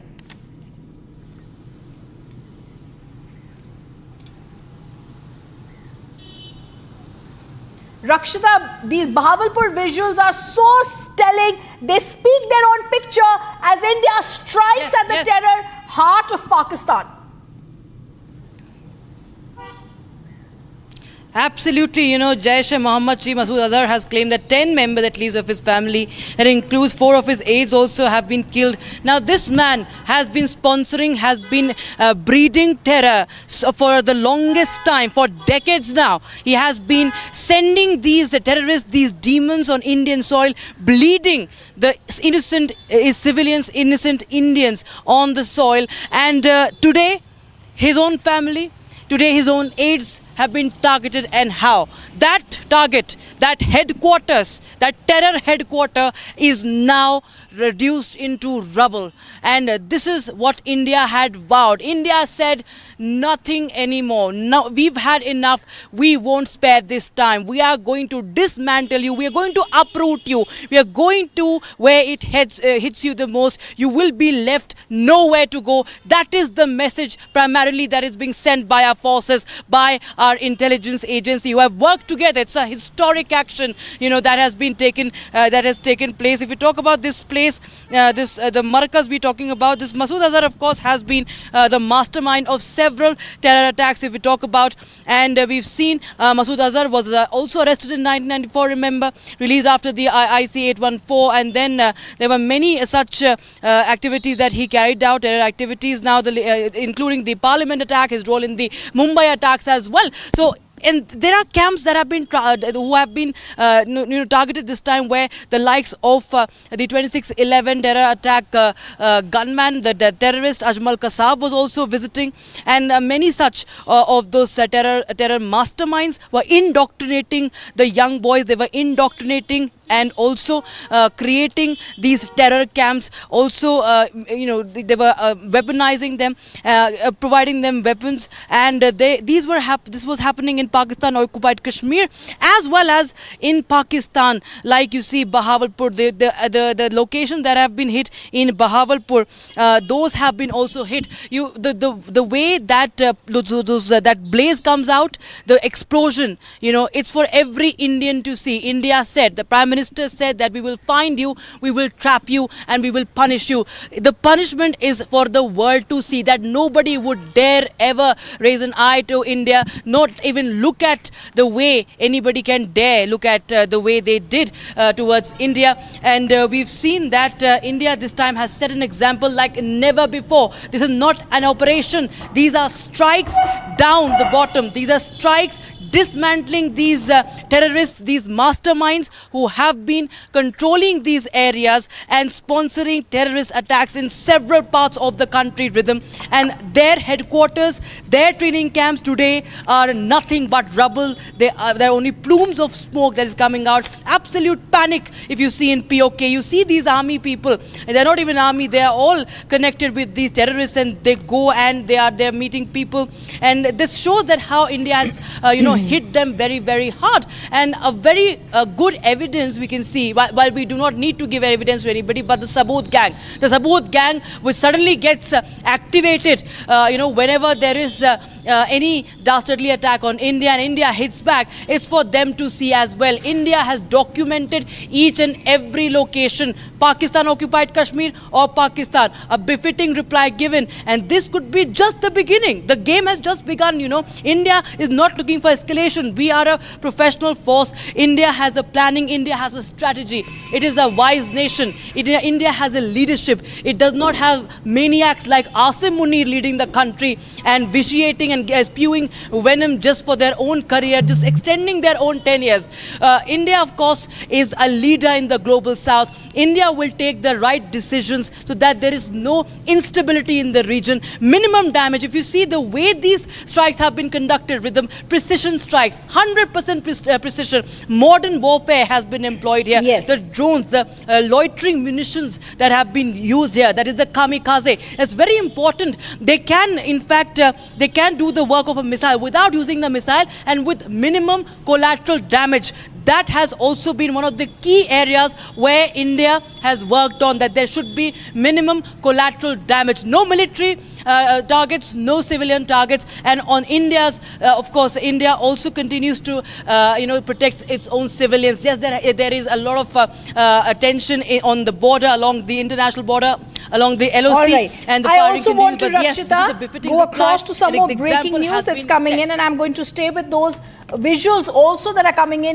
The National Security Advisor Ajit Doval spoke to around 8 of his counterparts during the talks. He emphasized India has no intent to escalate but was well prepared to retaliate resolutely should Pakistan decide to escalate. Remember the strategy, the inside details. This was a surgical, selective, precise strategy. High-value targets were under constant surveillance. The final clearance was given by National Security Advisor Ajit Doval. He's warned of a firm response if Pakistan retaliates. He spoke to 8 counterparts of 8 important nations, including the United States and Russia. He has said India does not seek an escalation.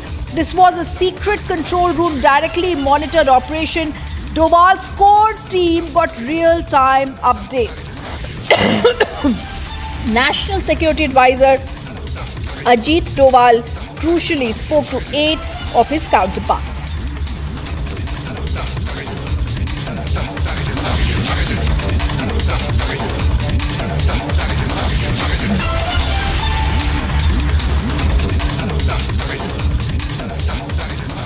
While the world was asleep, the Indian Army and the Air Force, in a coordinated operation, struck back at Pakistan, and Pakistan-occupied Kashmir destroyed 9 terror dens. 14 days after the dastardly Pahalgam attack, India sent a clear message through Operation Sindoor. There is zero tolerance against terror. Several global leaders backed India and the zero tolerance policy.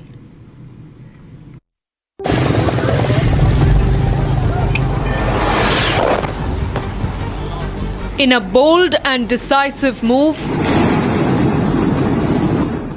swift, surgical and unforgiving. 14 days after the dastardly Pahalgam terror attack,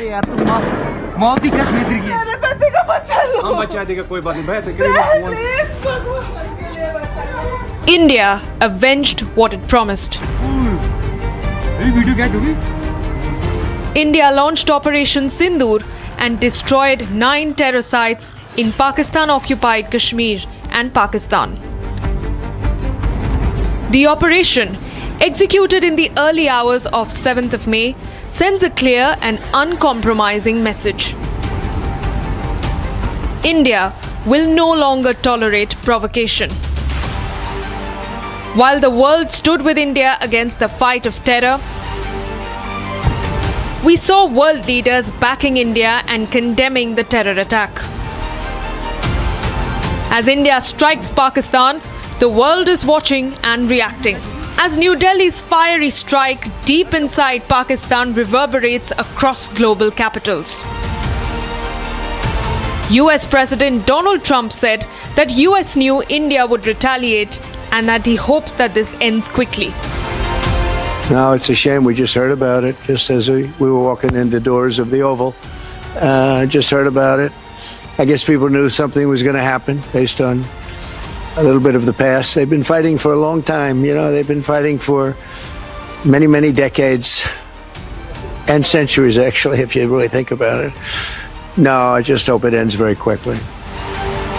Meanwhile, US Secretary of State Marco Rubio said that the US is monitoring the situation between India and Pakistan and encourages the two nations to open lines of communication. Reacting to India conducting precision strikes, Israel envoy to India showed solidarity, saying that Israel supports India's right to self-defense. The operation targeted 9 locations, including Jaish's base in Bahawalpur and Lashkar's hub in Mudrike. Operation Sindoor, as the Indian Army stated, is India's answer to Pakistan. Justice is served. The world woke up to Operation Sindoor, a testament of the fight of our armed forces and those grieving families who were witness to their loved ones being killed. We bring you a report on the biggest strike on terror, Operation Sindoor.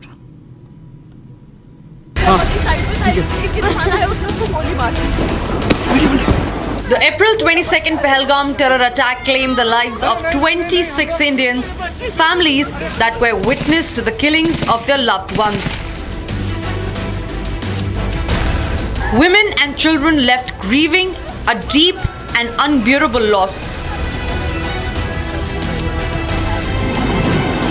And 14 days after, India and the world woke up to Operation Sindoor. Operation Sindoor, India's response to Pakistan's terror ecosystem. Operation Sindoor, an invocation of grief, memory, and resolve. Official sources say that it was Prime Minister Modi who picked the evocative term Operation Sindoor to name the Indian Armed Forces strike on 9 terror sites in Pakistan and Pakistan-occupied Kashmir. India's stand could not be more lucid. The human cost of this attack is unpardonable. The operation itself was a rare display of tri-service coordination. The Indian Army, Navy and Air Force jointly executed a multi-domain assault precisely hitting the 9 targets. For 25 minutes, Operation Sindoor executed precision strikes at multiple terror camps, and it's only the beginning of the decimation of Islamabad's terror network. And while India mourns the loss of those who fell prey to the Pakistani butchers, Operation Sindoor is a testament to the unwavering resolve of the surviving women, of the armed forces' determination, and of Bharat's fight against terrorism.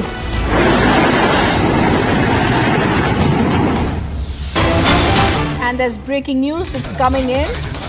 The External Affairs Minister, Dr. S. Jaishankar, has spoken to the Prime Minister of Qatar after Operation Sindoor. He's also spoken to the FM. He's tweeted that he's discussed India's targeted and measured response to deter cross-border terrorism, and he said it was good to speak to the Prime Minister and the Finance Minister of Qatar. The EAM, the External Affairs Minister, speaking to the Prime Minister. These are back-to-back talks that are happening on both an international and a national level. The National Security Advisor spoke to his 8 counterparts in 8 nations, and now India makes its intent clear. Whether it's India speaking to China saying there's no escalation, only retaliation. Now the External Affairs Minister also speaking to the Prime Minister of Qatar after Operation Sindoor and says it was a good talk.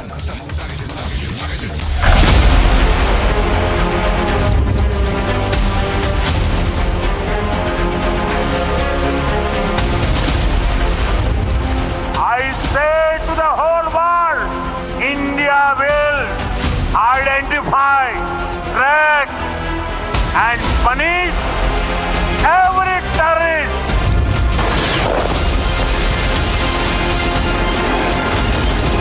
History has been made that in this strike, our information reaching Republic is that the main headquarters of the Lashkar-e-Toiba at Muridke has been completely devastated.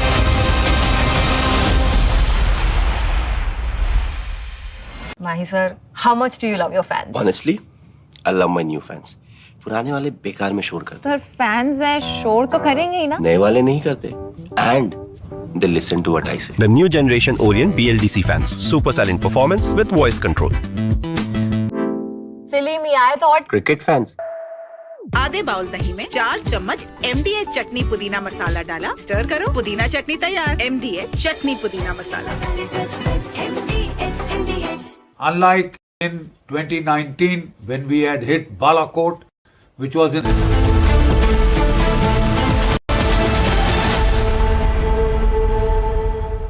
India launches 9 strikes on Pakistan at 1:05 a.m. Precision strikes were carried out on 9 targets for 25 minutes, 2 weeks after the dastardly Pahalgam attack. India sent a clear message through Operation Sindoor. We have zero tolerance against terror.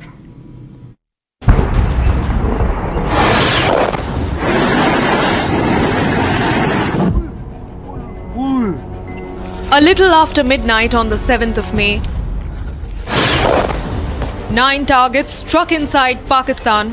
Nobody saw it coming. Not even those in this video.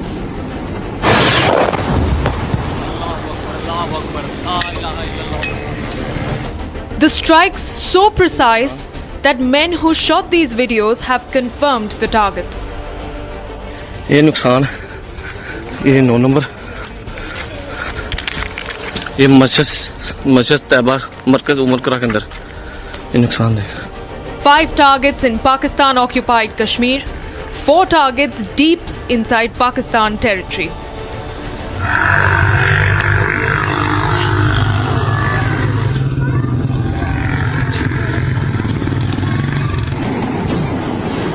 Terror camps struck with multiple hits on some targets. These visuals, captured in the dark of the night, describe what unfolded deep into the territories of PoK.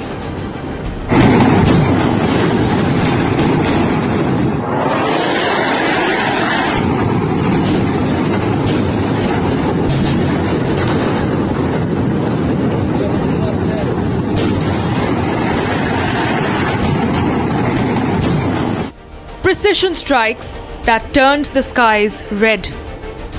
देखना वाम कैसे आ रही है वहां से अभी video catch होगी नहीं होगी. Multiple loud explosions and a complete blackout. The enemy was not ready for this.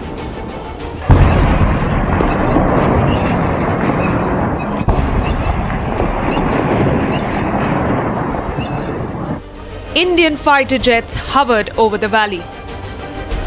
14 days after the Pahalgam killings, India has hit Islamabad hard. And as the world wakes up to Operation Sindoor, it's only the beginning of the end for the terror ecosystem of Pakistan.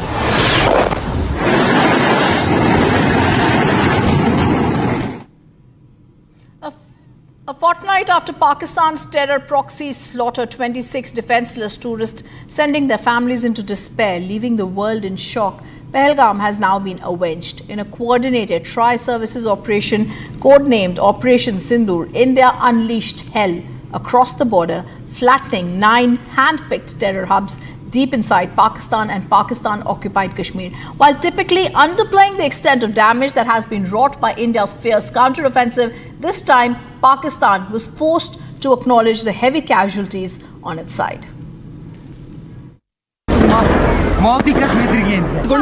The dastardly Pahalgam terror attack of April 22nd has been avenged. A fortnight after Pakistani terrorists shot 25 unarmed tourists in the lush Baisaran meadows, after ascertaining their fate, India settled the scores.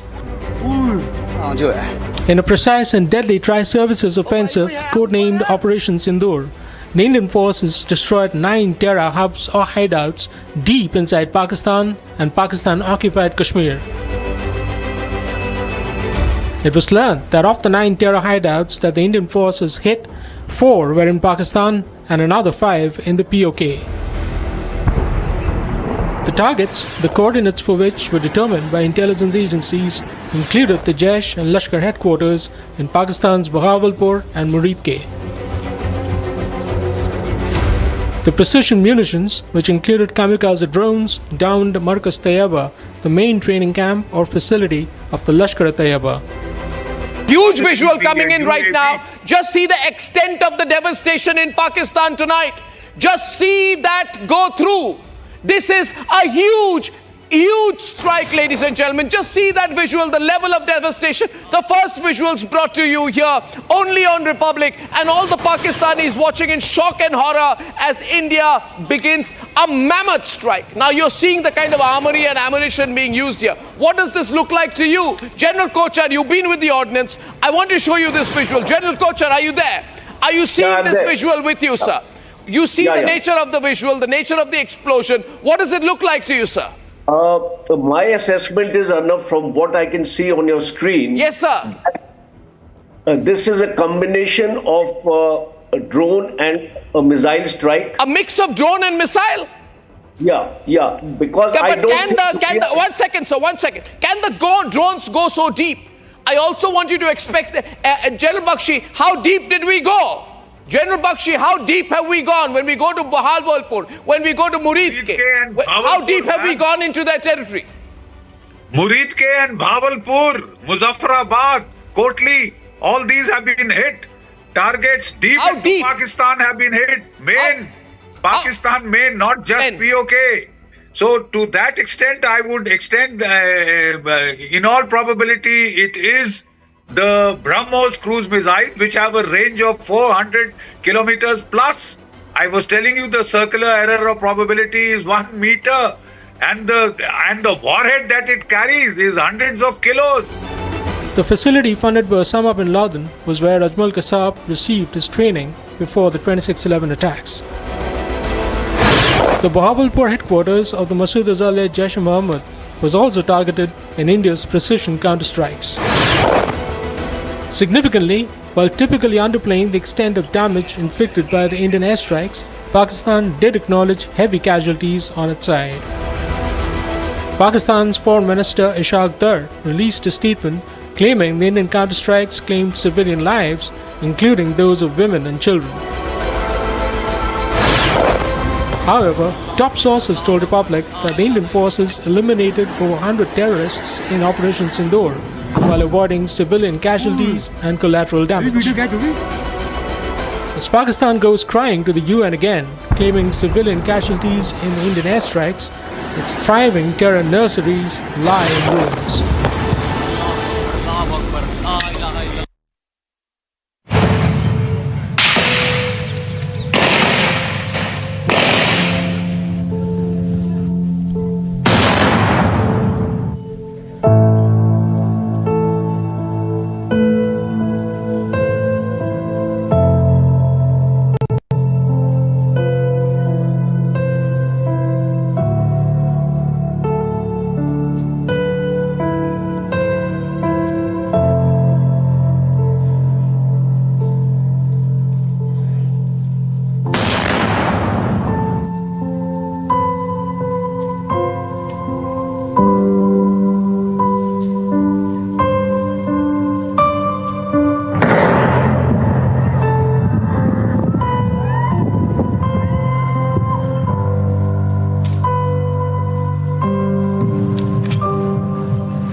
क्या हो गया भाई?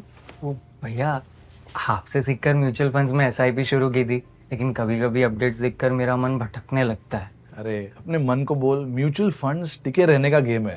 मतलब SIP चालू रखूं? सुन, ये lift जब ऊपर नीचे जाती है तो तू निकल जाता है।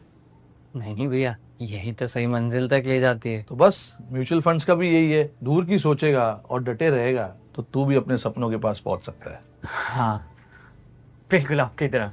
सही है।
In the global employability rankings by Times Higher Education UK, only the following 6 institutions from India are ranked amongst the top 230 in the world for having the most employable graduates. IIT Delhi, IISc Bangalore, IIT Bombay, IIM Ahmedabad, IIT Kharagpur and Amity University. दादी के हाथों का जादू और खुशबू से महकता घर, माँ की मुस्कुराहट और खाने की सुगंध। MDH गरम मसाला, क्योंकि हर रिश्ता है स्वाद से जुड़ा।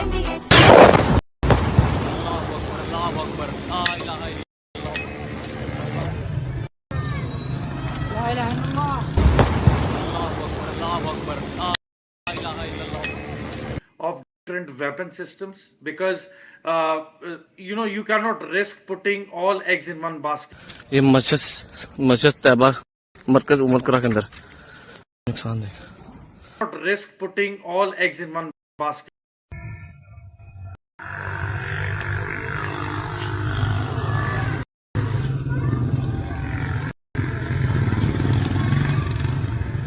Not risk putting all eggs in one basket. Here, these are some visuals. I can see some are near the LOC. No. This is a long shot. I can see in the sky there's somebody who shot something to light. From Asia's largest news headquarters, setting the agenda for Bharat.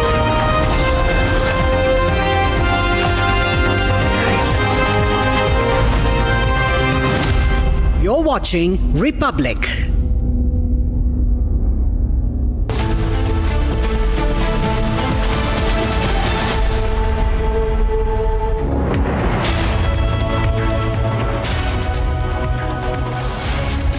Good evening. India today in Operation Sindoor demolishes the headquarters of Jaish-e-Mohammed and Lashkar-e-Toiba. We send out a strong message to Pakistan in Operation Sindoor that these terrorists that continue to work from your Pakistani state soil will now be demolished by us. First up, a look at our top headlines.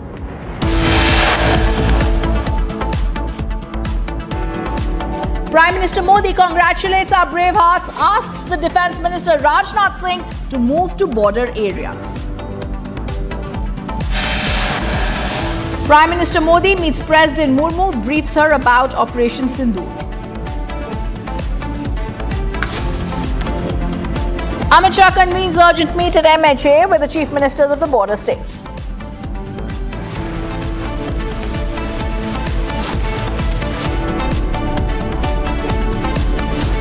MEA and Ministry of Defence issue joint statement on Operation Sindoor, call out Pakistan as the safe haven for terrorists.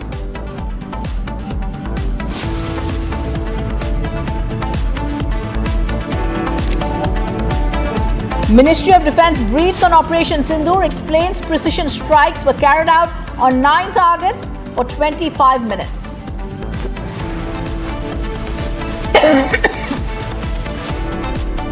India ready with retaliatory operation in case of counter-offensive. Forces on guard across the border in Kashmir.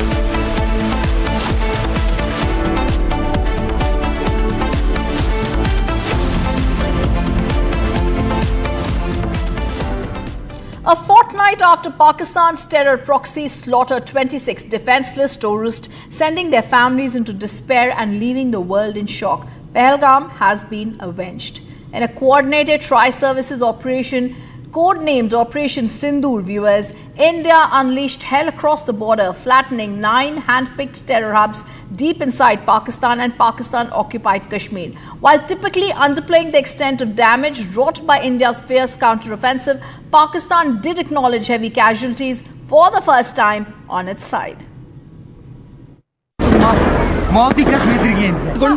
The dastardly Pahalgam terror attack of April 22nd has been avenged.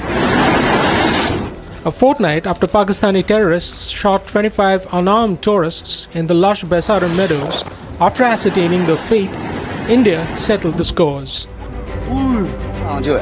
In a precise and deadly tri-services offensive codenamed Operation Sindoor, the Indian forces destroyed 9 terror hubs or hideouts deep inside Pakistan and Pakistan-occupied Kashmir. It was learned that of the 9 terror hideouts that the Indian forces hit, 4 were in Pakistan and another 5 in the PoK. The targets, the coordinates for which were determined by intelligence agencies, included the Jaish and Lashkar headquarters in Pakistan's Bahawalpur and Muridke. The precision munitions, which included kamikaze drones, downed Markaz Tayyaba, the main training camp or facility of the Lashkar-e-Taiba. Huge visual coming in right now. Just see the extent of the devastation in Pakistan tonight. Just see that go through. This is a huge strike, ladies and gentlemen. Just see that visual, the level of devastation. The first visuals brought to you here only on Republic, and all the Pakistanis watching in shock and horror as India begins a mammoth strike. Now you're seeing the kind of armory and ammunition being used here. What does this look like to you? General Kochar, you've been with the ordnance. I want to show you this visual. General Kochar, are you there? Are you seeing this visual with you, sir? You see the nature of the visual, the nature of the explosion. What does it look like to you, sir? My assessment is, Arnav, from what I can see on your screen. Yes, sir. This is a combination of a drone and a missile strike. A mix of drone and missile? Yeah. Because I don't. One second, sir. One second. Can the drones go so deep? I also want you to expect, General Bakshi, how deep did we go? General Bakshi, how deep have we gone when we go to Bahawalpur, when we go to Muridke? How deep have we gone into their territory? Muridke and Bahawalpur, Muzaffarabad, Kotli, all these have been hit.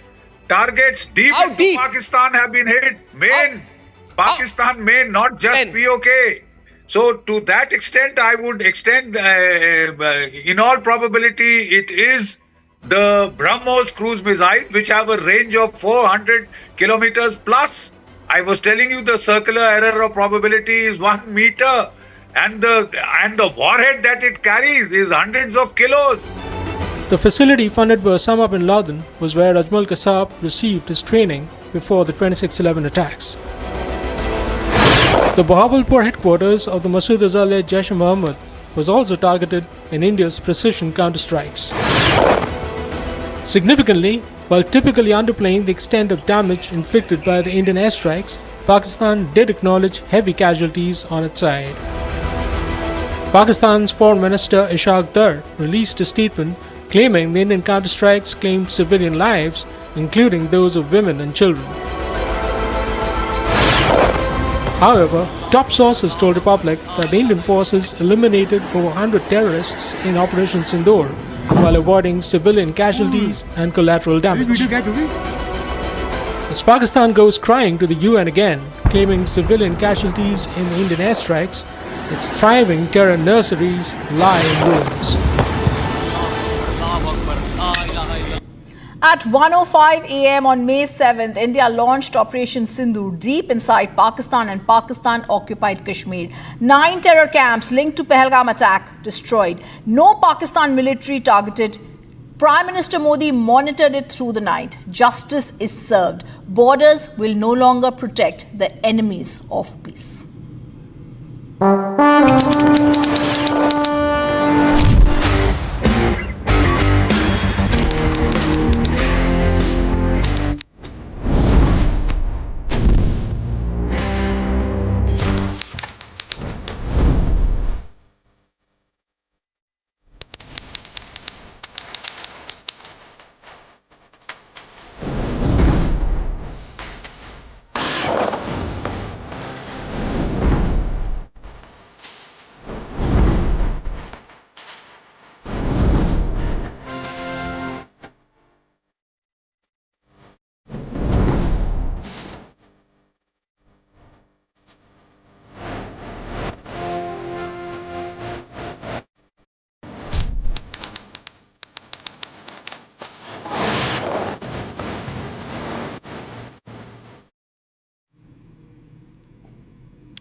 Wee hours of Wednesday morning, India avenged what it promised, the death of 26 innocent civilians in what became the worst terror attack viewers in Kashmir in the last 2 decades. India executed Operation Sindoor, a coordinated tri-services military operation. It struck, devastated 9 major terrorist targets deep inside the Pakistani territories, including Pakistan-occupied Kashmir. While Pakistan terror links stand exposed, this retaliation brings to life Pakistan's worst nightmare.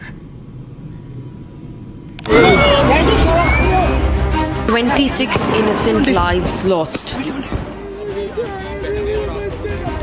2 weeks later, all of the 26 innocent lives avenged. Operation Sindoor 22 अप्रैल को पहलगाम में हुए विभत्स आतंकवादी हमले के शिकार मासूम नागरिकों व उनके परिवारों को न्याय देने के लिए लॉन्च किया गया था। इस कार्रवाई में 9 टेररिस्ट कैंप्स को टारगेट किया गया और पूरी तरह से इसे बर्बाद किया गया।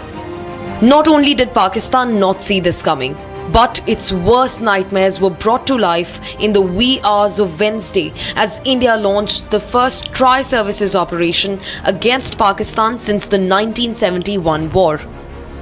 The Indian Army, Air Force and the Navy launched a coordinated operation striking hard some of the most significant and long-standing terrorist training hubs deep inside Pakistani territories. We've hit back. Ladies and gentlemen, the big breaking news story of the moment. If you can hear me, all right, because I want to recap exactly what is happening. As of this minute, 33 minutes past 2, history has been made. This is a very direct and straightforward attack by the Indian Army. We are reporting Pakistan has been hit. Muzaffarabad has been hit. A total of 9 places in Pakistan have been hit. The operation has dismantled 9 major targets of the Lashkar-e-Toiba and Jaish-e-Mohammed. Bombs were also rained on Hizbul Mujahideen hideouts inside Pakistan. India's retaliation used precision strikes and long-range standoff weapons at 9 locations, flattening the logistical, operational and training infrastructure of terror groups.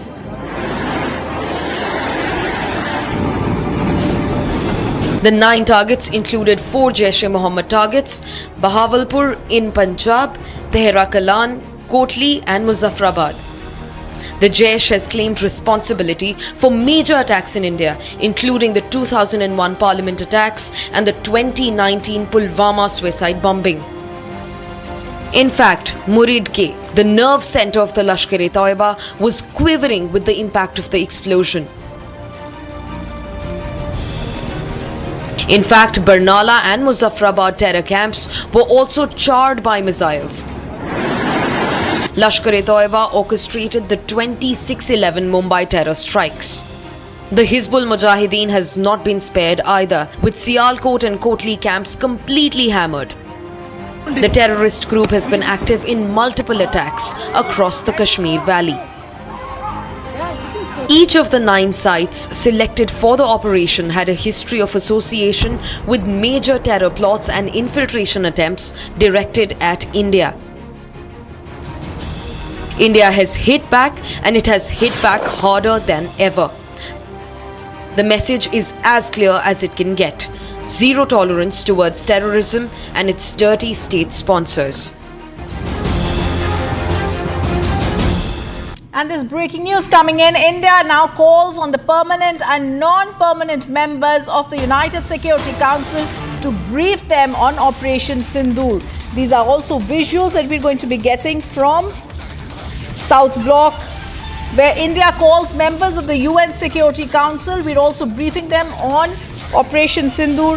We're also going to be getting you details on this story. We're also now being told that India has called on the permanent and the non-permanent members of the United Security Council to brief them on Operation Sindoor. These are foreign envoys who are there at the MEA headquarters and have been briefed on Operation Sindoor. India has called on members. Viewers, this has been a day in which national and internationally we've seen our ministries working in extreme painstaking coordination. The next bit of information that's coming in, Indian government is briefing foreign envoys on India's strike at terror camps deep inside Pakistan. The evidence of Pakistan's involvement in the Pahalgam terror attack is going to be shared with foreign ambassadors. This is the big breaking news that's coming in. India is now briefing foreign envoys. They're going to share with the foreign ambassadors what we've all known about Pakistan's involvement with the terror camps. This is not the first time that they've done this, but this is now India rewriting the rules. Pakistan has sheltered terrorists. We're now going to be getting you, viewers, after this. We're going to be getting you more videos of how, as the nation is still mourning these people who were killed in the Pahalgam attack, in that act of cowardice, now the visuals that tell a different story. India responded with precision and power. 9 terror targets. Under Operation Sindoor, the Indian Armed Forces struck deep into terror infrastructure. We get you details of the 9 locations and what happened when India targeted the terror camps.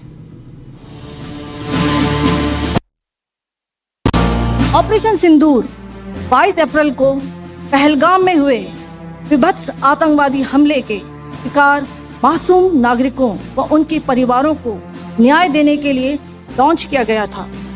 इस कार्रवाई में 9 terrorist camps को target किया गया और पूरी तरह से इसे बर्बाद किया गया। They are distributed from Tawai Nala in the north, counting to approximately 21, ending at Bhagalpur to the south. India has demonstrated considerable restraint in its response. However, it must be said that the Indian Armed Forces are fully prepared to respond to Pakistani misadventures, if any, that will escalate the situation.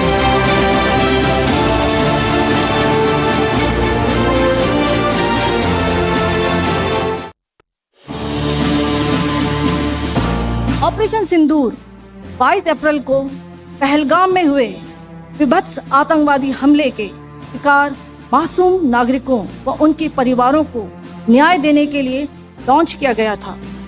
इस कार्रवाई में 9 terrorist camps को target किया गया और पूरी तरह से इसे बर्बाद किया गया। They are distributed from Tawai Nala in the north, counting to approximately 21, ending at Bhagalpur to the south. India has demonstrated considerable restraint in its response. However, it must be said that the Indian Armed Forces are fully prepared to respond to Pakistani misadventures, if any, that will escalate the situation.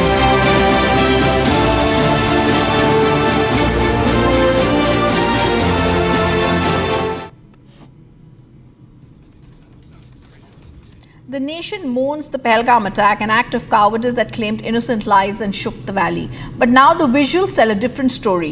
India has responded with precision and power. Under Operation Sindoor, the Indian Armed Forces struck deep into terror infrastructure in Pakistan and Pakistan-occupied Kashmir, hitting locations that had the planning and execution of terror attacks. I say to the whole world, India will identify, track and punish every terrorist and their backers. Terrorism will not go unpunished.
वही था कोई दिखता जहांगीर तो क्या बेड़ियां पे छजुलते यार बहुत ही कश्मीर की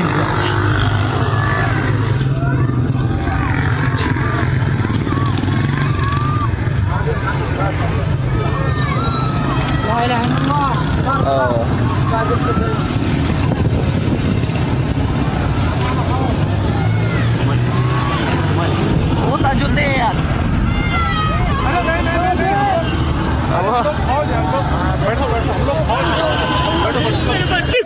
ये नुकसान हम लोग फौजी हैं, आपकी सेफ्टी के लिए आए हैं, आपकी सेफ्टी के लिए आए हैं, बैठो बैठो बैठो बैठो, आपकी सेफ्टी के लिए आए हैं, हम इंडियन आर्मी हैं, बैठो। मस्जिद तैयबा मरकज उमर करा के आप लोग हैं, आपके बच्चे कुछ नहीं करेंगे, थोड़ा बताइए हुआ पति को आए हैं, बैठो बैठो बैठो ये बैठो, आपकी नुकसान सेफ्टी के लिए आए हैं, ये 9 नंबर हम इंडियन आर्मी हैं, बैठो। ये इंडियन आर्मी आप लोग कहाँ से आए हो, कहाँ से आए आप लोग हैं? आपके बच्चे कुछ नहीं करेंगे, मस्जिद तैयबा मरकज थोड़ा उमर करा बताइए के हुआ पति को मार दिया। नहीं बेटा शांत रहो, लो पानी पियो पानी पियो।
Identify, track and punish every terrorist.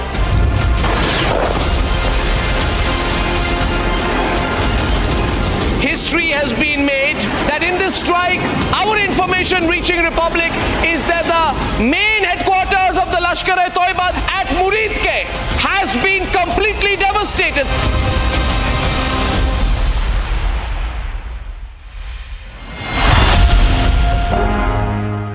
MDH की हल्दी मिर्ची धनिया करे कमाल, ये रंग दे, ये खुशबू दे, ये तीखा, ये कम पड़े, क्या निराला MDH मसाला। पाकिस्तानियों ने जंग शुरू कर दी है। अभी मेरे बहावलपुर सिटी के अंदर मौलाना मसूद अजहर साहब के जो है मदरसा है उसके ऊपर 4 मिसाइल दागे गए हैं, 4 मिसाइलों के साथ हमला किया गया है मौलाना मसूद अजहर साहब के मदरसे के ऊपर। हम फौज पाकिस्तान के साथ खड़े हैं, लेकिन मेरा सवाल है कि हमारी एजेंसीज कहाँ सोई हुई थी, हमारी फौज पाकिस्तान कहाँ सोई थी ये हमला हुआ। मुजफ्फराबाद की भी खबर आ रही है कि मुजफ्फराबाद वाली साइड पे भी ये अटैक हुआ है, लेकिन सबसे पहले मेरे बहावलपुर सिटी के अंदर अटैक हुआ है ब्लास्टिक मिसाइल के साथ। उन्होंने हमला किया है मौलाना मसूद अजहर साहब के मदरसे के ऊपर, 4 मिसाइल मारे गए हैं। अभी ये कहना कबल वक्त है कि गोया कितनी सच्चाई है इस खबर के अंदर, किस साइड से ये मिसाइल आए हैं ये कन्फर्म होना बाकी है, लेकिन ये कन्फर्म न्यूज़ है कि उनके मदरसे के ऊपर 4 मिसाइल मारे गए हैं।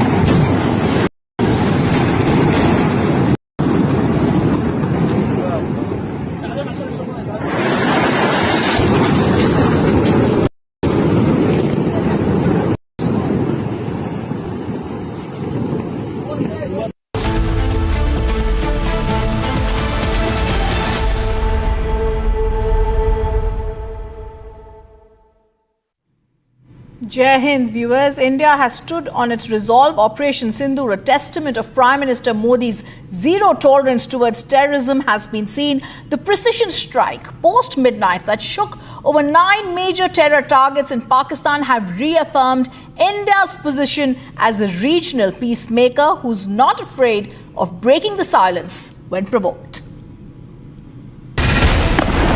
After the Pahalgam terror strike, the Prime Minister did not just speak, he warned. Enraged by the 22nd April massacre in the valley, he declared war on terror with a promise of total annihilation.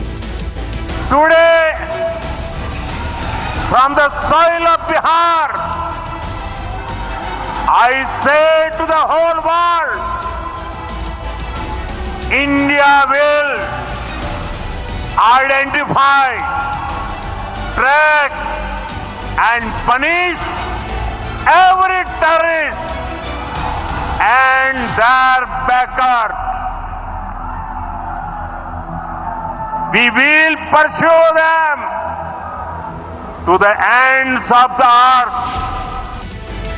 And he wasn't alone. The entire leadership stood with iron resolve. Within 24 hours, Home Minister Amit Shah was on the ground meeting the families, walking the bloodied site, eyes burning with fury. He didn't just offer condolences, he promised revenge. Ruthless, unstoppable revenge. मैं सभी आतंक फैलाने वालों को कहना चाहता हूं कि लड़ाई का अंत नहीं है, एक मकाम है। हर व्यक्ति को चुन चुन कर जवाब भी मिलेगा, जवाब भी लिया जाएगा। और अगर कोई एक कायराना हमला कर ये समझता है कि हमारी बड़ी जीत है, तो एक बात मन से समझ लीजिए, ये नरेंद्र मोदी सरकार है, किसी को बख्शा नहीं जाएगा, किसी को बख्शा नहीं। इस देश की इंच इंच भूमि पर से आतंकवाद को मूल समेत उखाड़ने का हमारा संकल्प है और वो सिद्ध होकर रहेगा। And then came the final strike of authority. Defence Minister Rajnath Singh. No mincing words, no soft diplomacy. He warned Pakistan, you will pay. एक राष्ट्र के रूप में भारत के भौतिक स्वरूप की सुरक्षा हमारे वीर सैनिकों ने हमेशा की। तो वहीं पर दूसरी तरफ भारत के आध्यात्मिक स्वरूप की रक्षा हमारे ऋषियों और मनीषियों ने की। जहां एक तरफ हमारे सैनिक रणभूमि में लड़ते हैं, वहीं दूसरी तरफ हमारे संत जीवन भूमि में लड़ते हैं। साथियों, एक रक्षा मंत्री के रूप में मेरा दायित्व है कि मैं अपने सैनिकों के साथ मिलकर देश की सीमाओं की सुरक्षा सुनिश्चित करूं। और मेरा यह दायित्व है कि अपनी सेना के साथ मिलकर देश के ऊपर आंख उठाने वालों को मुंहतोड़ जवाब दूं।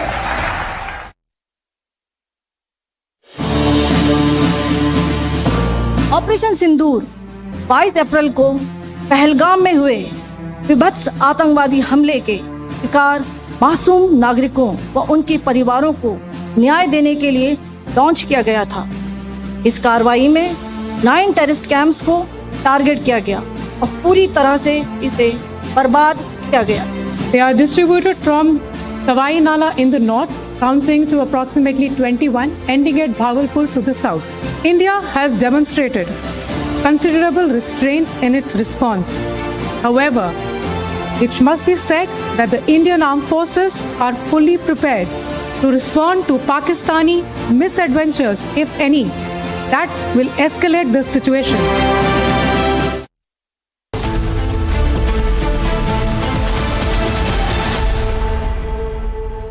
Mahi sir, how much do you love your fans? Honestly, I love my new fans. पुराने वाले बेकार में शोर करते सर फैंस हैं, शोर तो करेंगे ही ना। नए वाले नहीं करते and they listen to what I say. The new generation Orient BLDC fans. Super silent performance with voice control. I thought cricket fans. ये है सीक्रेट रेसिपी MDH का जीरा सिप जल जीरा मसाला।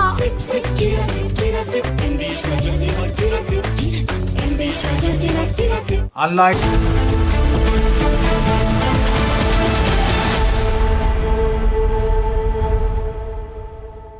नमस्कार। इस ब्रीफिंग में शामिल होने के लिए आप सभी का धन्यवाद। जैसा कि आप सभी जानते हैं, 22 अप्रैल 2025 को लश्कर तैयबा से संबंधित पाकिस्तानी और पाकिस्तान प्रशिक्षित आतंकवादियों ने भारत में जम्मू और कश्मीर के पहलगाम में भारतीय पर्यटकों पर बर्बरतापूर्ण हमला किया। 25 भारतीयों और एक नेपाली नागरिक को कायरतापूर्ण मौत के घाट उतार दिया गया। मुंबई के 26 नवंबर 2008 के हमलों के बाद यह भारत में हुई किसी आतंकवादी हमले में मारे गए आम नागरिकों की संख्या की दृष्टि से सबसे गंभीर घटना है। पहलगाम का हमला अत्यधिक बर्बरतापूर्ण था, जिसमें वहां मौजूद लोगों को करीब से और उनके परिवारों के सामने सिर पर गोली मारी गई। हत्या के इस तरीके से परिवार के सदस्यों को जानबूझकर आघात पहुंचाया गया। साथ ही उन्हें यह नसीहत भी दी गई कि वे वापस जाकर इस संदेश को पहुंचा दें। यह हमला स्पष्ट रूप से जम्मू और कश्मीर में बहाल हो रही सामान्य स्थिति को बाधित करने के उद्देश्य से किया गया था। चूंकि पर्यटन फिर से अर्थव्यवस्था का मुख्य आधार बन रहा था, इस हमले का मुख्य उद्देश्य इसे प्रतिकूल रूप से प्रभावित करना था। पिछले वर्ष आप सभी जानते हैं 2.25 करोड़ से अधिक पर्यटक कश्मीर आए थे। इस हमले का मुख्य उद्देश्य इसलिए संभवतः यह था कि इस संघ राज्य क्षेत्र में विकास और प्रगति को नुकसान पहुंचाकर इसे पिछड़ा बनाए रखा जाए और पाकिस्तान से लगातार होने वाले सीमा पार आतंकवाद के लिए उपजाऊ जमीन बनाने में सहायता की जाए। हमले का यह तरीका जम्मू और कश्मीर और शेष राष्ट्र दोनों में सांप्रदायिक दंगे भड़काने के उद्देश्य से भी प्रेरित था। इसका श्रेय सरकार और भारत के सभी नागरिकों को दिया जाना चाहिए कि इन प्रयासों को विफल कर दिया गया। एक समूह ने खुद को रेजिस्टेंस फ्रंट TRF कहते हुए इस हमले की जिम्मेदारी ली है। यह समूह संयुक्त राष्ट्र द्वारा प्रतिबंधित पाकिस्तानी आतंकवादी समूह लश्कर तैयबा से जुड़ा हुआ है। यह उल्लेखनीय है कि भारत ने मई और नवंबर 2024 में संयुक्त राष्ट्र की 1267 कमेटी की सैंक्शंस मॉनिटरिंग टीम को अर्धवार्षिक रिपोर्ट प्रस्तुत की थी, जिसमें TRF के बारे में साफ इनपुट दिए गए थे। इससे पाकिस्तान स्थित आतंकवादी समूहों के लिए कवर के रूप में TRF की भूमिका सामने आई थी। इससे पहले भी दिसंबर 2023 में भारत ने इस टीम को लश्कर तैयबा और जैश ए मोहम्मद के बारे में सूचित किया था, जो TRF जैसे छोटे आतंकवादी समूहों के माध्यम से अपनी गतिविधियों को संचालित कर रहे हैं। इस संबंध में 25 अप्रैल को UN सिक्योरिटी काउंसिल प्रेस वक्तव्य में TRF के संदर्भ को हटाने के लिए पाकिस्तान के दबाव पर भी ध्यान दिया जाना चाहिए। पहलगाम आतंकवादी हमले की जांच से पाकिस्तान के साथ आतंकवादियों के संपर्क उजागर हुए हैं। रेजिस्टेंस फ्रंट द्वारा किए गए दावे और लश्कर तैयबा से ज्ञात सोशल मीडिया हैंडल द्वारा इसको रीपोस्ट किया जाना इसकी पुष्टि करता है। चश्मदीद गवाहों और विभिन्न जांच एजेंसियों को उपलब्ध अन्य सूचनाओं के आधार पर हमलावरों की पहचान भी हुई है। हमारी इंटेलिजेंस ने इस टीम के योजनाकारों और उनके समर्थकों की जानकारी जुटाई है। इस हमले की रूपरेखा भारत में सीमा पार आतंकवाद को अंजाम देने के पाकिस्तान के लंबे ट्रैक रिकॉर्ड से भी जुड़ी हुई है, जिसके लिखित और स्पष्ट दस्तावेज उपलब्ध हैं। पाकिस्तान दुनिया भर में आतंकवादियों के लिए एक शरण स्थल के रूप में पहचान बना चुका है। यहां अंतर्राष्ट्रीय स्तर पर प्रतिबंधित आतंकवादी सजा पाने से बचे रहते हैं। इसके अलावा पाकिस्तान ने इस मुद्दे पर विश्व और फाइनेंशियल एक्शन टास्क फोर्स जैसे अंतर्राष्ट्रीय मंचों को जानबूझकर गुमराह करने के लिए भी जाना जाता है। साजिद मीर का मामला, जिसमें इस आतंकवादी को पाकिस्तान ने मृत घोषित कर दिया था और फिर अंतर्राष्ट्रीय दबाव के परिणाम स्वरूप वो जीवित पाया गया, इसका सबसे स्पष्ट उदाहरण है। यह स्वाभाविक है कि पहलगाम में हुए इस हमले से जम्मू और कश्मीर के साथ साथ भारत के अन्य भागों में भी आक्रोश देखा गया। हमलों के बाद भारत सरकार ने स्वाभाविक रूप से पाकिस्तान के साथ संबंधों को लेकर कुछ कदम उठाए। आप सभी उन निर्णयों से अवगत हैं जिसकी घोषणा 23 अप्रैल को की गई थी। तथापि यह आवश्यक समझा गया कि 22 अप्रैल के हमले के अपराधियों और उनके योजनाकारों को न्याय के कटघरे में लाया जाए।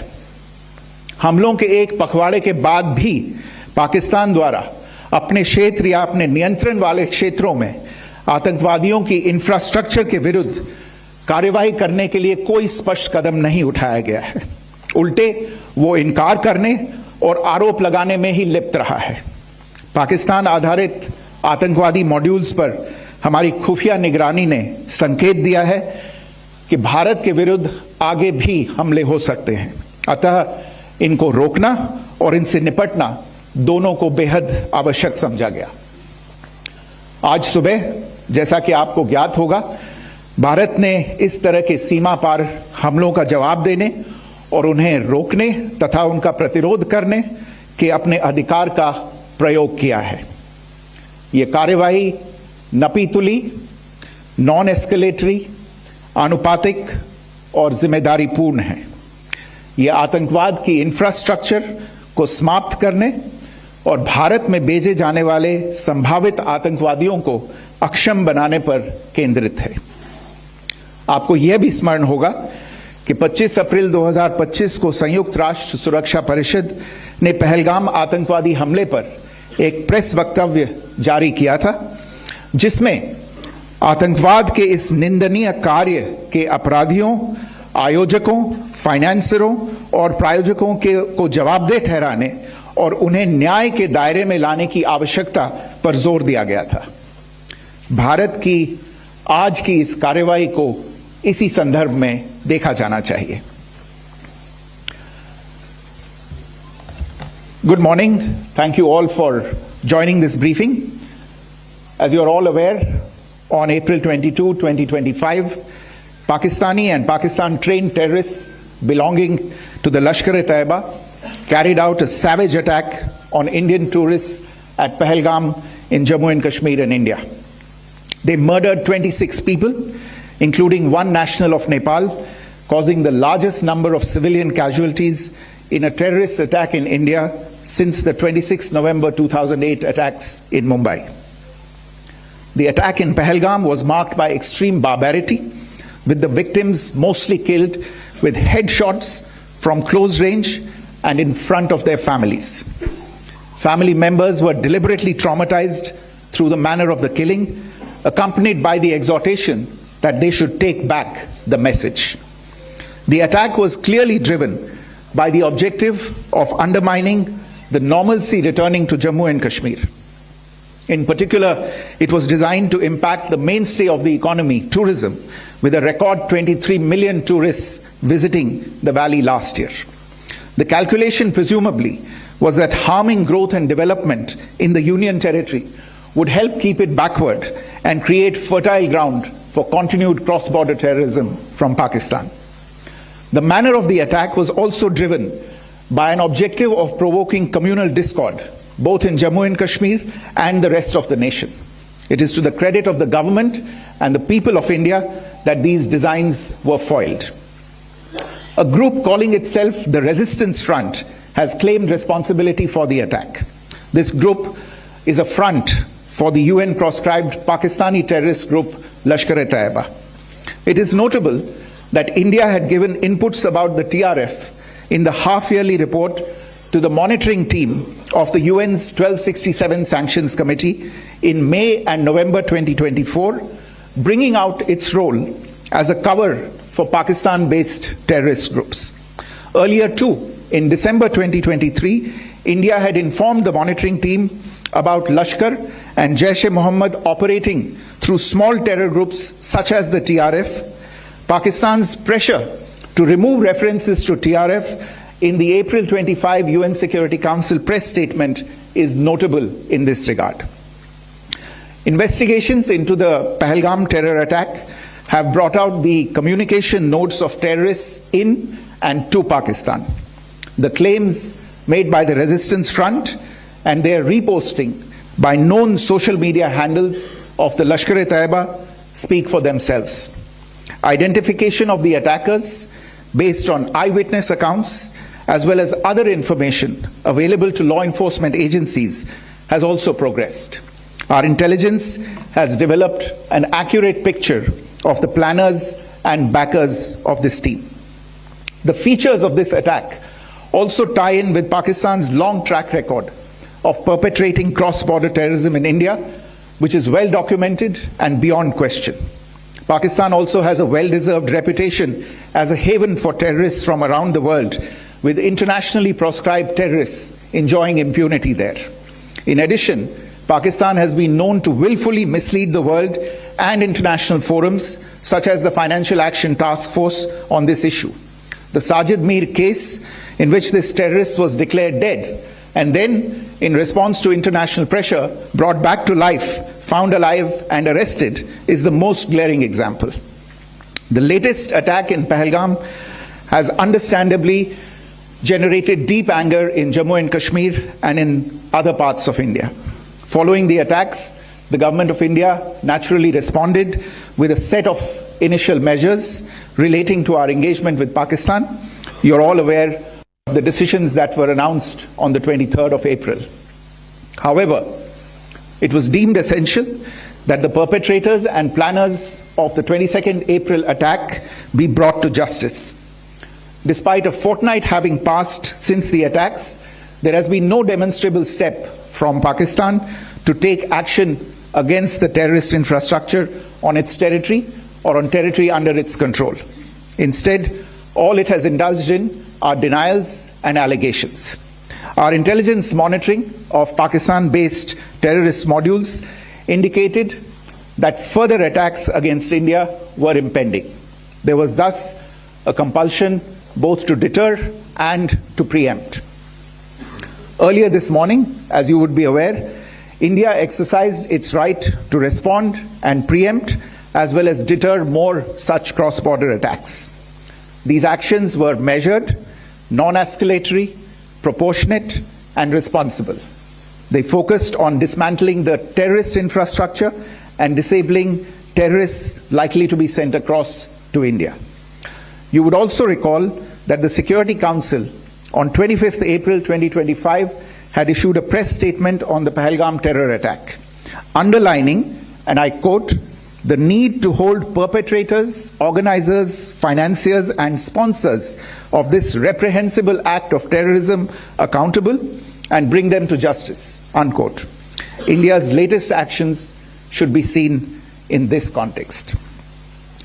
Joining me for this briefing on our actions earlier this morning are Colonel Sophia Qureshi and Wing Commander Vyomika Singh. I will request them to share some details regarding Operation Sindoor with all of you. देवियों और सज्जनों, मैं colonel Sophia Qureshi और मेरे साथ wing commander Vyomika Singh आज आपको 6 से 7 मई 2025 की रात 1:05 से 1:30 बजे के बीच भारतीय सशस्त्र बलों द्वारा अंजाम दिए गए ऑपरेशन सिंदूर के बारे में जानकारी देंगे। ऑपरेशन सिंदूर 22 अप्रैल को पहलगाम में हुए विभत्स आतंकवादी हमले के शिकार मासूम नागरिकों व उनके परिवारों को न्याय देने के लिए लॉन्च किया गया था।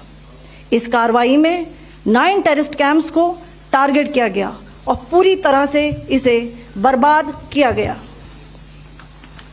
पाकिस्तान में पिछले 3 दशकों से टेरर इंफ्रास्ट्रक्चर का निर्माण हो रहा है। इसमें recruitment, indoctrination centres, training areas व लॉन्च पैड शामिल थे, जो पाकिस्तान और पाक अधिकृत जम्मू कश्मीर POK दोनों में फैले हैं। Operation Sindoor was launched by Indian Armed Forces to deliver justice to the victims of Pahalgam terror attack and their families. 9 terrorist camps were targeted and successfully destroyed. Over the last 3 decades, Pakistan has systematically built terror infrastructure. It is a complex web of recruitment and indoctrination centers, training areas for initial and refresher courses, and launch pads for handlers. These camps are located both in Pakistan as well as Pakistan occupied Jammu and Kashmir areas.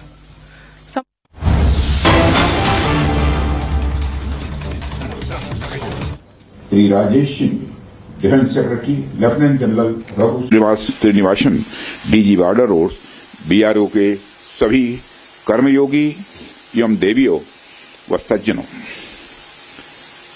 आप सभी जानते हैं कि आज हमारे प्रधानमंत्री जी के मार्गदर्शन में हमारे भारत की सेना ने हम सभी भारतवासियों का मस्तक ऊंचा किया है।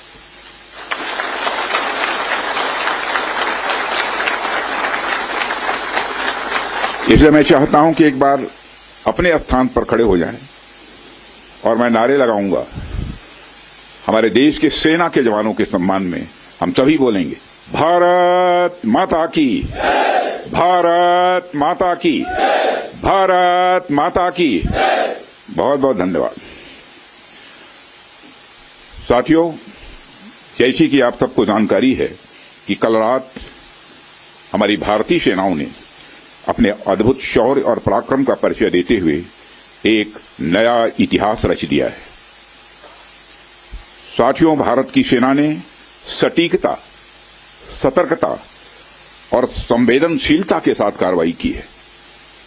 हमने जो लक्ष्य तय किए थे उन्हें ठीक समय तय योजना के अनुसार सटीकता से उन्होंने ध्वस्त किया है और किसी भी नागरिक ठिकाने, सिविलियन पॉपुलेशन को जरा भी प्रभावित न होने देने की संवेदनशीलता भी हमारी सेना ने दिखाई है।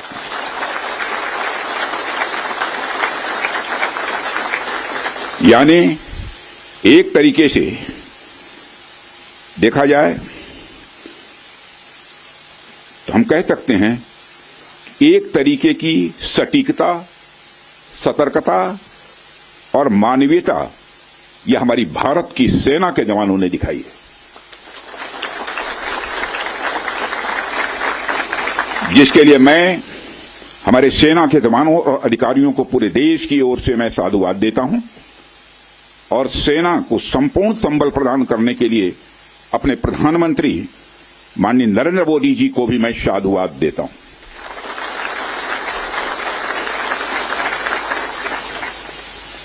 मित्रों, हमने हनुमान जी के उस आदर्श का पालन किया है जो उन्होंने अशोक वाटिका उजाड़ते समय किया था, जिन मोहि मारा तिन मोहि मारे। हमने केवल उन्हीं को मारा जिन्होंने हमारे मासूमों को मारा।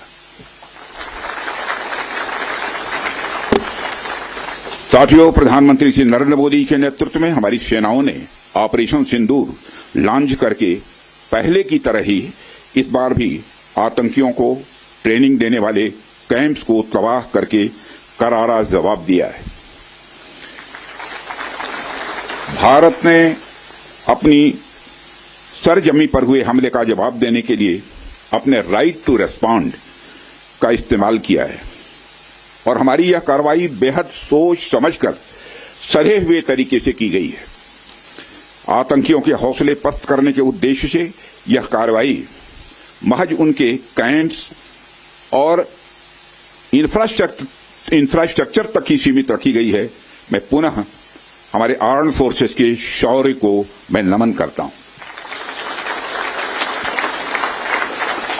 साथियों, आज बॉर्डर रोड ऑर्गेनाइजेशन के 66वें फाउंडेशन डे पर आपके बीच उपस्थित होना मेरे लिए गौरव का विषय है और यह खुशी की बात है कि आज इस इम्पॉर्टेंट डे पर BRO द्वारा निर्मित 50 इंफ्रास्ट्रक्चर प्रोजेक्ट्स का उद्घाटन करने का अवसर भी हमें प्राप्त हो रहा है।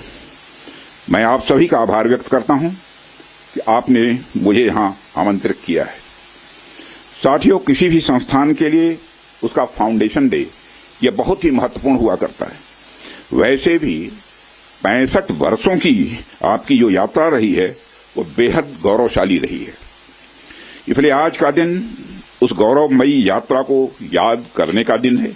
इसके साथ साथ यह दिन ठहर कर सोचने का भी दिन होता है कि अपनी अब तक की यात्रा में हमने क्या क्या हासिल किया है, और यह हमारी अब तक की कार्य प्रणाली का विश्लेषण करने का भी यह दिन है।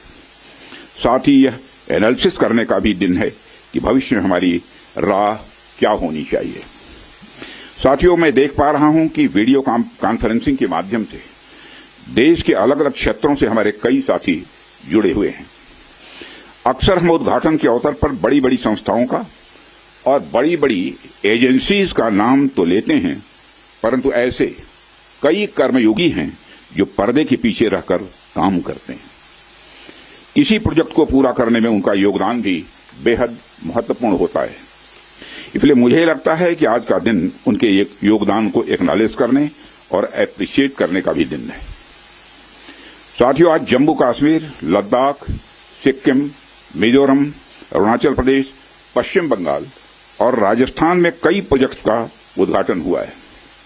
कहने को तो ये हम सारे फिजिकल इंफ्रास्ट्रक्चर हैं, लेकिन मैं इन्हें सिर्फ फिजिकल इंफ्रास्ट्रक्चर ही नहीं समझता। हमें जो सड़कें दिखती हैं, जो पुल दिखते हैं, वह सिर्फ दो स्थानों को जोड़ने वाले नहीं होते हैं, बल्कि वह लोगों के दिलों को जोड़ने वाले होते हैं। इन प्रोजेक्ट से राष्ट्रीय सुरक्षा को तो मजबूती मिलती ही है, साथ ही साथ यह प्रोजेक्ट इन सभी रीजन्स को इकोनॉमिक प्रॉस्पेरिटी को भी बढ़ावा देते हैं। यह तमाम प्रोजेक्ट इन क्षेत्रों में ट्रांसपोर्टेशन, टूरिज्म और इकोनॉमिक एक्टिविटी को बढ़ावा देंगे, जिससे निश्चित रूप से यहाँ के निवासियों की आय में वृद्धि होगी, उनकी क्वालिटी ऑफ लाइफ में भी इम्प्रूवमेंट होगा और इन क्षेत्रों में समृद्धि आएगी यानी प्रॉस्पेरिटी आएगी। साथियों, मुझे बताया गया कि आज जिन इंफ्रा प्रोजेक्ट्स की शुरुआत की गई है, इनकी टोटल कॉस्ट लगभग 1900 करोड़ रुपए के आसपास की है। मुझे लगता है कि यह केवल उनकी नॉमिनल वैल्यू पर है। इसकी असली वैल्यू है वह तो हम आंक भी नहीं सकते।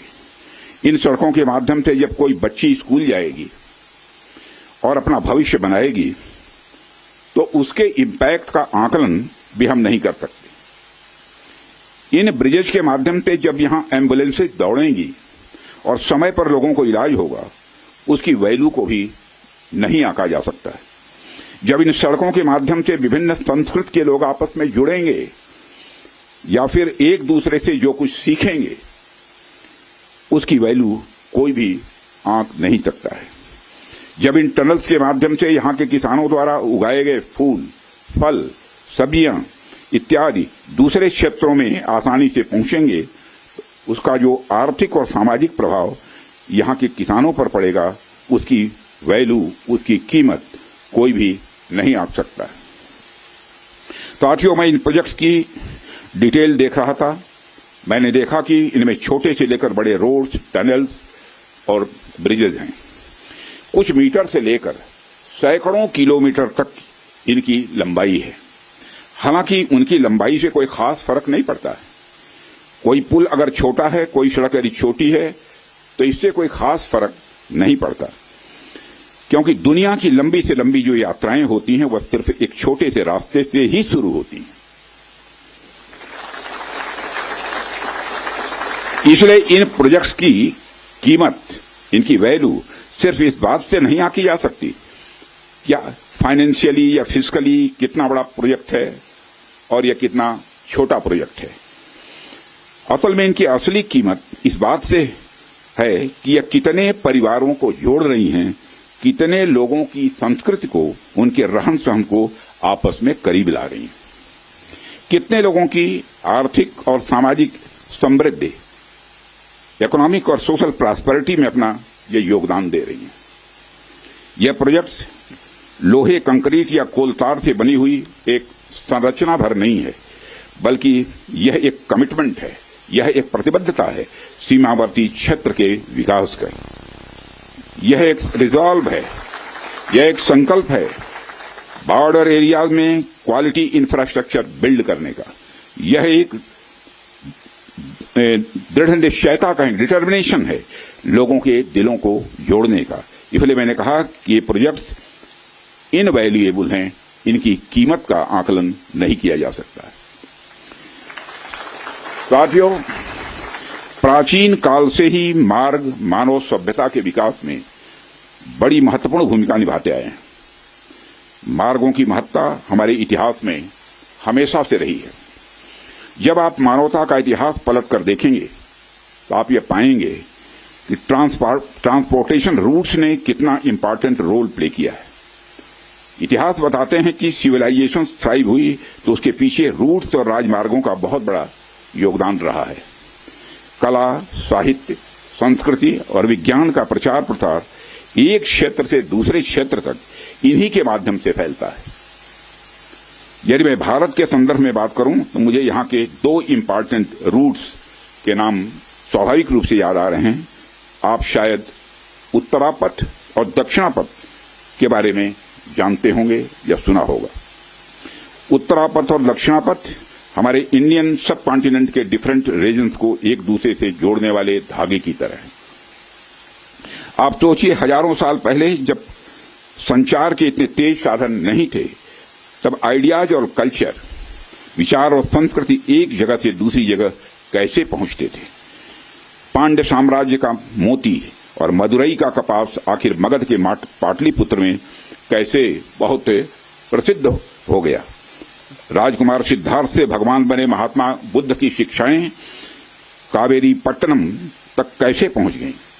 संगम युग की मणिमैखली की चर्चा कश्मीर तक कैसे फैल गई।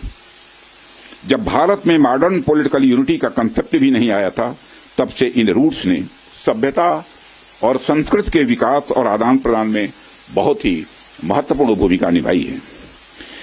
यदि हम महात्मा बुद्ध के बाद के इतिहास पर भी नजर डालें, तब भी हमें यह देखने को मिलता है कैसे दूसरे क्षेत्रों से आकर लोगों ने भारत की संस्कृति को समृद्ध किया और भारत की संस्कृति से भी उन्होंने बहुत कुछ सीखा भी है। इन मार्गों का महत्व तब भी इतना ज्यादा था कि व्यापार के लिए समर्पित सड़कें बनाई जाती थी। आप जब सिल्क रूट के बारे में जानते हैं, आप सभी को मालूम है सिल्क रूट के बारे में, जिसने एक तरह से पूरे एशिया और मध्य यूरोप तक को कवर कर लिया था। भारत से भी उस सिल्क रूट का एक बड़ा हिस्सा होकर गुजरता था, जिससे न सिर्फ सामान बल्कि संस्कृति और विचार का भी एक्सचेंज, आदान प्रदान यह होता था। एशिया और यूरोप के बीच कल्चरल एक्सचेंज, सांस्कृतिक आदान प्रदान में भी सिल्क रूट का बहुत बड़ा योगदान रहा है। साथियों, सिर्फ स्थलीय मार्ग का ही नहीं बल्कि जलीय मार्ग का भी ह्यूमन सिविलाइजेशन, मानव सभ्यता में एक बहुत बड़ा महत्व रहा है। मेसोपोटामिया की सभ्यता के साथ हमारा व्यापार जलीय मार्ग से ही होता था। अरब के जो व्यापारी आते थे वह भारत में जलीय मार्ग से ही आते थे। इन रूट्स का असर हमारे संस्कृति पर, हमारे परंपराओं पर और हमारी अर्थव्यवस्था पर तो पड़ा ही, साथ ही साथ इन रूट्स ने दुनिया को कई सारी नई चीजें भी सीखने को दी हैं। आप में से बहुत से लोग इस बात को जानते भी होंगे कि मानसून की हवाओं का जो कंसेप्ट है, और उसको सबसे पहले अरब के यात्रियों ने खोजा था, और वह कंसेप्ट तब खोजा गया था जब वह जलीय मार्ग से भारत में आते और जाते थे।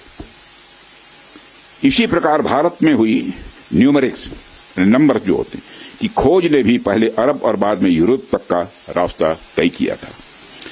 साथियों, प्रधानमंत्री जी के नेतृत्व में जब से हमारी सरकार आई है, तब से हमारे प्रधानमंत्री का इस बात पर विशेष ध्यान रहता है कि सीमावर्ती इलाकों का कैसे अधिकतम विकास किया जाए।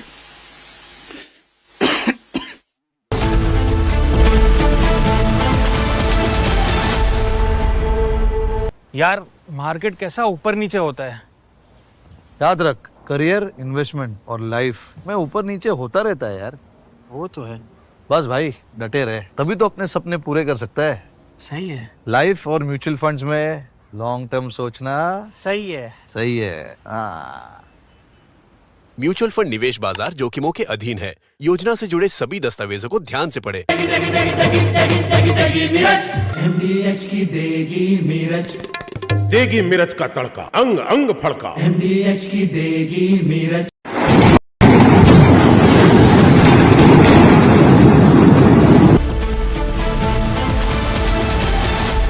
आधे बाउल दही में 4 चम्मच MDH चटनी पुदीना मसाला डाला, स्टर करो, पुदीना चटनी तैयार। MDH चटनी पुदीना मसाला।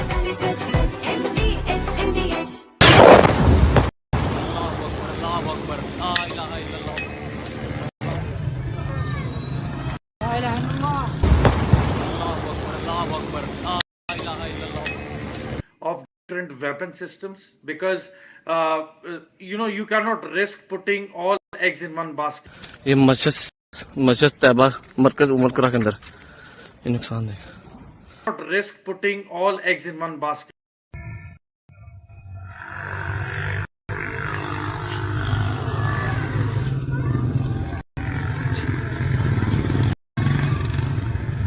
Not risk putting all eggs in one basket. Mentor here, and most some of the visuals. civilians I can see some. are near the LOC. No. This is a long shot. I can see in the sky there's somebody who shot something to light.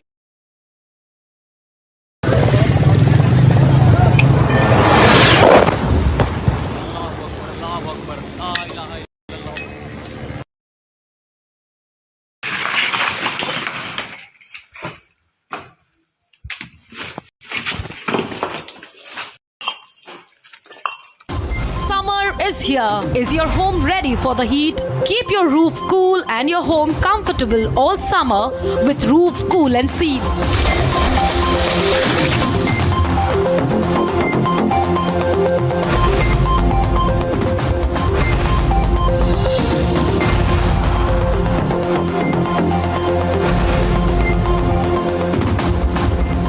पसीना मत बहाओ, Berger roof cool and seal लगाओ।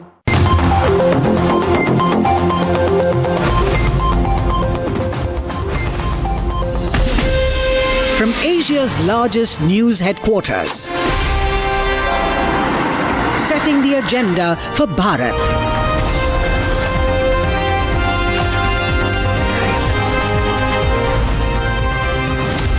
You're watching Republic.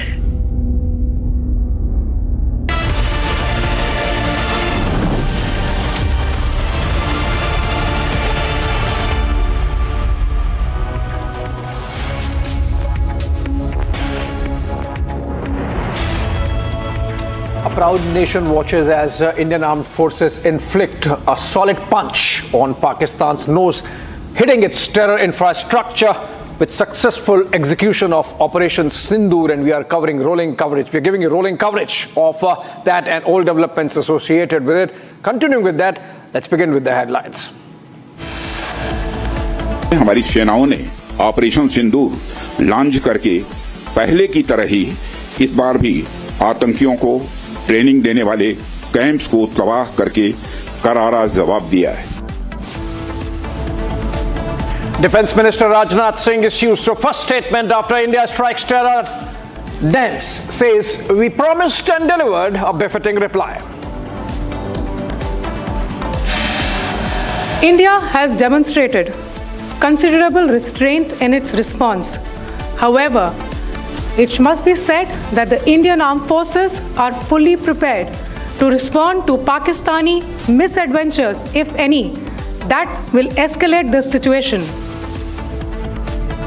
Operation Sindoor, India's message to Pakistan, hits 9 sites linked to terror groups in Pakistan, and PoK occupied Jammu and Kashmir in just 25 minutes. India launches 100-kilometer deep airstrikes in Pakistan, eliminating nearly 100 terrorists.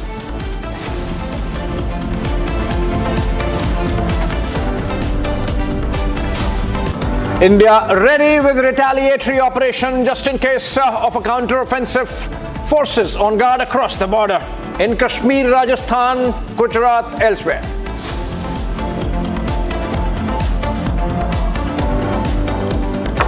Prime Minister Modi meets President Murmu, briefs her about Operation Sindoor.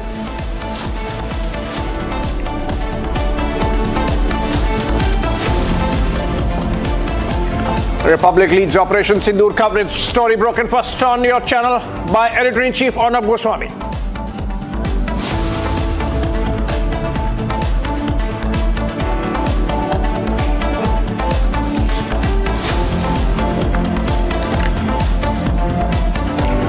Chief से क्या?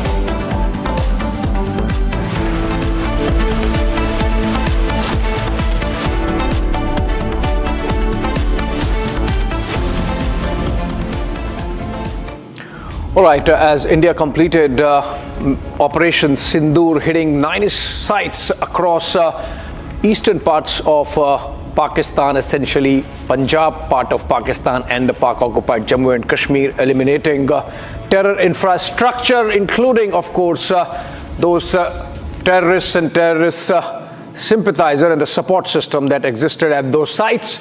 Defense Minister Rajnath Singh has spoken at an event where he underscored the success of our forces and the resolve of the nation. Listen in. जी कि आप सबको जानकारी है कि कल रात हमारी भारतीय सेनाओं ने अपने अद्भुत शौर्य और पराक्रम का परिचय देते हुए एक नया इतिहास रच दिया है। साथियों, भारत की सेना ने सटीकता, सतर्कता और संवेदनशीलता के साथ कार्रवाई की है। हमने जो लक्ष्य तय किए थे उन्हें ठीक समय तय योजना के अनुसार सटीकता से उन्होंने ध्वस्त किया है और किसी भी नागरिक ठिकाने, सिविलियन पॉपुलेशन को जरा भी प्रभावित न होने देने की संवेदनशीलता भी हमारी सेना ने दिखाई है।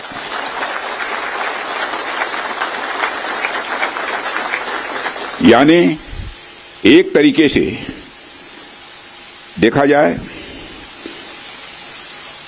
तो हम कह सकते हैं एक तरीके की सटीकता, सतर्कता और मानवीयता यह हमारी भारत की सेना के जवानों ने दिखाई है,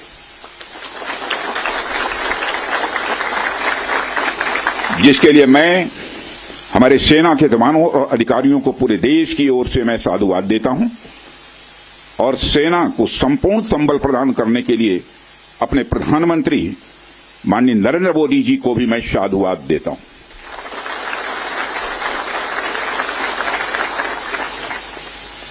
मित्रों, हमने हनुमान जी के उस आदर्श का पालन किया है जो उन्होंने अशोक वाटिका उजाड़ते समय किया था। जिन मोहि मारा तिन मोहि मारे। हमने केवल उन्हीं को मारा जिन्होंने हमारे मासूमों को मारा। साथियों, प्रधानमंत्री श्री नरेंद्र मोदी के नेतृत्व में हमारी सेनाओं ने ऑपरेशन सिंदूर लॉन्च करके पहले की तरह ही इस बार भी आतंकियों को ट्रेनिंग देने वाले कैंप्स को तबाह करके करारा जवाब दिया है। भारत ने अपनी सरजमी पर हुए हमले का जवाब देने के लिए अपने राइट टू रेस्पॉन्ड का इस्तेमाल किया है और हमारी यह कार्रवाई बेहद सोच समझकर सधे हुए तरीके से की गई है। आतंकियों के हौसले पस्त करने के उद्देश्य से यह कार्रवाई महज उनके कैंप्स और इंफ्रास्ट्रक्चर तक ही सीमित रखी गई है। मैं पुनः हमारे आर्म फोर्सेस के शौर्य को मैं नमन करता हूं।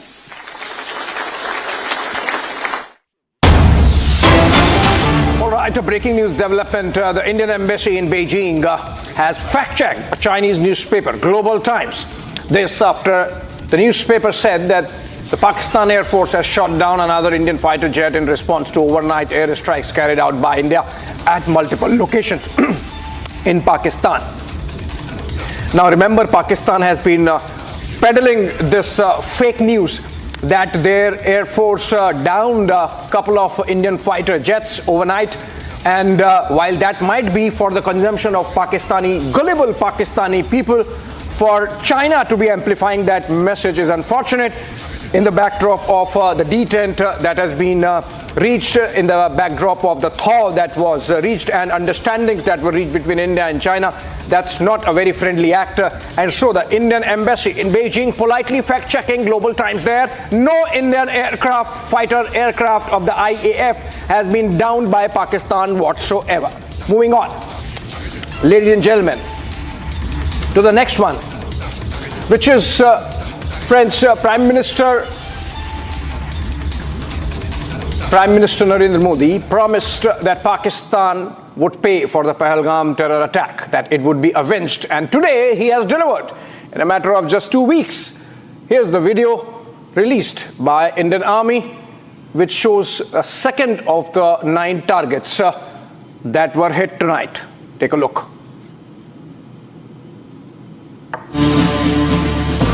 ऑपरेशन सिंदूर 22 अप्रैल को पहलगाम में हुए विभत्स आतंकवादी हमले के शिकार मासूम नागरिकों व उनके परिवारों को न्याय देने के लिए लॉन्च किया गया था। इस कार्रवाई में 9 टेररिस्ट कैंप्स को टारगेट किया गया और पूरी तरह से इसे बर्बाद किया गया। They are distributed from Tawai Nala in the north, counting to approximately 21, ending at Bhagalpur to the south. India has demonstrated considerable restraint in its response. However, it must be said that the Indian armed forces are fully prepared to respond to Pakistani misadventures, if any, that will escalate this situation. All right, the Indian Armed Forces carried out 24 precision missile strikes on 9 terror targets in Pakistan and Pakistan-occupied Jammu and Kashmir, including Muridke and Bahawalpur, the headquarters of Lashkar-e-Taiba and Jaish-e-Mohammed respectively. Here's how the terror targets were destroyed through a video released again by Indian Army.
All right, another breaking news development coming in. United Kingdom, UK's former Prime Minister Rishi Sunak has made a statement coming out in support of India's Operation Sindoor. He has backed India's retaliation to Pahalgam terror attack, taking down terror infrastructure across Pakistan, and an influential voice there in the former UK PM Rishi Sunak making that statement.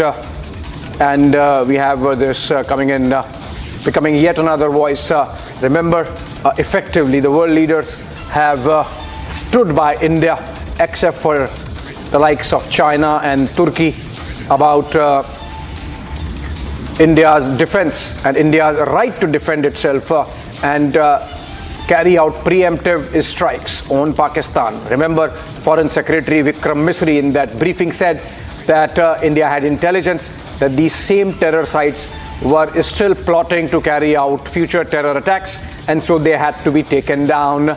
And one more international voice, leader, former Prime Minister of the United Kingdom, Rishi Sunak, coming out in support of Operation Sindoor. All right, another breaking news development. We're keeping it fast-paced. And this is coming from NIA, essentially India's anti-terror agency, the National Investigation Agency. They are combing through multiple videos and they have gathered huge amount of data through this operation which the Indian Armed Forces carried out. And as part of this operation, the NIA is going through all these videos to analyze and collect information and connect the dots in terms of the scale of the damage that has been inflicted on Pakistan, on the number of casualties it has suffered, and how many of the terror targets in terms of terrorists and the individuals behind the terror acts in India have been neutralized. The NIA essentially carrying out a massive exercise, open source exercise of checking out the scale of damage that India has inflicted on Pakistan.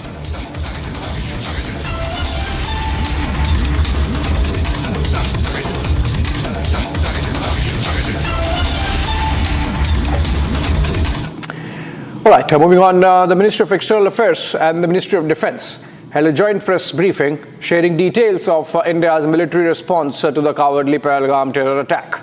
Speaking for the forces, Colonel Sophia Qureshi and Wing Commander Vyomika Singh informed that the targets and the munitions were picked carefully to avoid civilian casualties and collateral damage.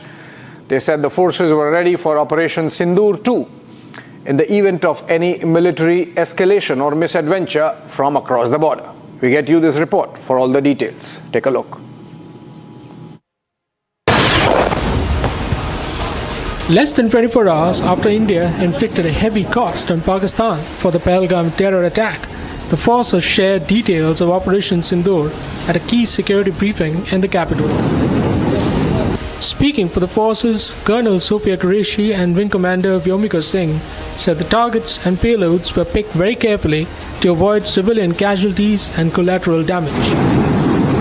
Addressing the joint press briefing, Foreign Secretary Vikram Misri said the counterstrikes were intelligence-based and non-escalatory. Misri said the targets were locked on the base installations in Pakistan. Earlier this morning, as you would be aware, India exercised its right to respond and preempt as well as deter more such cross-border attacks.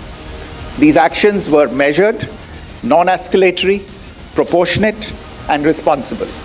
They focused on dismantling the terrorist infrastructure and disabling terrorists likely to be sent across to India. He said the larger objective behind the dastardly Pahalgam killings was to incite communal tensions in the country. The attack in Pahalgam was marked by extreme barbarity, with the victims mostly killed with headshots from close range and in front of their families. Family members were deliberately traumatized through the manner of the killing, accompanied by the exhortation that they should take back the message. Misri said Pakistan gave space and sanctuary to terrorists and failed to act against terror directed from the soil. Perpetrators and planners of the 22nd April attack be brought to justice.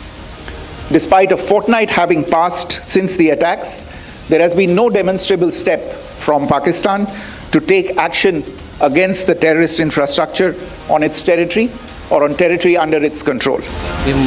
Jaish's Markaz Subhanallah and Lashkar's main training facilities were targeted and destroyed in the retaliatory airstrikes.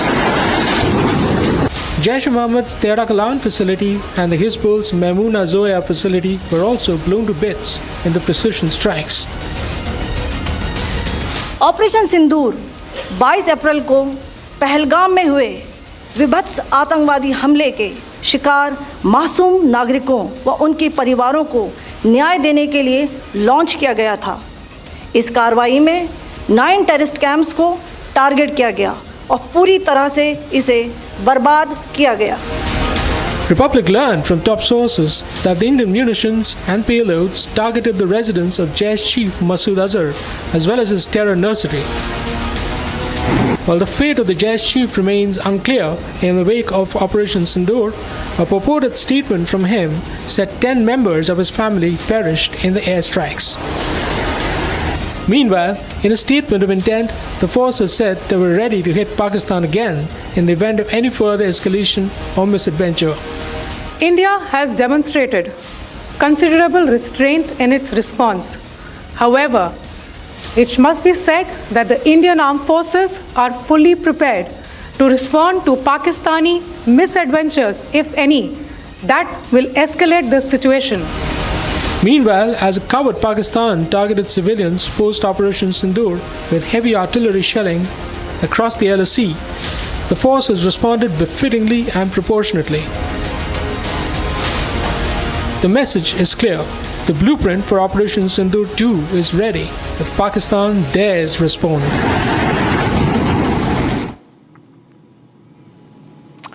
Ladies and gentlemen, after the Uri attack, India avenged its martyrs in 10 days. After the Pulwama attack, the Balakot airstrikes followed in 12. And now the revenge of the Pahalgam terror attack has been delivered at the headquarters of Pakistani terrorist organizations within a fortnight. For the last 15 days, many were asking a question.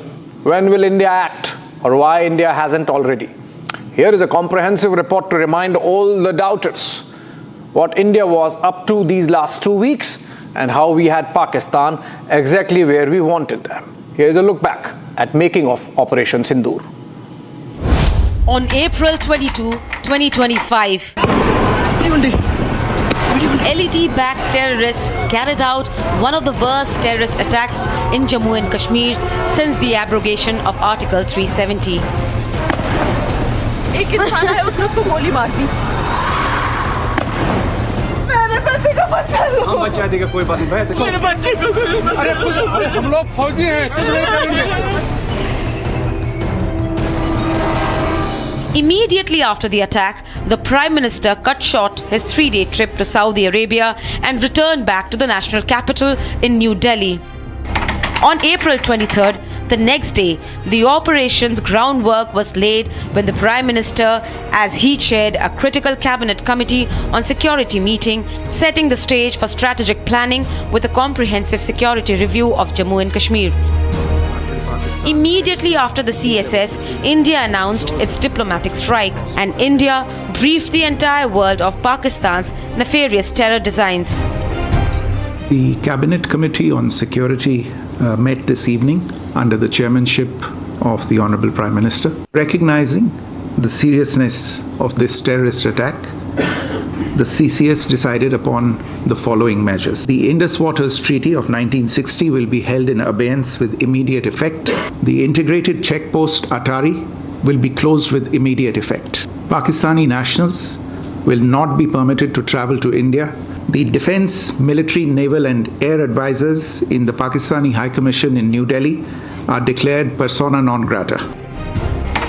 As of April 24th, 48 hours since the Pahalgam attack, India took bold diplomatic and military steps from holding the Indus Water Treaty in abeyance, kicking out Pakistan diplomats, cancelling all visas of Pakistani nationals and sealing the Wagah-Atari border. Today, from the soil of Bihar, I say to the whole world, India will identify, track and punish every terrorist and their backers. Terrorism will not go unpunished. Every effort will be made to ensure that justice is done. On April 25th, India mobilized its strategic assets with the INS Vikrant strike carrier group and India's Arihant-class nuclear submarines deployed in the Arabian Sea, ready to impose a blockade at a moment's notice. India's INS Surat also carried out missile test launches.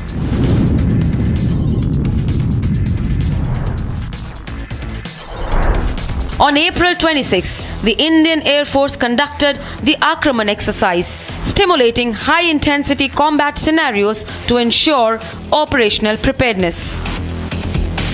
The very next day, the Jammu and Kashmir police began a massive crackdown on terror assistance network in the valley, blowing up houses of elite terrorists one at a time.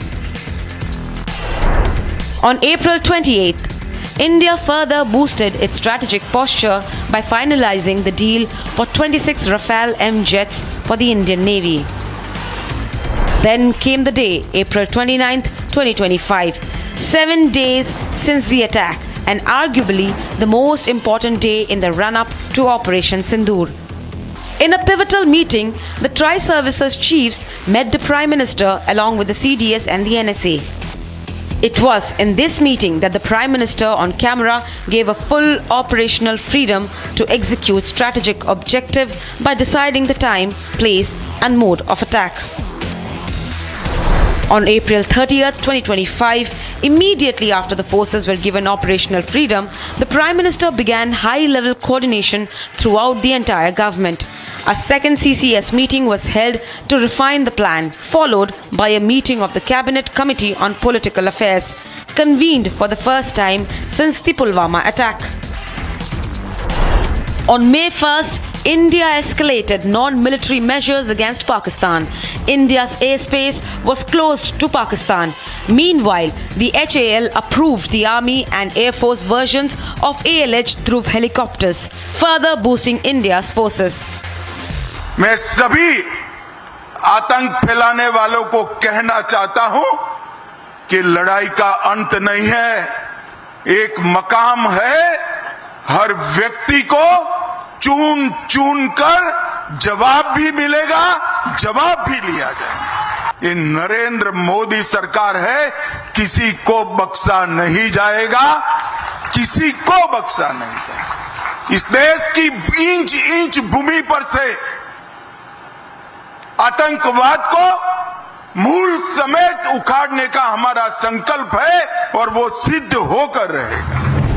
On May 2nd,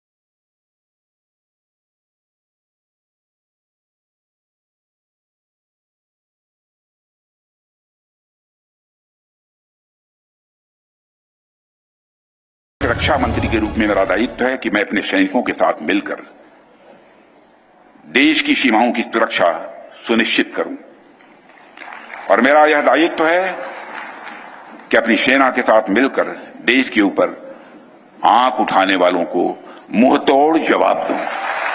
आप सभी हमारे प्रधानमंत्री श्री नरेंद्र मोदी जी को अच्छी तरह जानते हैं। मैं आपको आश्वस्त करना चाहता हूं कि प्रधानमंत्री मोदी जी के नेतृत्व में जैसा आप चाहते हैं वैसा होकर रहेगा। May 5th was the day that saw major meetings that likely finalized the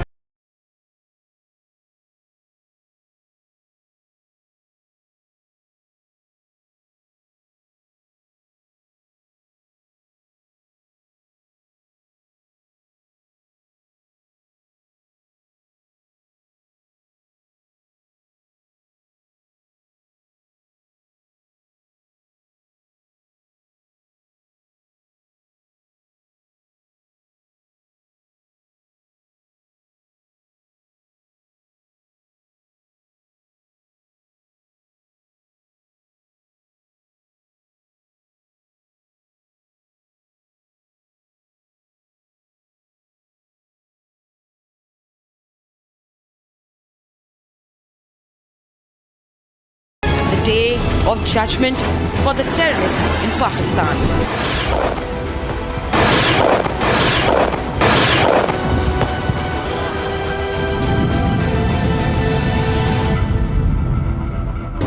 from Muzaffarpur to Kotli, from LET headquarters to Muridke, to the Jaish headquarters in Bahawalpur, India hit Pakistan where it hurts the most, at the head of its terror syndicate for the entire world to see. Earlier this morning, as you would be aware, India exercised its right to respond and preempt as well as deter more such cross-border attacks. These actions were measured, non-escalatory, proportionate and responsible. They focused on dismantling the terrorist infrastructure and disabling terrorists likely to be sent across to India. Operation Sindoor 22 अप्रैल को पहलगाम में हुए विभत्स आतंकवादी हमले के शिकार मासूम नागरिकों व उनके परिवारों को न्याय देने के लिए लॉन्च किया गया था। इस कार्रवाई में 9 टेररिस्ट कैंप्स को टारगेट किया गया और पूरी तरह से इसे बर्बाद किया गया। We hit back after Uri attack with the surgical strikes in 10 days. We hit back after Pulwama with the Balakot strikes in 12 days. Now we have hit back once again very deep into Pakistani territory with precision strikes. 15 days after the Pahalgam terror attack.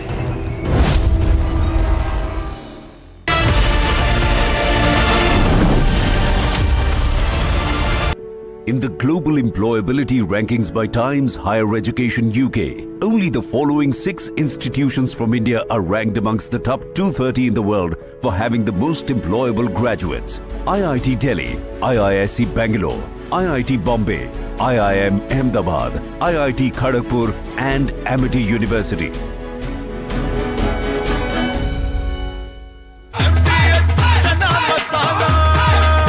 अब छोलिया हो या लोबिया, सफेद चने या काले चने, सब कुछ मजेदार बने।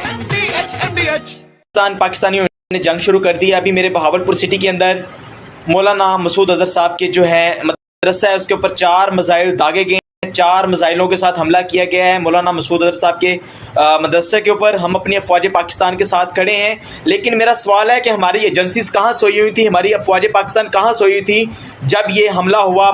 मुजफ्फराबाद की भी खबर आ रही है कि मुजफ्फराबाद वाली साइड पे ये अटैक हुआ है, लेकिन सबसे पहले मेरे बहावलपुर सिटी के अंदर अटैक हुआ है बैलिस्टिक मिसाइल के साथ। उन्होंने हमला किया है मौलाना मसूद अजहर साहब के मदरसे के ऊपर 4 मिसाइल मारे गए हैं। अभी ये कहना कबल वक्त है कि गोया कितनी सच्चाई है इस खबर के अंदर, किस साइड से ये मिसाइल आए हैं, ये अभी कन्फर्म होना बाकी है। लेकिन ये कन्फर्म न्यूज़ है कि उनके मदरसे के ऊपर 4 मिसाइल मारे गए हैं।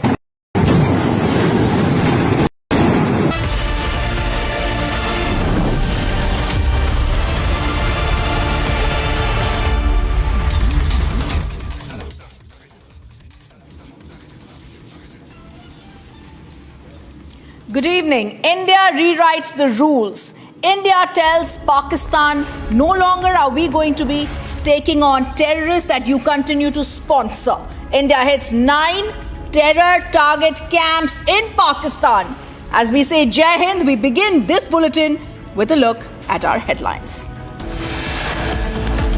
सेनाओं ने ऑपरेशन सिंदूर लॉन्च करके पहले की तरह ही इस बार भी आतंकियों को ट्रेनिंग देने वाले कैंप्स को तबाह करके करारा जवाब दिया है। Defense Minister Rajnath issues first statement after India strikes terror den, says we promised and delivered a befitting reply. Pakistan also has a well-deserved reputation as a haven for terrorists from around the world, with internationally proscribed terrorists enjoying impunity there. Operation Sindoor, India's message to Pakistan, hits 9 sites linked to terror groups in Pakistan and Pakistan-occupied Kashmir in just 25 minutes. India launches 100 kilometers deep air strikes in Pakistan, eliminating nearly 100 terrorists. India is ready with retaliatory operations in case of a counter-offensive. Forces on guard across the border in Kashmir. Prime Minister Modi meets President Murmu, briefs her about Operation Sindoor. And Republic leads Operation Sindoor coverage. Story broken first on Republic TV by Arnab Goswami.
Viewers, after military strike, a diplomatic strike is now on between the External Affairs Minister and the National Security Advisor. Over 30 nations have been briefed since morning.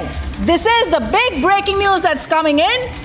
There have been NSA who has spoken to 8 counterparts of his, including in the United States of America and in Russia. And we have the External Affairs Minister also speaking to his counterparts in Qatar and in other places. In fact, Dr. Jaishankar has just tweeted that he has spoken with the Finance Minister on telecom of Japan. He appreciates the strong condemnation of the terrorist attack and discussed India's actions against the cross-border terrorist infrastructure. It's very clear that after the military strike, we are on a diplomatic strike, and this is one of the first times ever we are seeing painstaking precision in the way the ministries are working in collaboration. First, the National Security Advisor and his team go inside, and he's aware with the final execution order coming from the Prime Minister, a final clearance approval from the National Security Advisor,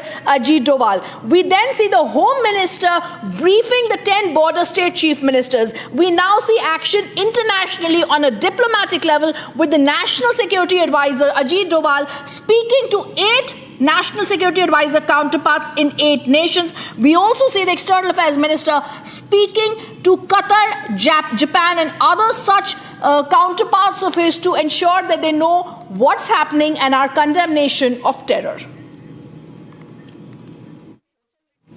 Viewers, it took just 25 minutes for India to wipe out 9 terror in Pakistan and camps in Pakistan-occupied Kashmir. The strikes lasted from 1:05 a.m. to 1:30 a.m. on 7th of May. They were carried out jointly by the Indian Army and the Air Force under the code name Operation Sindoor.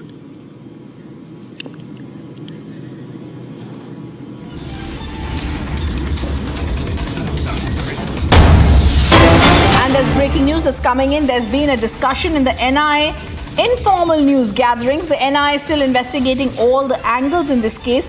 The role of the fringe element, which we call terrorist assistance, that has been a pillar support to the terrorist network, is being identified. We've spoken to terrorists, we've spoken to tourists, I beg your pardon, the families and guides, and have collected vital evidences, they've said. The NIA also continues to be in the process of identifying several videos and images to get vital pieces of information for making sure that the videos are valid sources. Now the number is also being released to make sure the evidences collected are credible.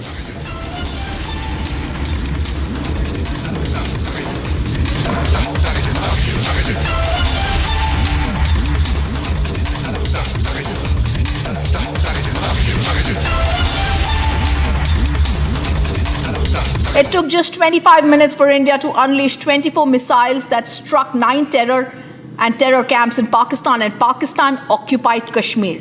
The strikes, which lasted from 1:05 a.m. to 1:30 a.m. on 7th of May, were carried out jointly by the Indian Army and the Air Force under the code name Operation Sindoor.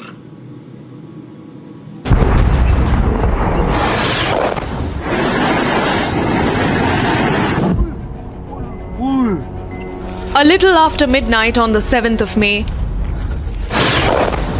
9 targets struck inside Pakistan. Nobody saw it coming. Not even those in this video.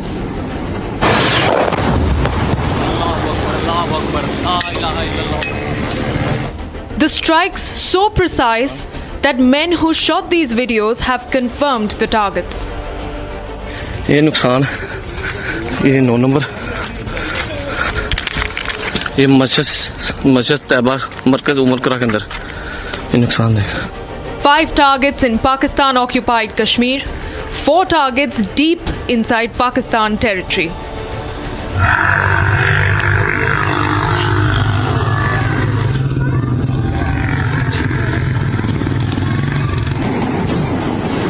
Terror camps struck with multiple hits on some targets. These visuals, captured in the dark of the night, describe what unfolded deep into the territories of PoK.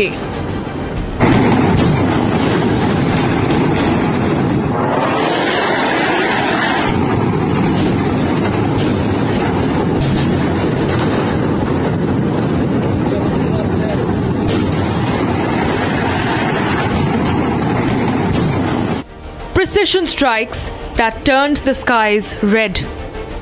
हाँ देखना वाम कैसे आ रही है वहाँ से अभी video catch होगी नहीं होगी. Multiple loud explosions and a complete blackout. The enemy was not ready for this.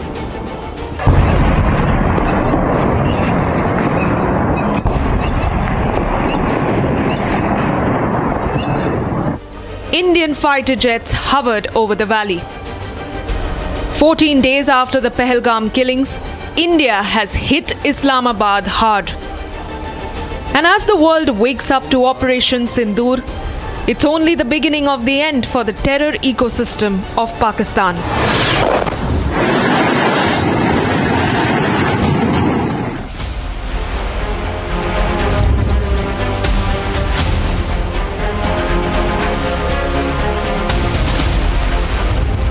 I say to the whole world, India will identify, track and punish every terrorist.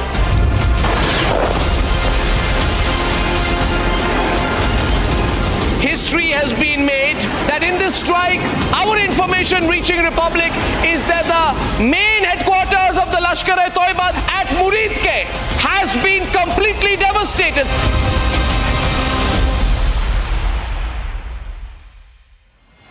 Mahi sir, how much do you love your fans? Honestly, I love my new fans. पुराने वाले बेकार में शोर करते sir fans हैं शोर तो करेंगे ही ना. नए वाले नहीं करते. And they listen to what I say. The new generation Orient BLDC fans. Super silent performance with voice control. Silly me, I thought. Cricket fans. दादी के हाथों का जादू और खुशबू से महकता घर, माँ की मुस्कुराहट और खाने की सुगंध, MDH गरम मसाला, क्योंकि हर रिश्ता है स्वाद से जुड़ा. Unlike in 2019 when we had hit Balakot, which was in the wilderness, and Pakistan got an excuse to say that nothing had been damaged or killed, that we had only killed some crows and pigs.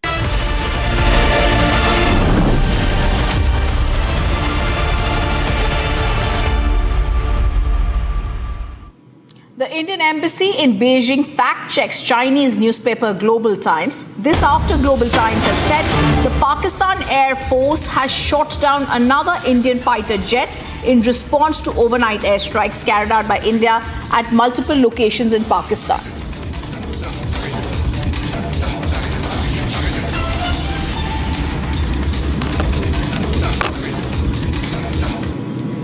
Ladies and gentlemen, Narendra Modi had promised that Pahalgam attack will be avenged, and today the Prime Minister has delivered in a matter of just 2 weeks. Here's the voice that has been posted by the Indian Army. Operation Sindoor 22 अप्रैल को पहलगाम में हुए विभत्स आतंकवादी हमले के शिकार मासूम नागरिकों व उनके परिवारों को न्याय देने के लिए लॉन्च किया गया था। इस कार्रवाई में 9 टेररिस्ट कैंप्स को टारगेट किया गया और पूरी तरह से इसे बर्बाद किया गया। They are distributed from Tawai Nala in the north, counting to approximately 21, ending at Bhagalpur to the south. India has demonstrated considerable restraint in its response. However, it must be said that the Indian Armed Forces are fully prepared to respond to Pakistani misadventures, if any, that will escalate the situation. The world woke up to Operation Sindoor, a testament of the fight of our armed forces and those grieving families who were witness to their loved ones being killed. We bring you this report on the biggest strike on terror, Operation Sindoor.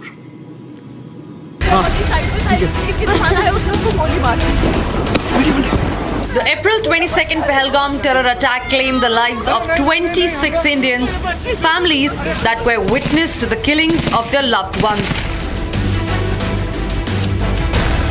Women and children left grieving a deep and unbearable loss. And 14 days after, India and the world woke up to Operation Sindoor. Operation Sindoor, India's response to Pakistan's terror ecosystem. Operation Sindoor, an invocation of grief, memory and resolve. Official sources say that it was Prime Minister Modi who picked the evocative term Operation Sindoor to name the Indian Armed Forces strike on 9 terror sites in Pakistan and Pakistan-occupied Kashmir.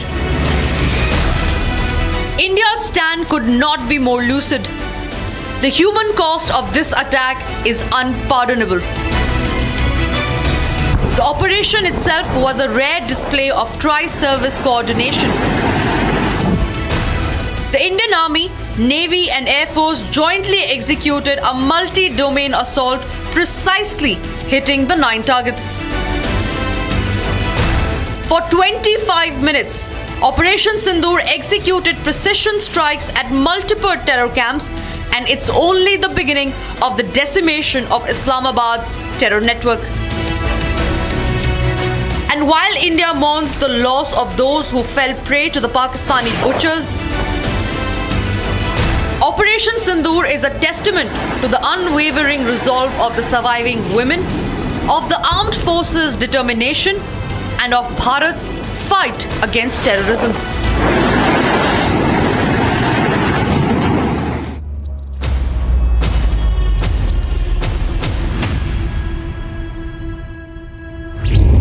अब आतंकियों की बची खुची जमीन को भी मिट्टी में मिलाने का समय आ गया है।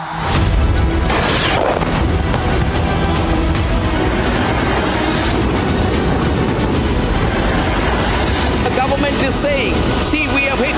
This is brilliant. This is typical Modi style. Do it, own up to it. Nothing covert. Nothing covert, Deepak Bora. All overt. Absolutely straight in your face missile strikes on Pakistan.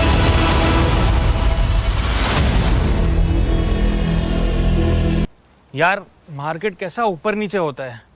Sunset से पहले mutual fund के मैदान से निकलने का time आ गया है। अच्छा एक बात बता, तू इंडियन टीम का फैन कब से? 96 से सेमीज तक पहुंचे थे यार, ये हार गए। तो क्रिकेट देखना बंद कर दिया? अरे नहीं नहीं, ऐसे कैसे? Team India forever bro. Exactly. Career, investment और लाइफ में ऊपर नीचे होता रहता है यार। वो तो है। बस भाई डटे रहे, तभी तो अपने सपने पूरे कर सकता है। लाइफ और म्यूचुअल फंड्स में लॉन्ग टर्म सोचना सही है। सही है। हाँ। म्यूचुअल फंड निवेश बाजार जोखिमों के अधीन है। योजना से जुड़े सभी दस्तावेजों को ध्यान से पढ़ें। MDH की हल्दी मिर्ची धनिया करे कमाल, ये रंग दे, ये खुशबू दे, ये तीखा, ये कम पड़े, क्या निराला MDH masala.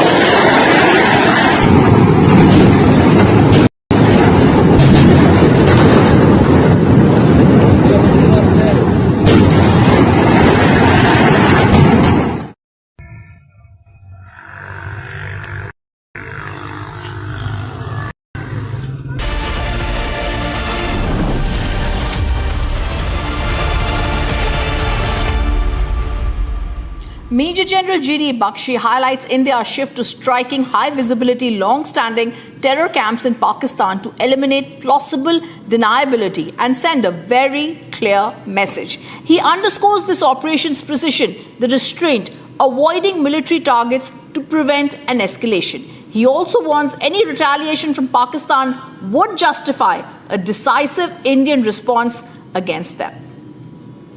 Unlike in 2019 when we had hit Balakot, which was in the wilderness, and Pakistan got an excuse to say that nothing had been damaged or killed, that we had only killed some crows and pigeons and sparrows. This time we chose high visibility terrorist targets which have been around for decades, right? And they are command and control targets, terror training camps of big, very great magnitude, so that they cannot be missed by the people of Pakistan or the whole world per se. Otherwise, we had that syndrome of jungle mein mor nacha, kisi ne na dekha, etc., which Pakistan took the fullest advantage of to deny that it had been hit, and that was taken advantage of by some unscrupulous people in India. This has been a very calibrated, very calculated, meticulously planned and executed strike, right? It is non-escalatory in nature because it is proportionate, because it targets precisely the terror training camps. We have not hit the Pakistan armed forces, the army or the ISI. We have focused only on the terror targets. To that extent, it should be non-escalatory. India is prepared to call it off at this stage. Should Pakistan wish to escalate and target Indian civilian or military targets, then it is signing its own death warrant. It will give the Indian armed forces the precise pretext, the precise justification they need to target the Pakistani army, ISI, and the command and control network that dominates the terror ecosystem in Pakistan. The Pakistani ISPR has claimed that India has hit 24 attacks on 6 target clusters. So far they are saying that they have retaliated by artillery firing on an Indian brigade headquarters and another post. We are yet to get confirmation of this. The next move is Pakistan's. It is up to Pakistan to choose to de-escalate or to take it any number of steps up the escalation ladder that it wants. India will respond very hard. So far we have been restrained, but should Pakistan choose to escalate, it will give us the precise justification for taking it to level next. We hope better sense prevails on Pakistan. We hope the United States is able to pressurize Pakistan to cork up, shut up, and stay quiet. Otherwise, the region could see a major war, a limited or a full-scale conflict. The choice is entirely Pakistan. Jai Bharat, Jai Hind.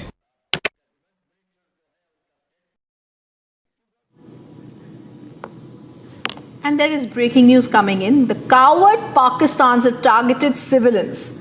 The breaking news that comes in, they have hit a Gurdwara in Poonch area. The Pakistan army has killed 3 Sikhs and 3 Sikh Ragis at that in the ceasefire violation that has taken place. It has been condemned by several ministers. This is a cowardly Pakistan that's targeting civilians, also hitting the Sikh Gurdwara in the Poonch area.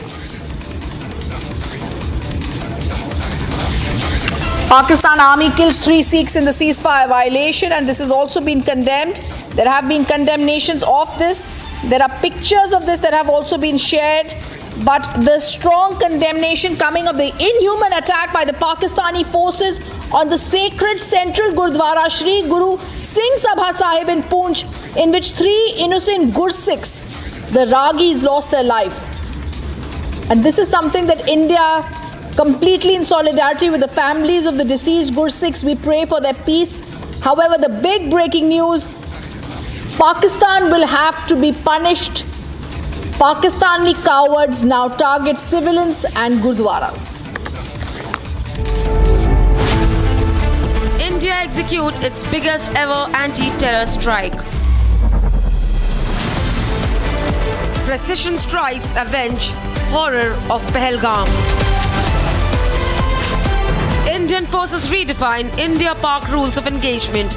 Debating tonight at 8 p.m. Mahi sir, how much do you love your fans? Honestly, I love my new fans. पुराने वाले बेकार में शोर करते sir fans हैं, शोर तो करेंगे ही ना. नए वाले नहीं करते. And they listen to what I say. The new generation Orient BLDC fans. Super silent performance with voice control. Silly me, I thought. Cricket fans. ये है सीक्रेट रेसिपी MDH का जीरा सिप जल जीरा मसाला. सिप सिप जीरा SIP MDH का जल जीरा सिप MDH का जल जीरा SIP.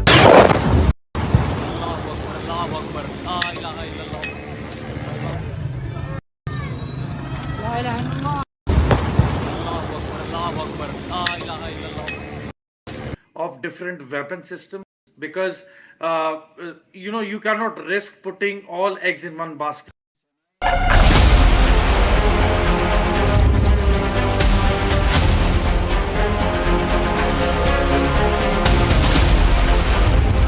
I say to the whole world, India will identify, track and punish every terrorist.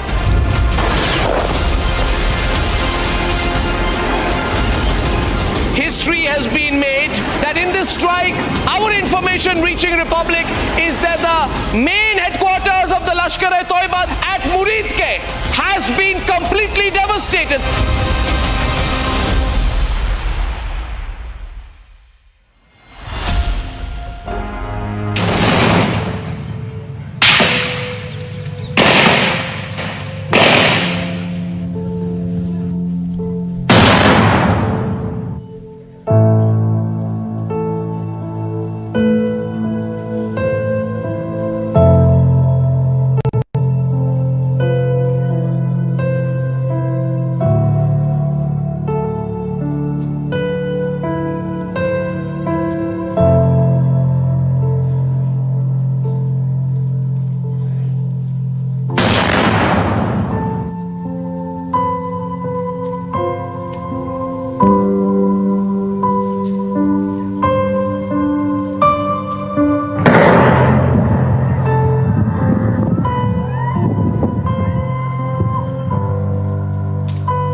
अब छोलिया हो या लोबिया, सफेद चने या काले चने, सब कुछ मजेदार बने।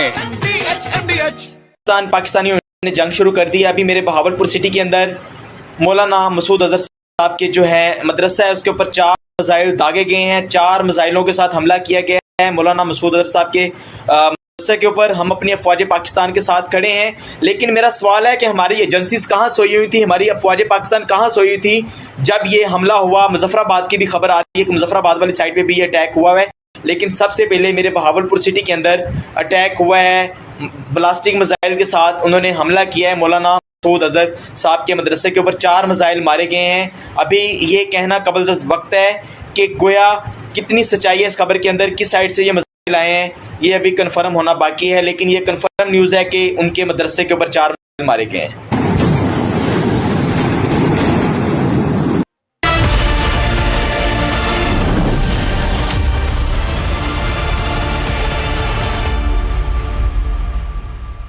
इसको घर पे लगाओगे तो शादी का तो पता नहीं, पर घर पक्का नहीं टूटेगा। रुंगटा नहीं तो घर स्ट्रॉन्ग नहीं। रुंगटा स्टील TMT बार एकदम सॉलिड। पहाड़ों में एक हाइकिंग स्टिक भी बन सकती है। आधे बाउल दही में 4 चम्मच MDH चटनी पुदीना मसाला डाला, स्टर करो, पुदीना चटनी तैयार। MDH चटनी पुदीना मसाला।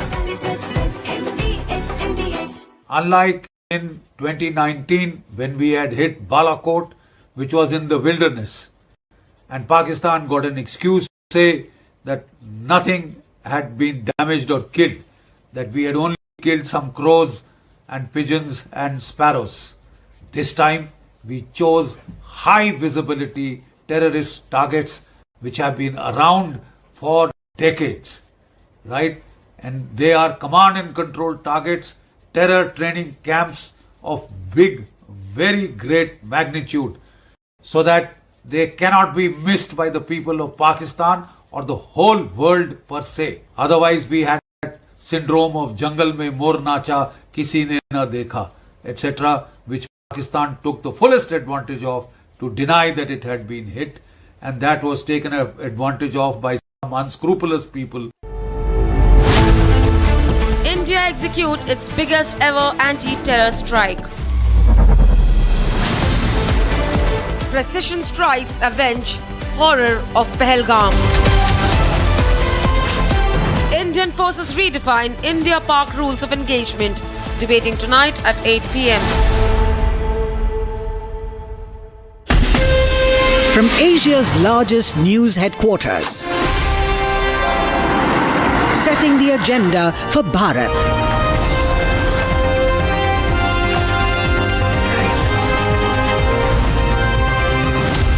You're watching Republic.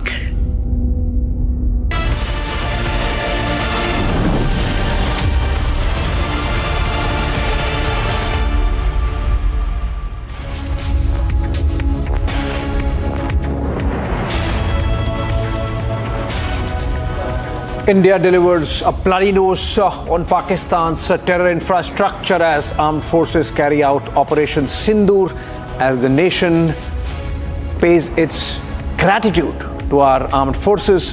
We bring to you rolling coverage of all developments connected with India's Operation Sindoor and more. Let's begin with the headlines. हमारी सेनाओं ने ऑपरेशन सिंदूर लॉन्च करके पहले की तरह ही इस बार भी आतंकियों को ट्रेनिंग देने वाले कैंप्स को तबाह करके करारा जवाब दिया है। Defense Minister Rajnath Singh issues first statement after India strikes terror and says we promised and delivered a befitting reply. Pakistan also has a well-deserved reputation as a haven for terrorists from around the world, with internationally proscribed terrorists enjoying impunity there. Operation Sindoor, India's message to Pakistan, hits 9 sites linked to terror groups in Pak and Pak-occupied Jammu and Kashmir in just 25 minutes. India launches 100-kilometer deep air strikes in Pakistan, eliminating nearly 100 terrorists.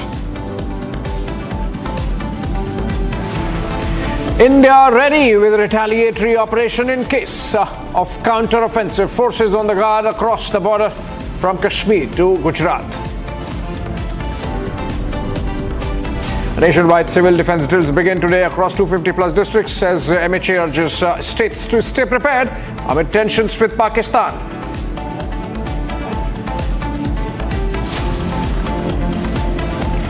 Republic leads Operation Sindoor coverage. Story broken first on Republic by Editor-in-Chief Arnab Goswami.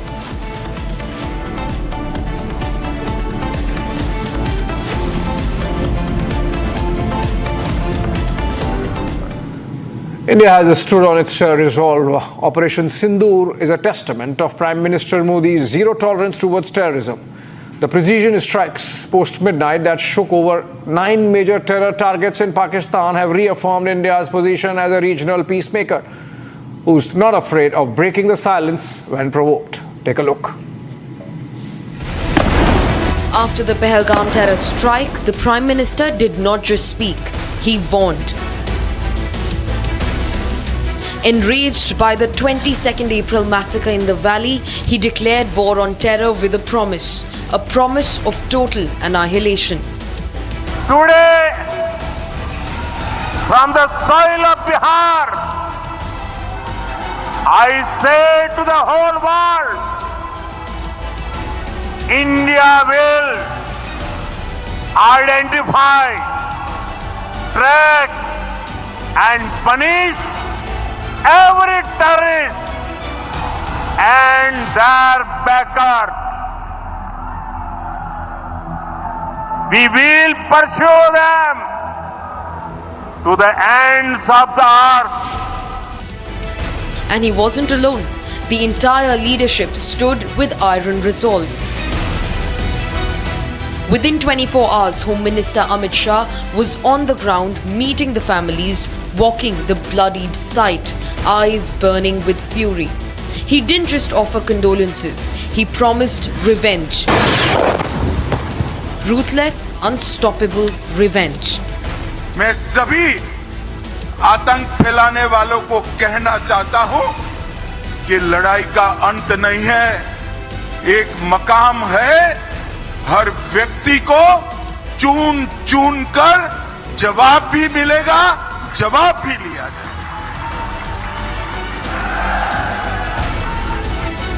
और अगर कोई एक कायराना हमला कर ये समझता है कि हमारी बड़ी जीत है, तो एक बात मन से समझ लीजिए, ये नरेंद्र मोदी सरकार है, किसी को बख्शा नहीं जाएगा, किसी को बख्शा नहीं। इस देश की इंच इंच भूमि पर से आतंकवाद को मूल समेत उखाड़ने का हमारा संकल्प है और वो सिद्ध होकर रहेगा। And then came the final strike of authority. Defense Minister Rajnath Singh. No mincing words, no soft diplomacy. He warned Pakistan, you will pay. एक राष्ट्र के रूप में भारत के भौतिक स्वरूप की सुरक्षा हमारे वीर सैनिकों ने हमेशा की।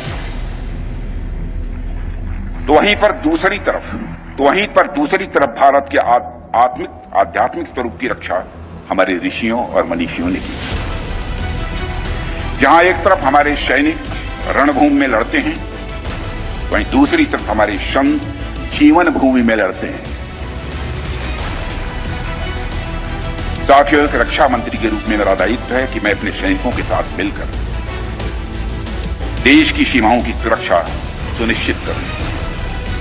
और मेरा यह दायित्व है कि अपनी सेना के साथ मिलकर देश के ऊपर आंख उठाने वालों को मुंहतोड़ जवाब दूं।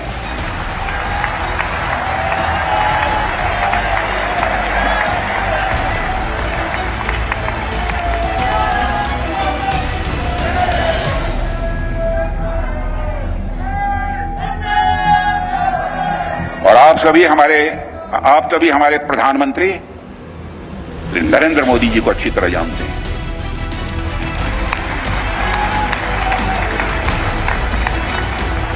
उनकी कार्यशैली से भी अच्छी तरह परिचित हैं, उनकी दृढ़ता से भी अच्छी तरह परिचित हैं। 14 days later, India hit back hard and precise. In the dead of the night, Pakistan's worst fear took shape.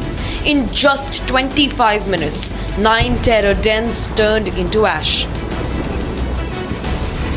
Hizbul Mujahideen launch pads obliterated. Jaish-e-Mohammed camps flattened without mercy. Lashkar-e-Toiba infrastructure turned into smoke and rubble.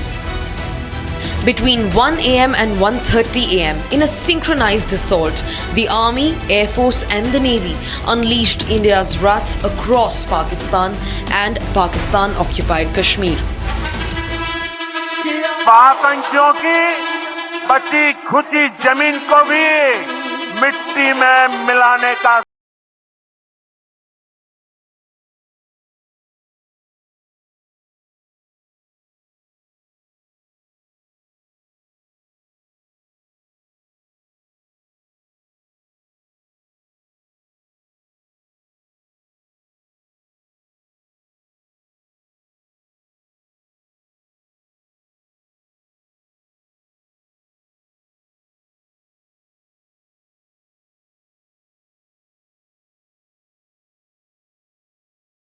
से बहुत thank you कहती हूँ कि उन्होंने मेरे पति की मौत का बदला लिया है.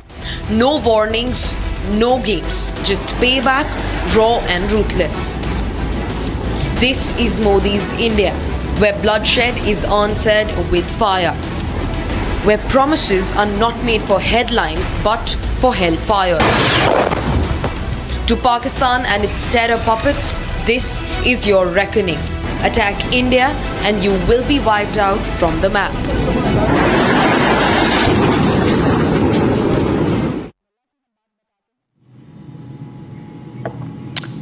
As India inflicted a punitive cost on a globally isolated Pakistan for the Pahalgam terror attack, China and Turkey came out in its defense. The Chinese Foreign Office put out a statement regretting India's retaliatory air strikes and adding that it was concerned over the sharp upturn in tensions on the line of control. Turkey also pledged solidarity with Pakistan, labeling the Indian air strikes unprovoked. Take a look at this very provocative report. The dastardly Pahalgam terror attack bared Pakistan's true face to the West, which has not always been forthcoming in outrightly condemning terror emanating from across the border. From the United Nations to top world leaders, all voices unequivocally condemned the cowardly killings of unarmed tourists and a pony handler in the Baisaran meadows of Pahalgam. I don't want war, I want peace. But if Pakistan attacks India, I will support India, erase Pakistan, and warn China. I love Indian people. We have great sympathy for what's happening over there, and we want to stand with our allies. I think India is a very important partner to us in so many ways. A critically important relationship for us, and such a large population and such an important country. And India has to stand against terrorism there as well. We'll do everything we can in the U.S. to support those efforts, and I think that's all part of this relationship as it develops. Well, it's a heartbreaking attack. It's atrocious, and the stories we've been hearing coming out from there are terrible. So it's a merciless, savage attack. And of course we condemn it, and we hope and we pray for the survivors' speedy recovery. As India avenged every drop of blood shed in Pahalgam with precision airstrikes on terror camps deep inside Pakistan, China and Turkey stood up for Islamabad. Coming out as a clear apologist for the terror state, the Chinese Foreign Office put out a statement saying that it regrets India's military response to the Pahalgam attack. Beijing said it was concerned over the unfolding events on the LOC, calling on both India and Pakistan to show restraint and prioritize peace. As India mulled over a military response to Pakistan's Pahalgam misadventure earlier, Beijing advised Delhi against escalating tensions. In fact, China has made no secret of its attempts to give cover to Pakistan at global fora. China vetoed numerous UN resolutions to designate Pakistan-based Jaish-e-Mohammed chief Masood Azhar a global terrorist. Meanwhile, Pakistan's all-weather ally Turkey also stood in its support in the wake of the Indian airstrikes.